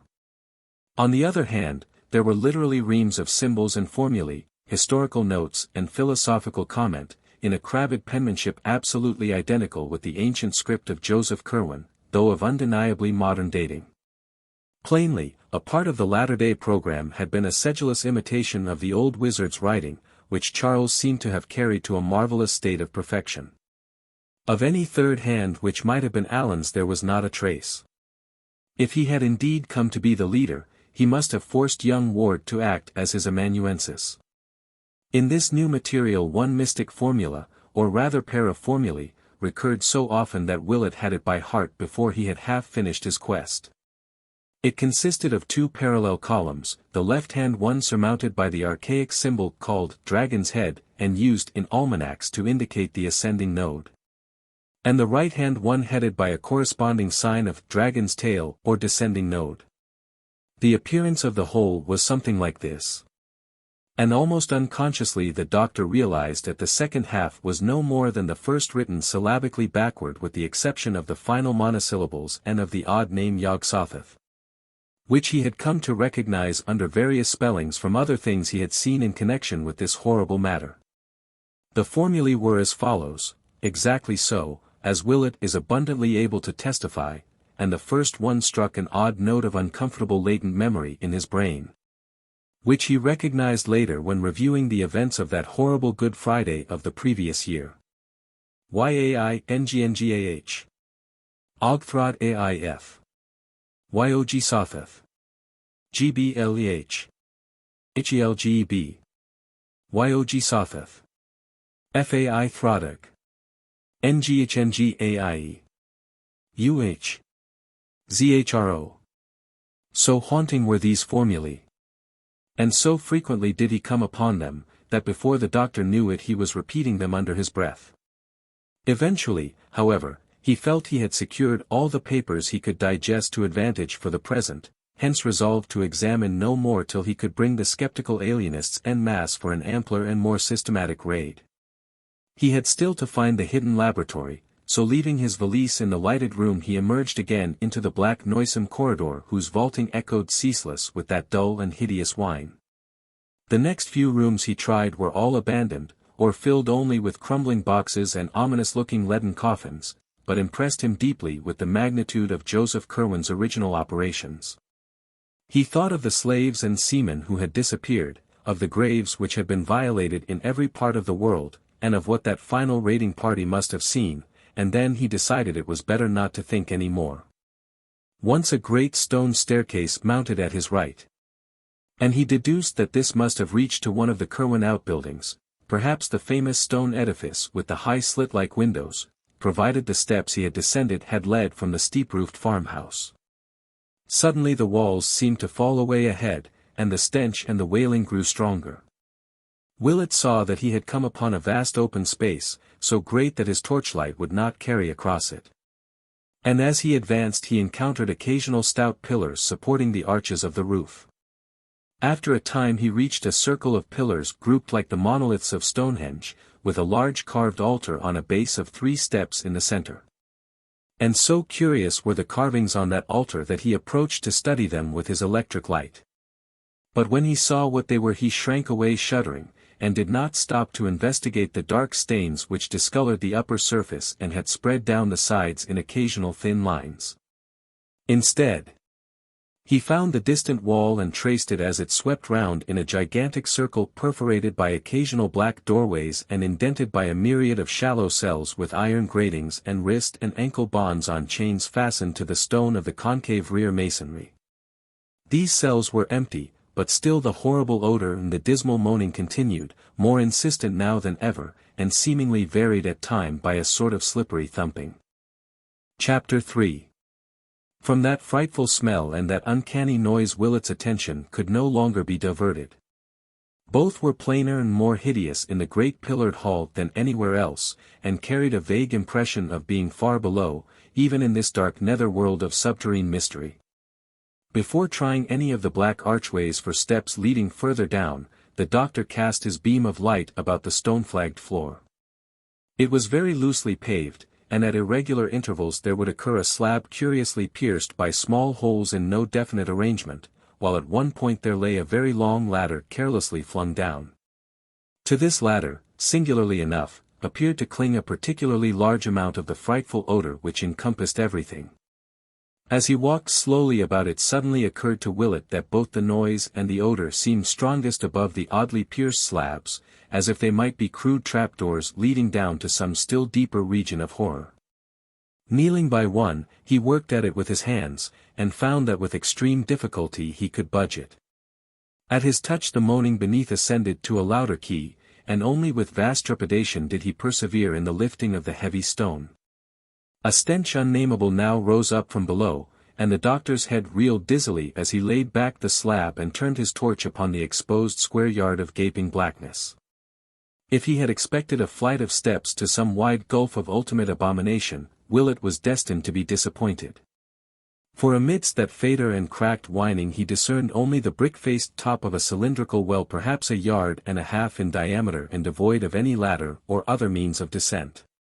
As the light shone down, the wailing changed suddenly to a series of horrible yelps, in conjunction with which there came again that sound of blind, futile scrambling and slippery thumping. The explorer trembled, unwilling even to imagine what noxious thing might be lurking in that abyss, but in a moment mustered up the courage to peer over the rough-hewn brink. Lying at full length and holding the torch downward at arm's length to see what might lie below. For a second he could distinguish nothing but the slimy, moss-grown brick walls sinking illimitably into that half-tangible miasma of murk and foulness and anguished frenzy. And then he saw that something dark was leaping clumsily and frantically up and down at the bottom of the narrow shaft, which must have been from 20 to 25 feet below the stone floor where he lay. The torch shook in his hand, but he looked again to see what manner of living creature might be immured there in the darkness of that unnatural well. Left starving by young Ward through all the long month since the doctors had taken him away, and clearly only one of a vast number prisoned in the kindred wells whose pierced stone covers so thickly studded the floor of the great vaulted cavern.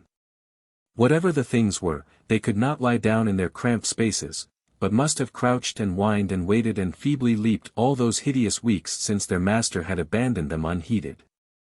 But Marinus Bicknell Willett was sorry that he looked again, for surgeon and veteran of the dissecting room though he was, he has not been the same since.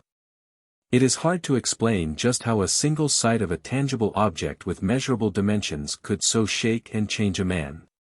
And we may only say that there is about certain outlines and entities a power of symbolism and suggestion which acts frightfully on a sensitive thinker's perspective and whispers terrible hints of obscure cosmic relationships and unnameable realities behind the protective illusions of common vision. In that second look Willett saw such an outline or entity, for during the next few instants he was undoubtedly as stark raving mad as any inmate of Dr. Waite's private hospital. He dropped the electric torch from a hand drained of muscular power or nervous coordination, nor heeded the sound of crunching teeth which told of its fate at the bottom of the pit. He screamed and screamed and screamed in a voice whose falsetto panic no acquaintance of his would ever have recognized. And though he could not rise to his feet he crawled and rolled desperately away from the damp pavement where dozens of Tartarian wells poured forth their exhausted whining and yelping to answer his own insane cries. He tore his hands on the rough, loose stones, and many times bruised his head against the frequent pillars, but still he kept on. Then at last he slowly came to himself in the utter blackness and stench, and stopped his ears against the droning wail into which the burst of yelping had subsided. He was drenched with perspiration and without means of producing a light. Stricken and unnerved in the abysmal blackness and horror, and crushed with a memory he never could efface. Beneath him dozens of those things still lived, and from one of those shafts the cover was removed. He knew that what he had seen could never climb up the slippery walls, yet shuddered at the thought that some obscure foothold might exist. What the thing was, he would never tell. It was like some of the carvings on the hellish altar, but it was alive. Nature had never made it in this form, for it was too palpably unfinished. The deficiencies were of the most surprising sort, and the abnormalities of proportion could not be described. Willett consents only to say that this type of thing must have represented entities which Ward called up from imperfect salts, and which he kept for servile or ritualistic purposes. If it had not had a certain significance, its image would not have been carved on that damnable stone. It was not the worst thing depicted on that stone, but Willett never opened the other pits. At the time, the first connected idea in his mind was an idle paragraph from some of the old Curwen data he had digested long before. A phrase used by Simon or Jedediah Orne in that portentous confiscated letter to the bygone sorcerer. Certainly, there was nath ye but ye liveliest awfulness in that which rised up from what he could gather only a part of. Then, horribly supplementing rather than displacing this image, there came a recollection of those ancient lingering rumors anent the burned, twisted thing found in the fields a week after the Curwen raid. Charles Ward had once told the doctor what old Slocum said of that object, that it was neither thoroughly human, nor wholly allied to any animal which Patuxet folk had ever seen or read about. These words hummed in the doctor's mind as he rocked to and fro, squatting on the nitrous stone floor. He tried to drive them out, and repeated the Lord's Prayer to himself. Eventually trailing off into a mnemonic hodgepodge like the modernistic wasteland of Mr. T.S. Eliot, and finally reverting to the oft-repeated dual formula he had lately found in Ward's underground library, Yai, Inga, Yog Sothoth, and so on till the final underlines row. It seemed to soothe him, and he staggered to his feet after a time, lamenting bitterly his fright-lost torch and looking wildly about for any gleam of light in the clutching inkiness of the chilly air. Think he would not. But he strained his eyes in every direction for some faint glint or reflection of the bright illumination he had left in the library. After a while he thought he detected a suspicion of a glow infinitely far away, and toward this he crawled in agonized caution on hands and knees amidst the stench and howling. Always feeling ahead lest he collide with the numerous great pillars or stumble into the abominable pit he had uncovered. Once his shaking fingers touched something which he knew must be the steps leading to the hellish altar, and from this spot he recoiled in loathing. At another time he encountered the pierced slab he had removed, and here his caution became almost pitiful. But he did not come upon the dread aperture after all, nor did anything issue from that aperture to detain him. What had been down there made no sound nor stir. Evidently its crunching of the fallen electric torch had not been good for it. Each time Willett's fingers felt a perforated slab he trembled. His passage over it would sometimes increase the groaning below, but generally it would produce no effect at all, since he moved very noiselessly. Several times during his progress the glow ahead diminished perceptibly, and he realized that the various candles and lamps he had left must be expiring one by one. The thought of being lost in utter darkness without matches amidst this underground world of nightmare labyrinths impelled him to rise to his feet and run, which he could safely do now that he had passed the open pit. For he knew that once the light failed, his only hope of rescue and survival would lie in whatever relief party Mr. Ward might send after missing him for a sufficient period. Presently, however, he emerged from the open space into the narrower corridor and definitely located the glow as coming from a door on his right. In a moment he had reached it and was standing once more in young Ward's secret library, trembling with relief, and watching the sputterings of that last lamp which had brought him to safety. Chapter 4. In another moment he was hastily filling the burned-out lamps from an oil supply he had previously noticed, and when the room was bright again he looked about to see if he might find a lantern for further exploration. For racked though he was with horror, his sense of grim purpose was still uppermost, and he was firmly determined to leave no stone unturned in his search for the hideous facts behind Charles Ward's bizarre madness. Failing to find a lantern, he chose the smallest of the lamps to carry. Also filling his pockets with candles and matches, and taking with him a gallon can of oil, which he proposed to keep for reserve use in whatever hidden laboratory he might uncover beyond the terrible open space with its unclean altar and nameless covered wells. To traverse that space again would require his utmost fortitude, but he knew it must be done. Fortunately neither the frightful altar or the open shaft was near the vast cell-indented wall which bounded the cavern area, and whose black mysterious archways would form the next goals of a logical search. So Willett went back to that great pillared hall of stench and anguished howling, turning down his lamp to avoid any distant glimpse of the hellish altar, or of the uncovered pit with the pierced stone slab beside it. Most of the black doorways led merely to small chambers, some vacant and some evidently used as storerooms, and in several of the latter he saw some very curious accumulations of various objects. One was packed with rotting and dust-draped bales of spare clothing, and the explorer thrilled when he saw that it was unmistakably the clothing of a century and a half before. In another room he found numerous odds and ends of modern clothing, as if gradual provisions were being made to equip a large body of men. But what he disliked most of all were the huge copper vats which occasionally appeared. These, and the sinister incrustations upon them. He liked them even less than the weirdly figured leaden bowls whose rims retained such obnoxious deposits and around which clung repellent odors perceptible above even the general noisomeness of the crypt. When he had completed about half the entire circuit of the wall he found another corridor like that from which he had come, and out of which many doors opened. This he proceeded to investigate. And after entering 3 rooms of medium size and of no significant contents, he came at last to a large oblong apartment whose business-like tanks and tables, furnaces and modern instruments, occasional books and endless shelves of jars and bottles proclaimed it indeed the long-sought laboratory of Charles Ward, and no doubt of old Joseph Curwen before him. After lighting the 3 lamps which he found filled and ready, Dr. Willett examined the place and all the appurtenances with the keenest interest, noting from the relative quantities of various reagents on the shelves that young Ward's dominant concern must have been with some branch of organic chemistry. On the whole, little could be learned from the scientific ensemble, which included a gruesome-looking dissecting table, so that the room was really rather a disappointment. Among the books was a tattered old copy of Borellus in black letter, and it was weirdly interesting to note that Ward had underlined the same passage whose marking had so perturbed good Mr. Merritt in Curwen's farmhouse more than a century and a half before.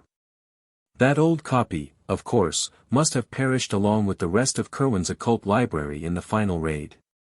3 archways opened off the laboratory, and these the doctor proceeded to sample in turn. From his cursory survey he saw that 2 led merely to small storerooms. But these he canvassed with care, remarking the piles of coffins in various stages of damage and shuddering violently at 2 or 3 of the few coffin plates he could decipher. There was much clothing also stored in these rooms, and several new and tightly nailed boxes which he did not stop to investigate. Most interesting of all, perhaps, were some odd bits which he judged to be fragments of old Joseph Curwen's laboratory appliances.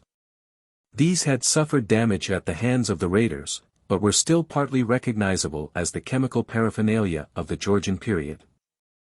The third archway led to a very sizable chamber entirely lined with shelves and having in the center a table bearing 2 lamps. These lamps Willett lighted, and in their brilliant glow studied the endless shelving which surrounded him. Some of the upper levels were wholly vacant, but most of the space was filled with small odd-looking leaden jars of 2 general types. One tall and without handles like a Grecian lekythos or oil jug, and the other with a single handle and proportioned like a Phaleron jug. All had metal stoppers, and were covered with peculiar-looking symbols molded in low relief. In a moment the doctor noticed that these jugs were classified with great rigidity. All the lekythoi being on one side of the room with a large wooden sign reading "Custodes" above them, and all the Phalerons on the other, correspondingly labeled with a sign reading "Materia." Each of the jars of jugs, except some on the upper shelves that turned out to be vacant, bore a cardboard tag with a number apparently referring to a catalogue, and Willett resolved to look for the latter presently. For the moment, however, he was more interested in the nature of the array as a whole, and experimentally opened several of the lekythoi and Phalerons at random with a view to a rough generalization. The result was invariable. Both types of jar contained a small quantity of a single kind of substance, a fine dusty powder of very light weight and of many shades of dull, neutral color. To the colors which formed the only point of variation there was no apparent method of disposal, and no distinction between what occurred in the lekythoi and what occurred in the Phalerons. A bluish-gray powder might be by the side of a pinkish-white one, and any one in a Phaleron might have its exact counterpart in a lekythos. The most individual feature about the powders was their non-adhesiveness. Willett would pour one into his hand, and upon returning it to its jug would find that no residue whatever remained on his palm. The meaning of the 2 signs puzzled him, and he wondered why this battery of chemicals was separated so radically from those in glass jars on the shelves of the laboratory proper. Custodes, materia. That was the Latin for guards and materials, respectively, and then there came a flash of memory as to where he had seen that word guards before in connection with this dreadful mystery. It was, of course, in the recent letter to Dr. Allen purporting to be from old Edwin Hutchinson, and the phrase had read, "There was no need to keep the guards in shape and eat off their heads, and it made much to be found in case of trouble, as you too welly know." What did this signify? But wait, was there not still another reference to guards in this matter which he had failed wholly to recall when reading the Hutchinson letter? Back in the old non-secretive days Ward had told him of the Eleazar Smith diary recording the spying of Smith and Whedon on the Curwen farm. And in that dreadful chronicle there had been a mention of conversations overheard before the old wizard betook himself wholly beneath the earth. There had been, Smith and Whedon insisted, terrible colloquies wherein figured Curwen, certain captives of his, and the guards of those captives. Those guards, according to Hutchinson or his avatar, had eaten their heads off, so that now Dr. Allen did not keep them in shape. And if not in shape, how save as the salts to which it appears this wizard band was engaged in reducing as many human bodies or skeletons as they could. So that was what these lekythoi contained. The monstrous fruit of unhallowed rites and deeds, presumably won or cowed to such submission as to help, when called up by some hellish incantation, in the defense of their blasphemous master or the questioning of those who were not so willing.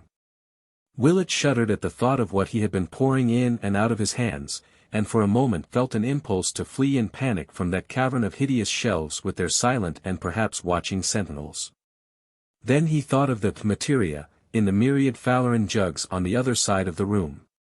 Salts too, and if not the salts of guards, then the salts of what? God. Could it be possible that here lay the mortal relics of half the Titan thinkers of all the ages? Snatched by supreme ghouls from crypts where the world thought them safe, and subject to the beck and call of madmen who sought to drain their knowledge for some still wilder end whose ultimate effect would concern As poor Charles had hinted in his frantic note, all civilization, all natural law, perhaps even the fate of the solar system and the universe. And Marinus Bicknell Willett had sifted their dust through his hands.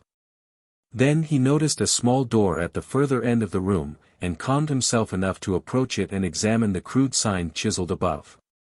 It was only a symbol, but it filled him with vague spiritual dread, for a morbid, dreaming friend of his had once drawn it on paper and told him a few of the things it means in the dark abyss of sleep. It was the sign of Koth, that dreamers see fixed above the archway of a certain black tower standing alone in twilight, and Willett did not like what his friend Randolph Carter had said of its powers. But a moment later he forgot the sign as he recognized a new acrid odor in the stench-filled air. This was a chemical rather than animal smell, and came clearly from the room beyond the door. And it was, unmistakably, the same odor which had saturated Charles Ward's clothing on the day the doctors had taken him away.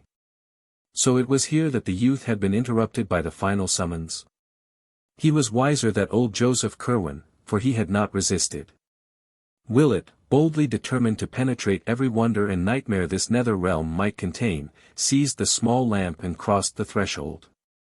A wave of nameless fright rolled out to meet him, but he yielded to no whim and deferred to no intuition. There was nothing alive here to harm him, and he would not be stayed in his piercing of the eldritch cloud which engulfed his patient. The room beyond the door was of medium size, and had no furniture save a table, a single chair, and two groups of curious machines with clamps and wheels, which Willett recognized after a moment as medieval instruments of torture. On one side of the door stood a rack of savage whips, above which were some shelves bearing empty rows of shallow pedestaled cups of lead shaped like Grecian kylikes. On the other side was the table. With a powerful argand lamp, a pad and pencil, and two of the stoppered lekythoi from the shelves outside set down at irregular places as if temporarily or in haste. Willett lighted the lamp and looked carefully at the pad, to see what notes Ward might have been jotting down when interrupted. But found nothing more intelligible than the following disjointed fragments in that crabbed Curwen chirography, which shed no light on the case as a whole. B. D-wide not. Escaped into walls and found place below. Saw a old v. Say ye Sabaoth and learnt ye way. Riced Yog Sotha thrice and was ye next day delivered. F. Sought to wipe out all know ye how to raise those from outside. As the strong argand blaze lit up the entire chamber, the doctor saw that the wall opposite the door, between the two groups of torturing appliances in the corners, was covered with pegs from which hung a set of shapeless-looking robes of a rather dismal yellowish white. But far more interesting were the two vacant walls, both of which were thickly covered with mystic symbols and formulae roughly chiseled in the smooth-dressed stone. The damp floor also bore marks of carving. And with but little difficulty Willett deciphered a huge pentagram in the center, with a plain circle about 3 feet wide halfway between this and each corner. In one of these 4 circles, near where a yellowish robe had been flung carelessly down, there stood a shallow kylix of the sort found on the shelves above the whip-rack. And just outside the periphery was one of the Falaran jugs from the shelves in the other room, its tag numbered 118. This was unstoppered, and proved upon inspection to be empty, but the explorer saw with a shiver that the kylix was not. Within its shallow area, and saved from scattering only by the absence of wind in this sequestered cavern, lay a small amount of a dry, dull greenish efflorescent powder which must have belonged in the jug. And Willett almost reeled at the implications that came sweeping over him as he correlated little by little the several elements and antecedents of the scene. The whips and the instruments of torture, the dust or salts from the jug of materia, the 2 lekythoi from the custode's shelf, the robes, the formulae on the walls, the notes on the pad, the hints from letters and legends.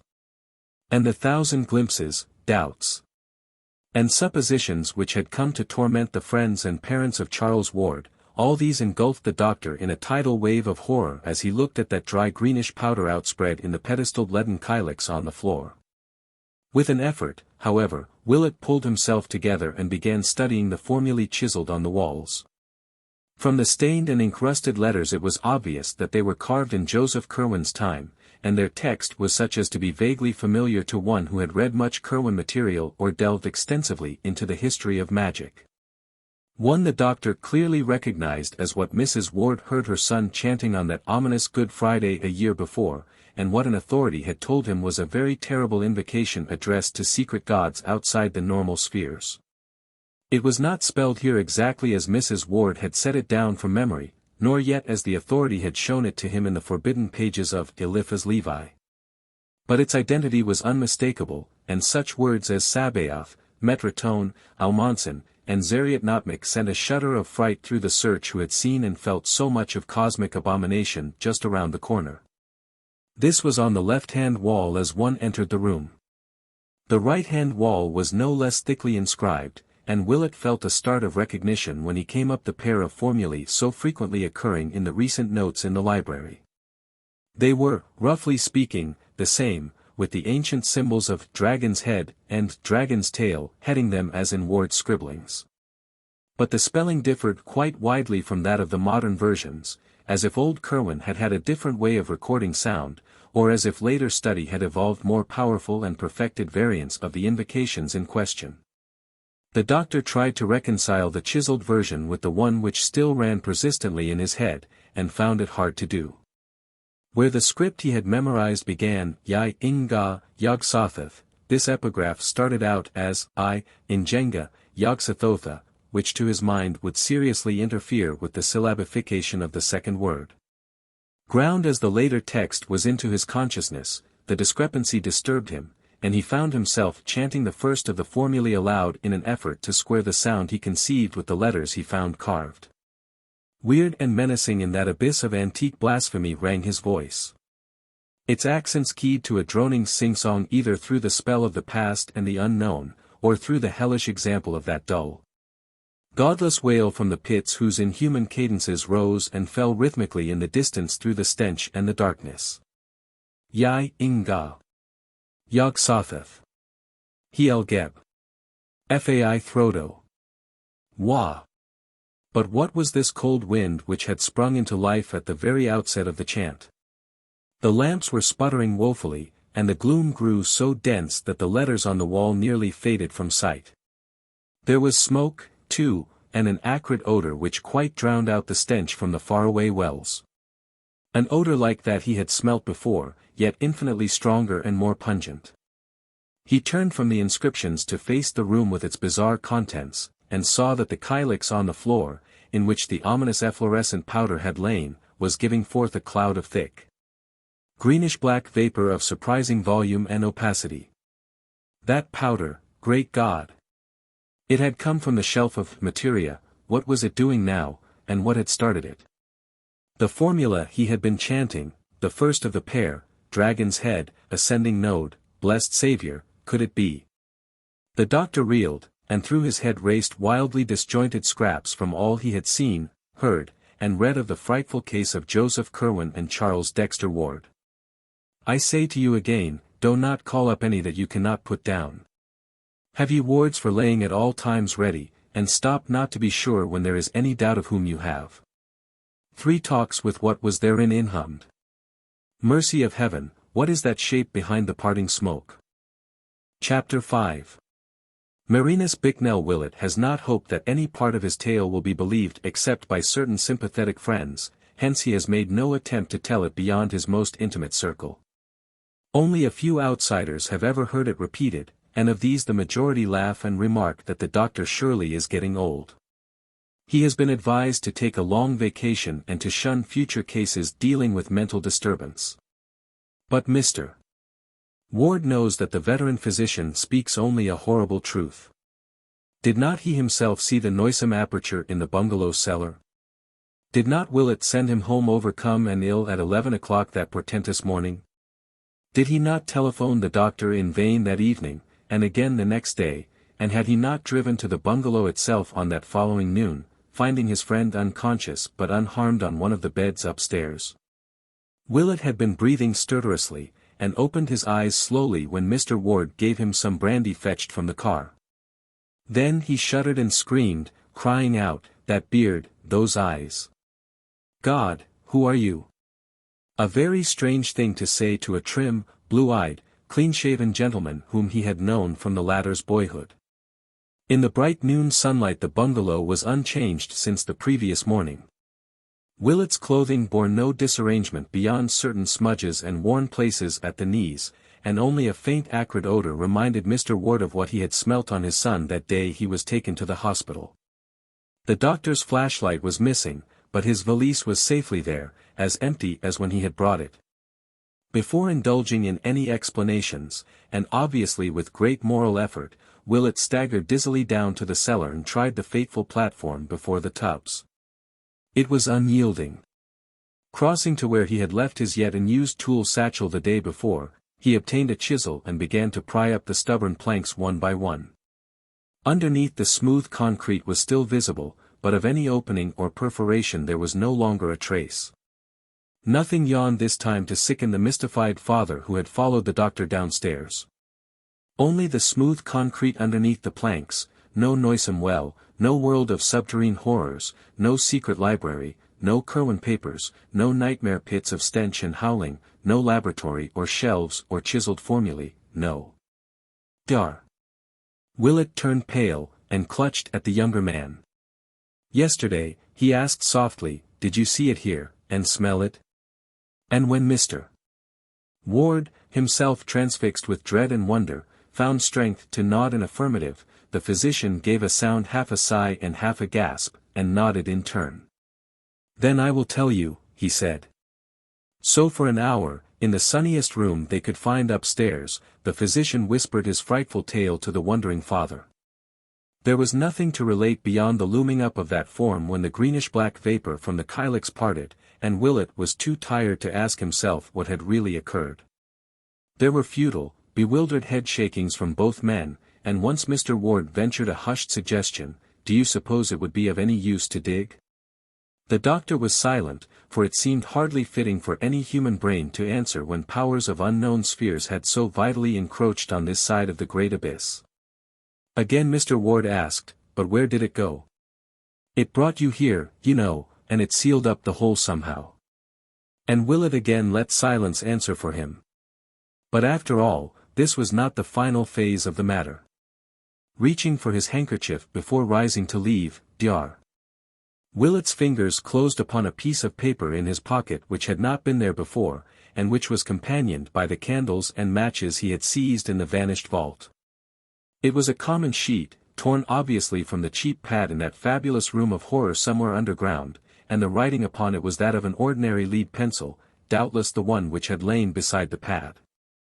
It was folded very carelessly, and beyond the faint acrid scent of the cryptic chamber bore no print or mark of any world but this. But in the text itself it did indeed reek with wonder. For here was no script of any wholesome age, but the labored strokes of medieval darkness, scarcely legible to the layman who now strained over it, yet having combinations of symbols which seemed vaguely familiar. The briefly scrawled message was this, and its mystery lent purpose to the shaken pair, who forthwith walked steadily out to the Ward car and gave orders to be driven first to a quiet dining place and then to the John Hay Library on the hill. At the library it was easy to find good manuals of paleography, and over these the two men puzzled till the lights of evening shone out from the great chandelier. In the end they found what was needed. The letters were indeed no fantastic invention, but the normal script of a very dark period. They were the pointed Saxon minuscules of the 8th or 9th century A.D. and brought with them memories of an uncouth time when under a fresh Christian veneer ancient faiths and ancient rites stirred stealthily, and the pale moon of Britain looked sometimes on strange deeds in the Roman ruins of Caerleon and Hexham, and by the towers along Hadrian's crumbling wall. The words were in such Latin as a barbarous age might remember, Corvinus nicandus est cadaver aq, ua, 40 dissolvendum, nec alic, ui, de retinendum. Tes uti potes.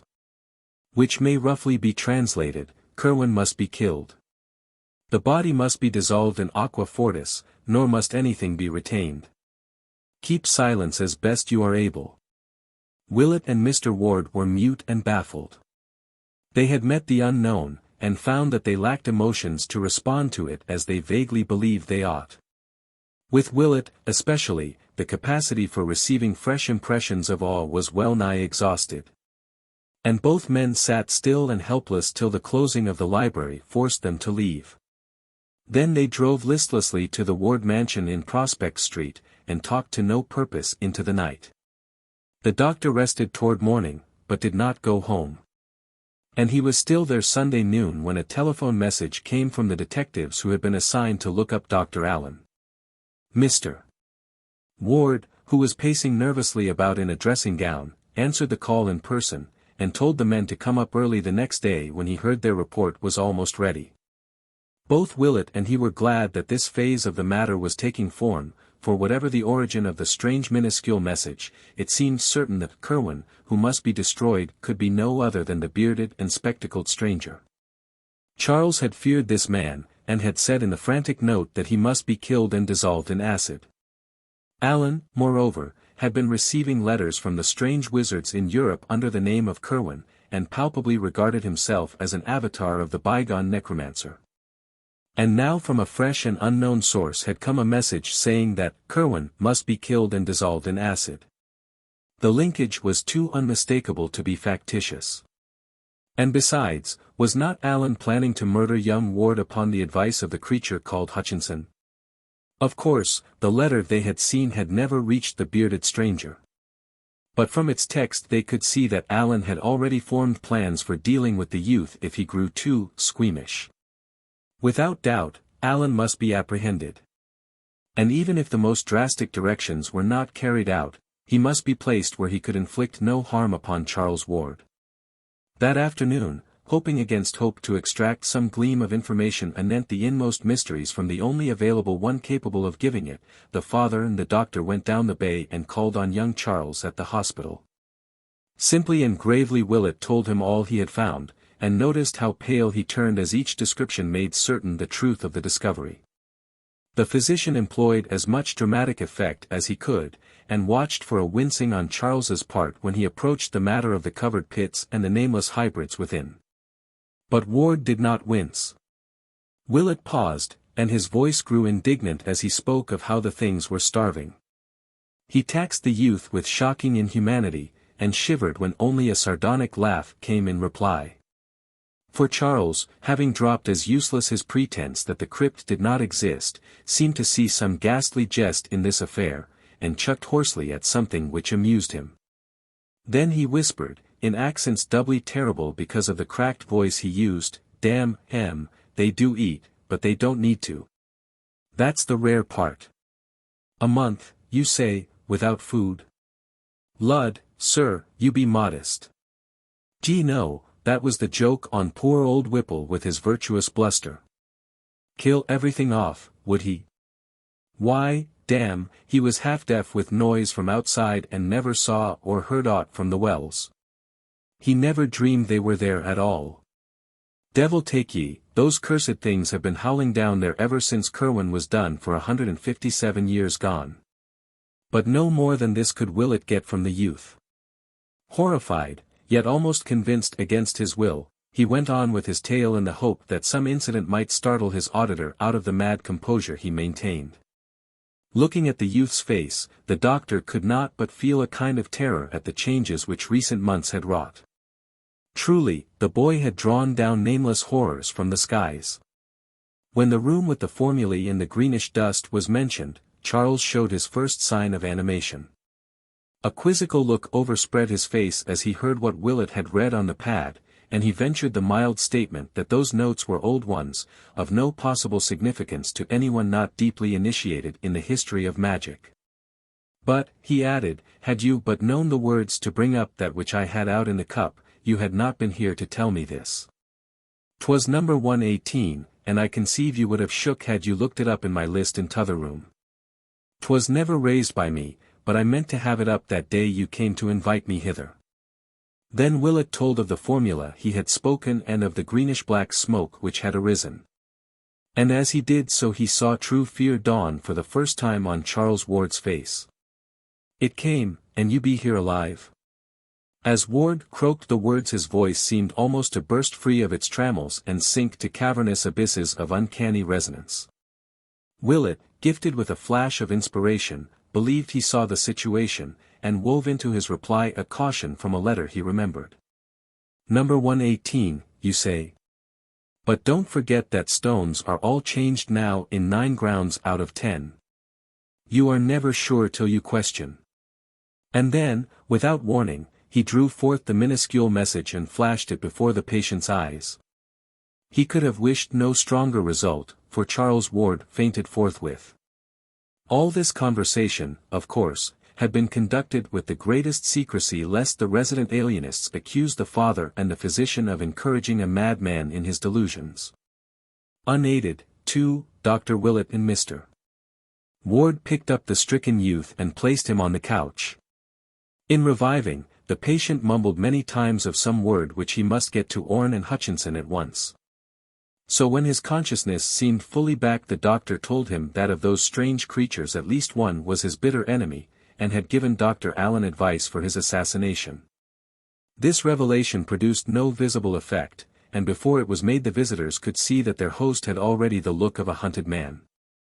After that he would converse no more, so Willett and the father departed presently, leaving behind a caution against the bearded Allen, to which the youth only replied that this individual was very safely taken care of, and could do no one any harm even if he wished. This was said with an almost evil chuckle very painful to hear. They did not worry about any communications Charles might indite to that monstrous pair in Europe, since they knew that the hospital authorities seized all outgoing mail for censorship and would pass no wild or outre-looking missive. There is, however, a curious sequel to the matter of Orne and Hutchinson, if such indeed the exiled wizards were.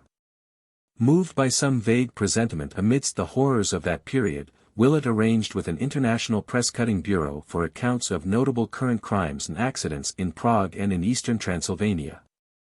And after 6 months believed that he had found 2 very significant things amongst the multifarious items he received and had translated. One was the total wrecking of a house by night in the oldest quarter of Prague, and the disappearance of the evil old man called Joseph Nadek, who had dwelt in it alone ever since anyone could remember. The other was a Titan explosion in the Transylvanian mountains east of Rakus, and the utter extirpation with all its inmates of the ill-regarded Castle Ferenczi, whose master was so badly spoken of by peasants and soldiery alike that he would shortly have been summoned to Bucharest for serious questioning had not this incident cut off a career already so long as to antedate all common memory. Willett maintains that the hand which wrote those minuscules was able to wield stronger weapons as well, and that while Curwen was left to him to dispose of, the writer felt able to find and deal with Orne and Hutchinson itself. If what their fate may have been the doctor strives sedulously not to think. Chapter 6. The following morning Dr. Willett hastened to the Ward home to be present when the detectives arrived. Allen's destruction or imprisonment, or Curwen's if one might regard the tacit claim to reincarnation as valid, he felt must be accomplished at any cost, and he communicated this conviction to Mr. Ward as they sat waiting for the men to come. They were downstairs this time, for the upper parts of the house were beginning to be shunned because of a particular nauseousness which hung indefinitely about. A nauseousness which the older servants connected with some curse left by the vanished Curwen portrait. At 9 o'clock the 3 detectives presented themselves and immediately delivered all that they had to say. They had not, regrettably enough, located the brava Tony Gomez as they had wished, nor had they found the least trace of Dr. Allen's source or present whereabouts. But they had managed to unearth a considerable number of local impressions and facts concerning the reticent stranger. Allen had struck Pawtuxet people as a vaguely unnatural being, and there was a universal belief that his thick sandy beard was either dyed or false, a belief conclusively upheld by the finding of such a false beard, together with a pair of dark glasses, in his room at the fateful bungalow. His voice, Mr. Ward could well testify from his one telephone conversation, had a depth and hollowness that could not be forgotten, and his glance seemed malign even through his smoked and horn-rimmed glasses. One shopkeeper, in the course of negotiations, had seen a specimen of his handwriting and declared it was very queer and crabbed, this being confirmed by penciled notes of no clear meaning found in his room and identified by the merchant. In connection with the vampirism rumors of the preceding summer, majority of the gossips believed that Allen rather than Ward was the actual vampire. Statements were also obtained from the officials who had visited the bungalow after the unpleasant incident of the motor truck robbery. They had felt less of the sinister in Dr. Allen, but had recognized him as the dominant figure in the queer shadowy cottage. The place had been too dark for them to observe him clearly, but they would know him again if they saw him. His beard had looked odd, and they thought he had some slight scar above his dark spectacled right eye. As for the detective's search of Allen's room, it yielded nothing definite save the beard and glasses. And several penciled notes in a crabbed writing which Willett at once saw was identical with that shared by the old Curwen manuscripts and by the voluminous recent notes of young Ward found in the vanished catacombs of horror. Dr. Willett and Mr. Ward caught something of a profound, subtle, and insidious cosmic fear from this data as it was gradually unfolded, and almost trembled in following up the vague, mad thought which had simultaneously reached their minds. The false beard and glasses, the crabbed Curwen penmanship, the old portrait and its tiny scar, and the altered youth in the hospital with such a scar, that deep, hollow voice on the telephone, was it not of this that Mr. Ward was reminded when his son barked forth those pitiable tones to which he now claimed to be reduced? Who had ever seen Charles and Allen together? Yes, the officials had once, but who later on? Was it not when Allen left that Charles suddenly lost his growing fright and began to live wholly at the bungalow? Curwen, Allen, Ward, in what blasphemous and abominable fusion had two ages and two persons become involved? That damnable resemblance of the picture to Charles, had it not used to stare, and follow the boy around the room with its eyes? Why, too, did both Allen and Charles copy Joseph Curwen's handwriting, even when alone and off guard?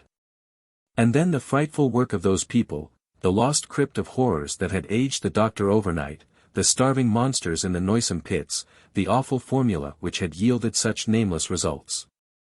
The message in minuscules found in Willett's pocket, the papers and the letters and all the talk of graves and salts and discoveries, whither did everything lead? In the end Mr. Ward did the most sensible thing. Steeling himself against any realization of why he did it, he gave the detectives an article to be shown to such Pawtuxet shopkeepers as had seen the portentous Dr. Allen. That article was a photograph of his luckless son, on which he now carefully drew in ink the pair of heavy glasses and the black pointed beard which the men had brought from Allen's room. For 2 hours he waited with the doctor in the oppressive house where fear and miasma were slowly gathering as the empty panel in the upstairs library leered and leered and leered. Then the men returned. Yes. The altered photograph was a very passable likeness of Dr. Allen. Mr. Ward turned pale, and Willett wiped a suddenly dampened brow with his handkerchief. Allen, Ward, Curwen, it was becoming too hideous for coherent thought. What had the boy called out of the void, and what had it done to him? What, really, had happened from first to last? Who was this Allen who sought to kill Charles as too squeamish, and why had his destined victim said in the postscript to that frantic letter that he must be so completely obliterated in acid? Why, too, had the minuscule message, of whose origin no one dared think, said that Curwen must be likewise obliterated? What was the change, and when had the final stage occurred? That day when his frantic note was received, he had been nervous all the morning, then there was an alteration. He had slipped out unseen and swaggered boldly in past the men hired to guard him. That was the time, when he was out. But no, had he not cried out in terror as he entered his study, this very room? What had he found there? Or wait, what had found him? That simulacrum which brushed boldly in without having been seen to go, was that an alien shadow and a horror forcing itself upon a trembling figure which had never gone out at all? Had not the butler spoken of queer noises?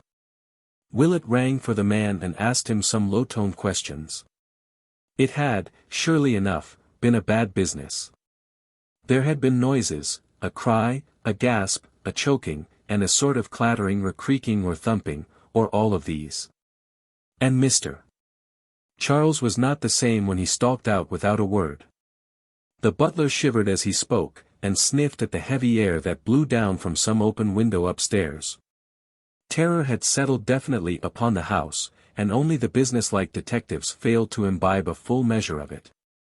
Even they were restless, for this case had held vague elements in the background which pleased them not at all.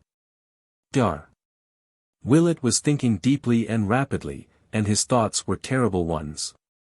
Now and then he would almost break into muttering as he ran over in his head a new, appalling, and increasingly conclusive chain of nightmare happenings. Then Mr. Ward made a sign that the conference was over, and everyone save him and the doctor left the room. It was noon now, but shadows as of coming night seemed to engulf the phantom-haunted mansion. Willett began talking very seriously to his host, and urged that he leave a great deal of the future investigation to him. There would be, he predicted, certain obnoxious elements which a friend could bear better than a relative. As family physician he must have a free hand, and the first thing he required was a period alone and undisturbed in the abandoned library upstairs, where the ancient overmantel had gathered about itself an aura of noisome horror more intense than when Joseph Curwen's features themselves glanced slyly down from the painted panel. Mr. Ward, dazed by the flood of grotesque morbidities and unthinkably maddening suggestions that poured in upon him from every side, could only acquiesce. And half an hour later the doctor was locked in the shunned room with the paneling from Olney Court. The father, listening outside, heard fumbling sounds of moving and rummaging as the moments passed.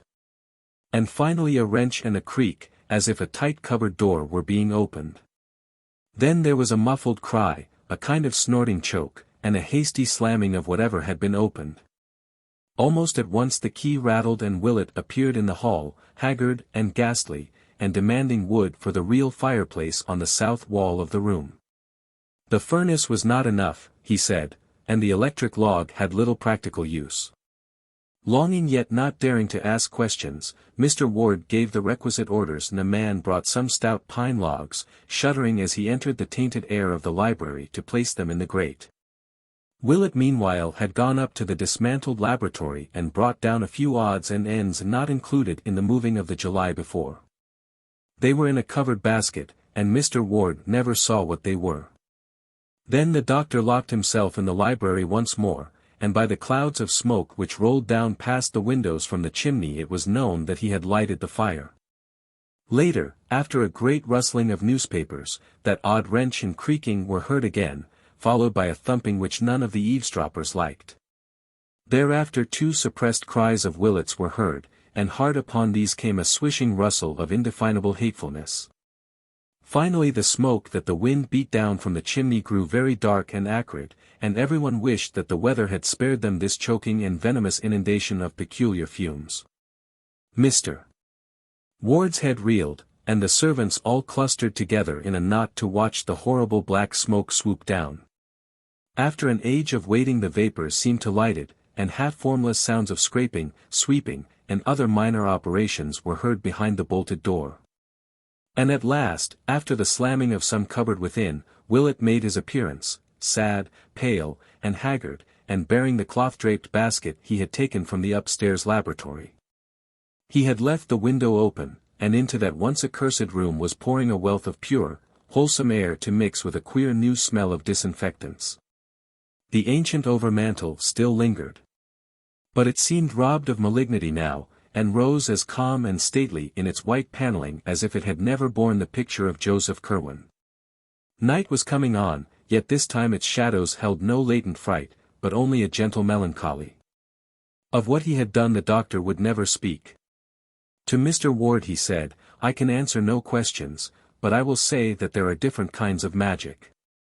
I have made a great purgation, and those in this house will sleep the better for it." Chapter 7. That Dar. Willett's purgation had been an ordeal almost as nerve-wracking in its way as his hideous wandering in the vanished crypt is shown by the fact that the elderly physician gave out completely as soon as he reached home that evening. For 3 days he rested constantly in his room, though servants later muttered something about having heard him after midnight on Wednesday, when the outer door softly opened and closed with phenomenal softness. Servants' imaginations, fortunately, are limited. Else comment might have been excited by an item in Thursday's evening bulletin which ran as follows. North End ghouls again active. After a lull of 10 months since the dastardly vandalism in the Whedon lot at the North Burial Ground. A nocturnal prowler was glimpsed early this morning in the same cemetery by Robert Hart, the night watchman. Happening to glance for a moment from his shelter at about 2 a.m. Hart observed the glow of a lantern or pocket torch not far to the northwest, and upon opening the door detected the figure of a man with a trowel very plainly silhouetted against a nearby electric light. At once starting in pursuit, he saw the figure dart hurriedly toward the main entrance, gaining the street and losing himself among the shadows before approach or capture was possible. Like the first of the ghouls active during the past year, this intruder had done no real damage before detection. A vacant part of the ward lot showed signs of a little superficial digging, but nothing even nearly the size of a grave had been attempted, and no previous grave had been disturbed. Hart, who cannot describe the prowler except as a small man probably having a full beard, inclines to the view that all three of the digging incidents have a common source. But police from the second station think otherwise on account of the savage nature of the second incident, where an ancient coffin was removed and its headstone violently shattered. The first of the incidents, in which it is thought an attempt to bury something was frustrated, occurred a year ago last March, and has been attributed to bootleggers seeking a cache. It is possible, says Sgt. Riley, that this third affair is of similar nature. Officers at the second station are taking especial pains to capture the gang of miscreants responsible for these repeated outrages. All day Thursday Dr. Willett rested as if recuperating from something past or nerving himself for something to come. In the evening he wrote a note to Mr. Ward, which was delivered the next morning and which caused the half-dazed parent to ponder long and deeply. Mr. Ward had not been able to go down to business since the shock of Monday with its baffling reports and its sinister purgation. But he found something calming about the doctor's letter in spite of the despair it seemed to promise and the fresh mysteries it seemed to evoke. 10, Barnes Street, Providence, R.I. April 12, 1928. Dear Theodore, I feel that I must say a word to you before doing what I am going to do tomorrow. It will conclude the terrible business we have been going through, for I feel that no spade is ever likely to reach that monstrous place we know of. But I'm afraid it won't set your mind at rest unless I expressly assure you how very conclusive it is. You have known me ever since you were a small boy, so I think you will not distrust me when I hint that some matters are best left undecided and unexplored. It is better that you attempt no further speculation as to Charles's case, and almost imperative that you tell his mother nothing more than she already suspects. When I call on you tomorrow Charles will have escaped. That is all which need remain in anyone's mind. He was mad, and he escaped. You can tell his mother gently and gradually about the mad part when you stop sending the typed notes in his name. I'd advise you to join her in Atlantic City and take a rest yourself. God knows you need one after this shock, as I do myself. I am going south for a while to calm down and brace up. So don't ask me any questions when I call. It may be that something will go wrong, but I'll tell you if it does. I don't think it will. There will be nothing more to worry about, for Charles will be very, very safe. He is now, safer than you dream. You need hold no fears about Alan, and who or what he is. He forms as much a part of the past as Joseph Curwen's picture, and when I ring your doorbell you may feel certain that there is no such person. And what wrote that minuscule message will never trouble you or yours. But you must steel yourself to melancholy, and prepare your wife to do the same. I must tell you frankly that Charles's escape will not mean his restoration to you. He has been afflicted with a peculiar disease, as you must realize from the subtle physical as well as mental changes in him, and you must not hope to see him again. Have only this consolation, that he was never a fiend or even truly a madman, but only an eager, studious, and curious boy whose love of mystery and of the past was his undoing. He stumbled on things no mortal ought ever to know, and reached back through the years as no one ever should reach, and something came out of those years to engulf him. And now comes the matter in which I must ask you to trust me most of all. For there will be, indeed, no uncertainty about Charles's fate. In about a year, say, you can if you wish devise a suitable account of the end, for the boy will be no more. You can put up a stone in your lot at the north burial ground exactly 10 feet west of your father's and facing the same way, and that will mark the true resting place of your son. Nor need you fear that it will mark any abnormality or changeling. The ashes in that grave will be those of your own unaltered bone and sinew, of the real Charles Dexter Ward whose mind you watched from infancy, the real Charles with the olive mark on his hip and without the black witch mark on his chest or the pit on his forehead. The Charles who never did actual evil, and who will have paid with his life for his squeamishness. That is all. Charles will have escaped, and a year from now you can put up his stone. Do not question me tomorrow. And believe that the honor of your ancient family remains untainted now, as it has been at all times in the past. With profoundest sympathy, and exhortations to fortitude, calmness, and resignation, I am ever sincerely your friend, Marinus B. Willett. So on the morning of Friday, April 13, 1928, Marinus Bicknell Willett visited the room of Charles Dexter Ward at Dr. Waite's private hospital on Connecticut Island. The youth, though making no attempt to evade his caller, was in a sullen mood, and seemed disinclined to open the conversation which Willett obviously desired. The doctor's discovery of the crypt and his monstrous experience therein had of course created a new source of embarrassment, so that both hesitated perceptibly after the interchange of a few strained formalities. Then a new element of constraint crept in, as Ward seemed to read behind the doctor's mask-like face a terrible purpose which had never been there before. The patient quailed, conscious that since the last visit there had been a change whereby the solicitous family physician had given place to the ruthless and implacable avenger. Ward actually turned pale, and the doctor was the first to speak. More, he said, has been found out, and I must warn you fairly that a reckoning is due. Digging again, and coming upon more poor starving pets, was the ironic reply. It was evident that the youth meant to show bravado to the last. No, Willett slowly rejoined, this time I did not have to dig. We have had men looking up Dr. Allen, and they found the false beard and spectacles in the bungalow. Excellent, commented the disquieted host in an effort to be wittily insulting, and I trust they proved more becoming than the beard and glasses you now have on. They would become you very well, came the even and studied response, as indeed they seem to have done. As Willett said this, it almost seemed as though a cloud passed over the sun, though there was no change in the shadows on the floor. Then Ward ventured. And is this what asks so hotly for a reckoning? Suppose a man does find it now and then useful to be twofold? No, said Willett gravely, again you are wrong. It is no business of mine if any man seeks duality. Provided he has any right to exist at all, and provided he does not destroy what called him out of space. Ward now started violently. Well, sir, what have ye found, and what d'ye want of me? The doctor let a little time elapse before replying, as if choosing his words for an effective answer. I have found, he finally intoned, something in a cupboard behind an ancient overmantel where a picture once was, and I have burned it and buried the ashes where the grave of Charles Dexter Ward ought to be. The madman choked and sprang from the chair in which he had been sitting.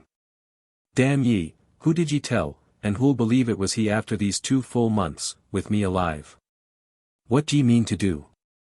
Willett, though a small man, actually took on a kind of judicial majesty as he calmed the patient with a gesture. I have told no one. This is no common case, it is a madness out of time and a horror from beyond the spheres which no police or lawyers or courts or alienists could ever fathom or grapple with. Thank God some chance has left inside me the spark of imagination, that I might not go astray in thinking out this thing. You cannot deceive me, Joseph Curwen, for I know that your accursed magic is true. I know how you wove the spell that brooded outside the years and fastened on your double and descendant, I know how you drew him into the past and got him to raise you up from your detestable grave. I know how he kept you hidden in his laboratory while you studied modern things and roved abroad as a vampire by night, and how you later showed yourself in beard and glasses that no one might wonder at your godless likeness to him. I know what you resolved to do when he balked at your monstrous rifling of the world's tombs, and at what you planned afterward, and I know how you did it. You left off your beard and glasses and fooled the guards around the house. They thought it was he who went in, and they thought it was he who came out when you had strangled and hidden him. But you hadn't reckoned on the different contents of two minds. You were a fool, Joseph Curwen, to fancy that a mere visual identity would be enough. Why didn't you think of the speech and the voice and the handwriting? It hasn't worked, you see, after all. You know better than I who or what wrote that message in minuscules, but I will warn you it was not written in vain. There are abominations and blasphemies which must be stamped out, and I believe that the writer of those words will attend to Orne and Hutchinson. One of those creatures wrote you once, "Do not call up any that you cannot put down." You were undone once before, perhaps in that very way, and it may be that your own evil magic will undo you all again. Curwen, a man can't tamper with nature beyond certain limits, and every horror you have woven will rise up to wipe you out. But here the doctor was cut short by a convulsive cry from the creature before him.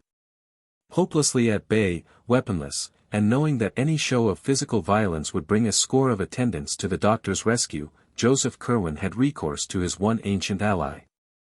And began a series of cabalistic motions with his forefingers as his deep, hollow voice, now unconcealed by faint hoarseness, bellowed out the opening words of a terrible formula. Per Adonai Elohim, Adonai Jehovah, Adonai Sabaoth, Metraton. But Willett was too quick for him. Even as the dogs in the yard outside began to howl, and even as a chill wind sprang suddenly up from the bay, the doctor commenced the solemn and measured intonation of that which he had meant all along to recite. An eye for an eye, magic for magic, let the outcome skeptical how well the lesson of the abyss had been learned. So in a clear voice Marinus Bicknell Willett began the second of that pair of formulae whose first had raised the writer of those minuscules, the cryptic invocation whose heading was the dragon's tail. Sign of the descending node. Ogthrod Aif. Gebelh. Yog Sothoth. Ngaing Ai. Sro. At the very first word from Willett's mouth the previously commenced formula of the patient stopped short. Unable to speak, the monster made wild motions with his arms until they too were arrested. When the awful name of Yog Sothoth was uttered, the hideous change began. It was not merely a dissolution, but rather a transformation or recapitulation. And Willett shut his eyes lest he faint before the rest of the incantation could be pronounced. But he did not faint, and that man of unholy centuries and forbidden secrets never troubled the world again. The madness out of time had subsided, and the case of Charles Dexter Ward was closed. Opening his eyes before staggering out of that room of horror, Dr. Willett saw that what he had kept in memory had not been kept amiss. There had, as he had predicted, been no need for acids. For like his accursed picture a year before, Joseph Curwen now lay scattered on the floor as a thin coating of fine bluish-gray dust.